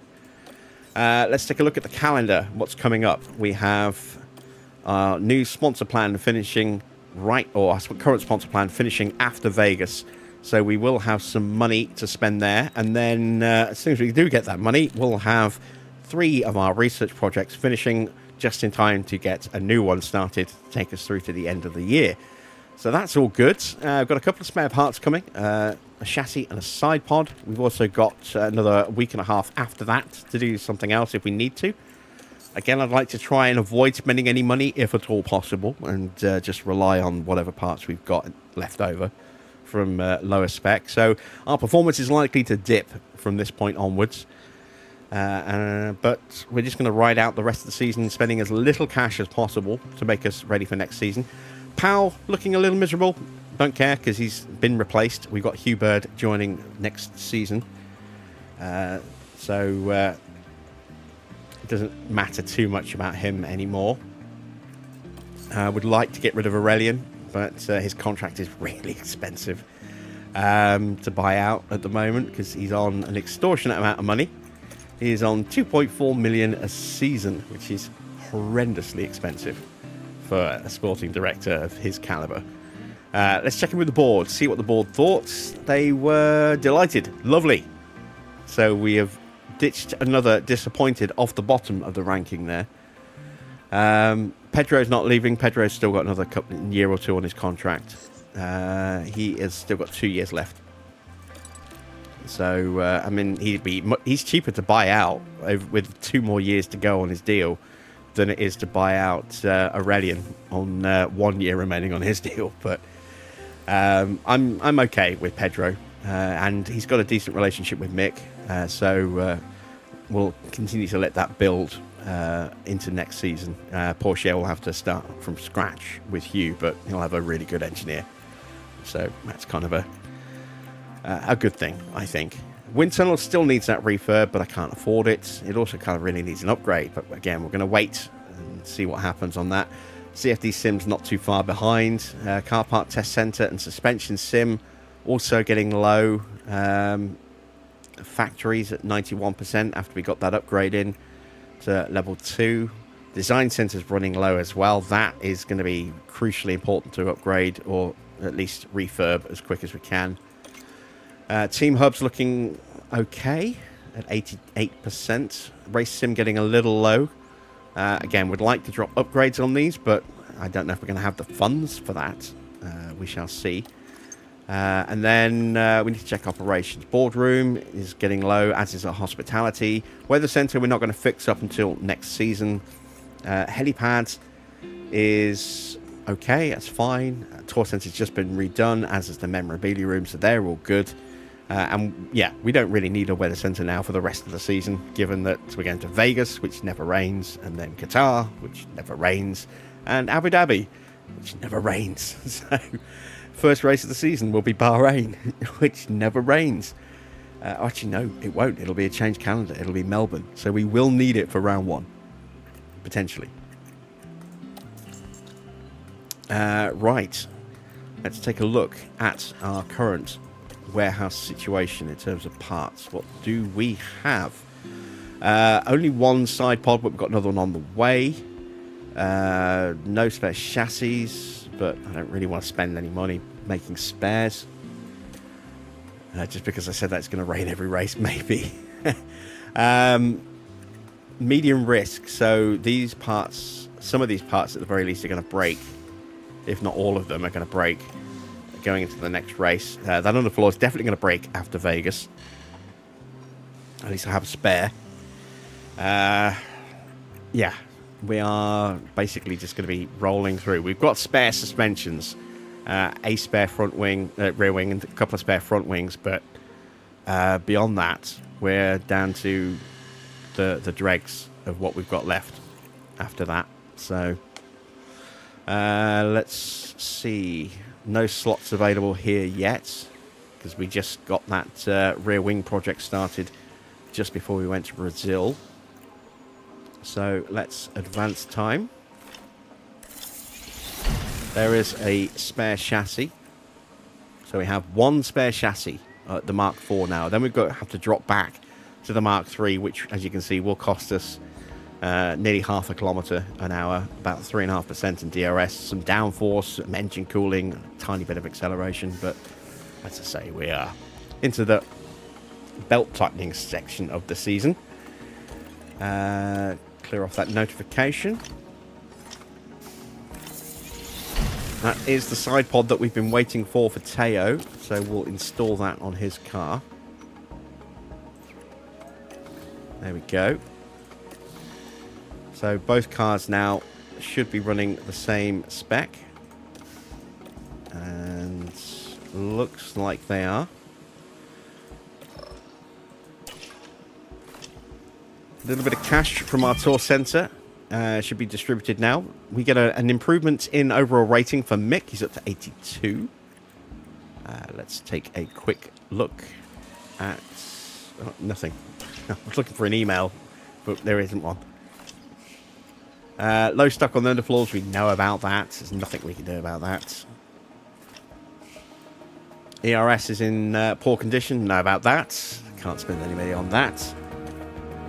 I did give Mick a little bit of a buff because I thought the stats were a little unkind to him, but I didn't really change his stats so much as just gave him a little bit of a nudge up in his development category. So he was already in a pretty poor development rate category, so I just increased that slightly, but I don't think I changed his actual stats. I'm not sure. Might have given him a slight nudge. I just wanted to get it to a realistic level. We're going to be doing that with Behrman and Colapinto and Bortoletto and Doohan and Hadjar and Antonelli as well. Antonelli, I think, already had a little bit of a nudge. No, I decided to leave it and see how he developed this year before giving him the nudge at the end of this season. So all the rookies that are coming into the grid next season are going to have their stats reflected to how they've been done so far this year in real life. So Hadjar will be much better than he is in the game. But not too overpowered, I hope. But just want to reflect the talent that the drivers actually have. Rather than the arbitrary ratings, which is why we're also going to be nerfing Lance Stroll slightly, because he is way too good in the game compared to what he's like in real life.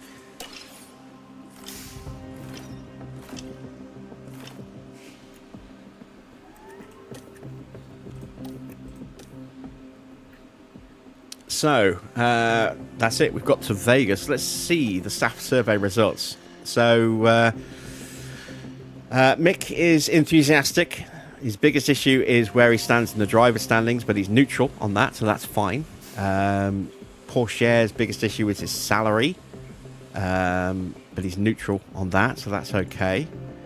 Pedro is neutral, very unhappy with car performance, so he's dipped slightly, unfortunately. Powell, he's neutral, very unhappy with car performance. He's going, so I don't really care what he thinks anymore. Look at this. Matt Harmon, once again, fully enthusiastic, loving life at the team. Dirk de Beer now joining him in that category. He's always been enthusiastic, but had some little issue. But he's now issue-free. He's happy. So that's good to see. Aurelien Pallier is positive, very unhappy with car performance. Tuka, our reserve that we signed for future development into a potential driver for the team, is in positive performance, very unhappy with the car. Nutt we are keeping for next season just for commercial purposes. Carlo is already leaving. He's going to Mercedes for 2 years as their affiliate. We have our own Japanese affiliate coming in next season to be the development driver to replace Carlo. So that's all that sorted.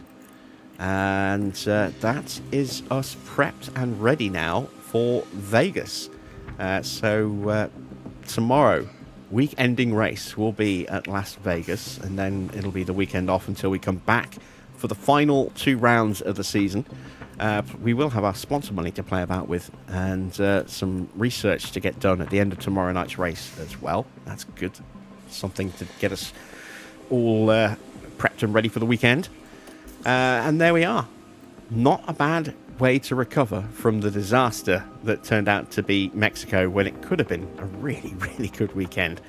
Bit of a shame, but a good recovery tonight, I think, especially considering the nature of the circuit. We did gamble a little bit with Mick on a 3-stop. It didn't really work. I was hoping we might have had at least one decent pit stop out of the 5 that we made, and unfortunately we didn't. Didn't get any points at all in the DHL competition tonight. We still have a chance to beat Williams. 3 rounds of stops to go at Vegas, and then the race at Qatar, not the sprint, and then the race at Abu Dhabi. So there's a chance that we can get those 27 plus points that we need to jump ahead of them. But we shall see what happens in the remaining 3 Grand Prix. Just a reminder, once again, there is a new tutorial for Lancia on my channel. That is up on the playlist with all the other tutorials that I've done.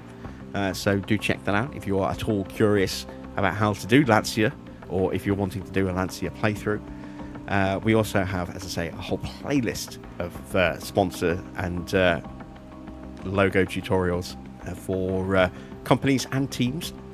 So have at it. Peruse those at your leisure. There'll be another episode of Construction Simulator 3 Console Edition live on the channel tomorrow. That goes live tomorrow afternoon at 2. And then we'll be back at the usual... Well, no, I say we'll be back at the usual time. I am going to delay the start of Vegas tomorrow by an hour. We're going to come back at 9 p.m. tomorrow for Vegas. It's 9 p.m. UK time, so adjust accordingly.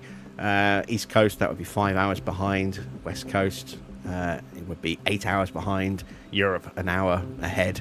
So adjust your time accordingly. But we'll be an hour later than usual tomorrow to try and get a little bit of a cooler room to work in, hopefully, for the Las Vegas Grand Prix. And will be some more American Truck Sim on Saturday as well. So keep your eyes peeled for that too. Until then, though, that's it from me. Thanks for watching. I am Jim Bob, and I'll be back with more F1 Manager very soon.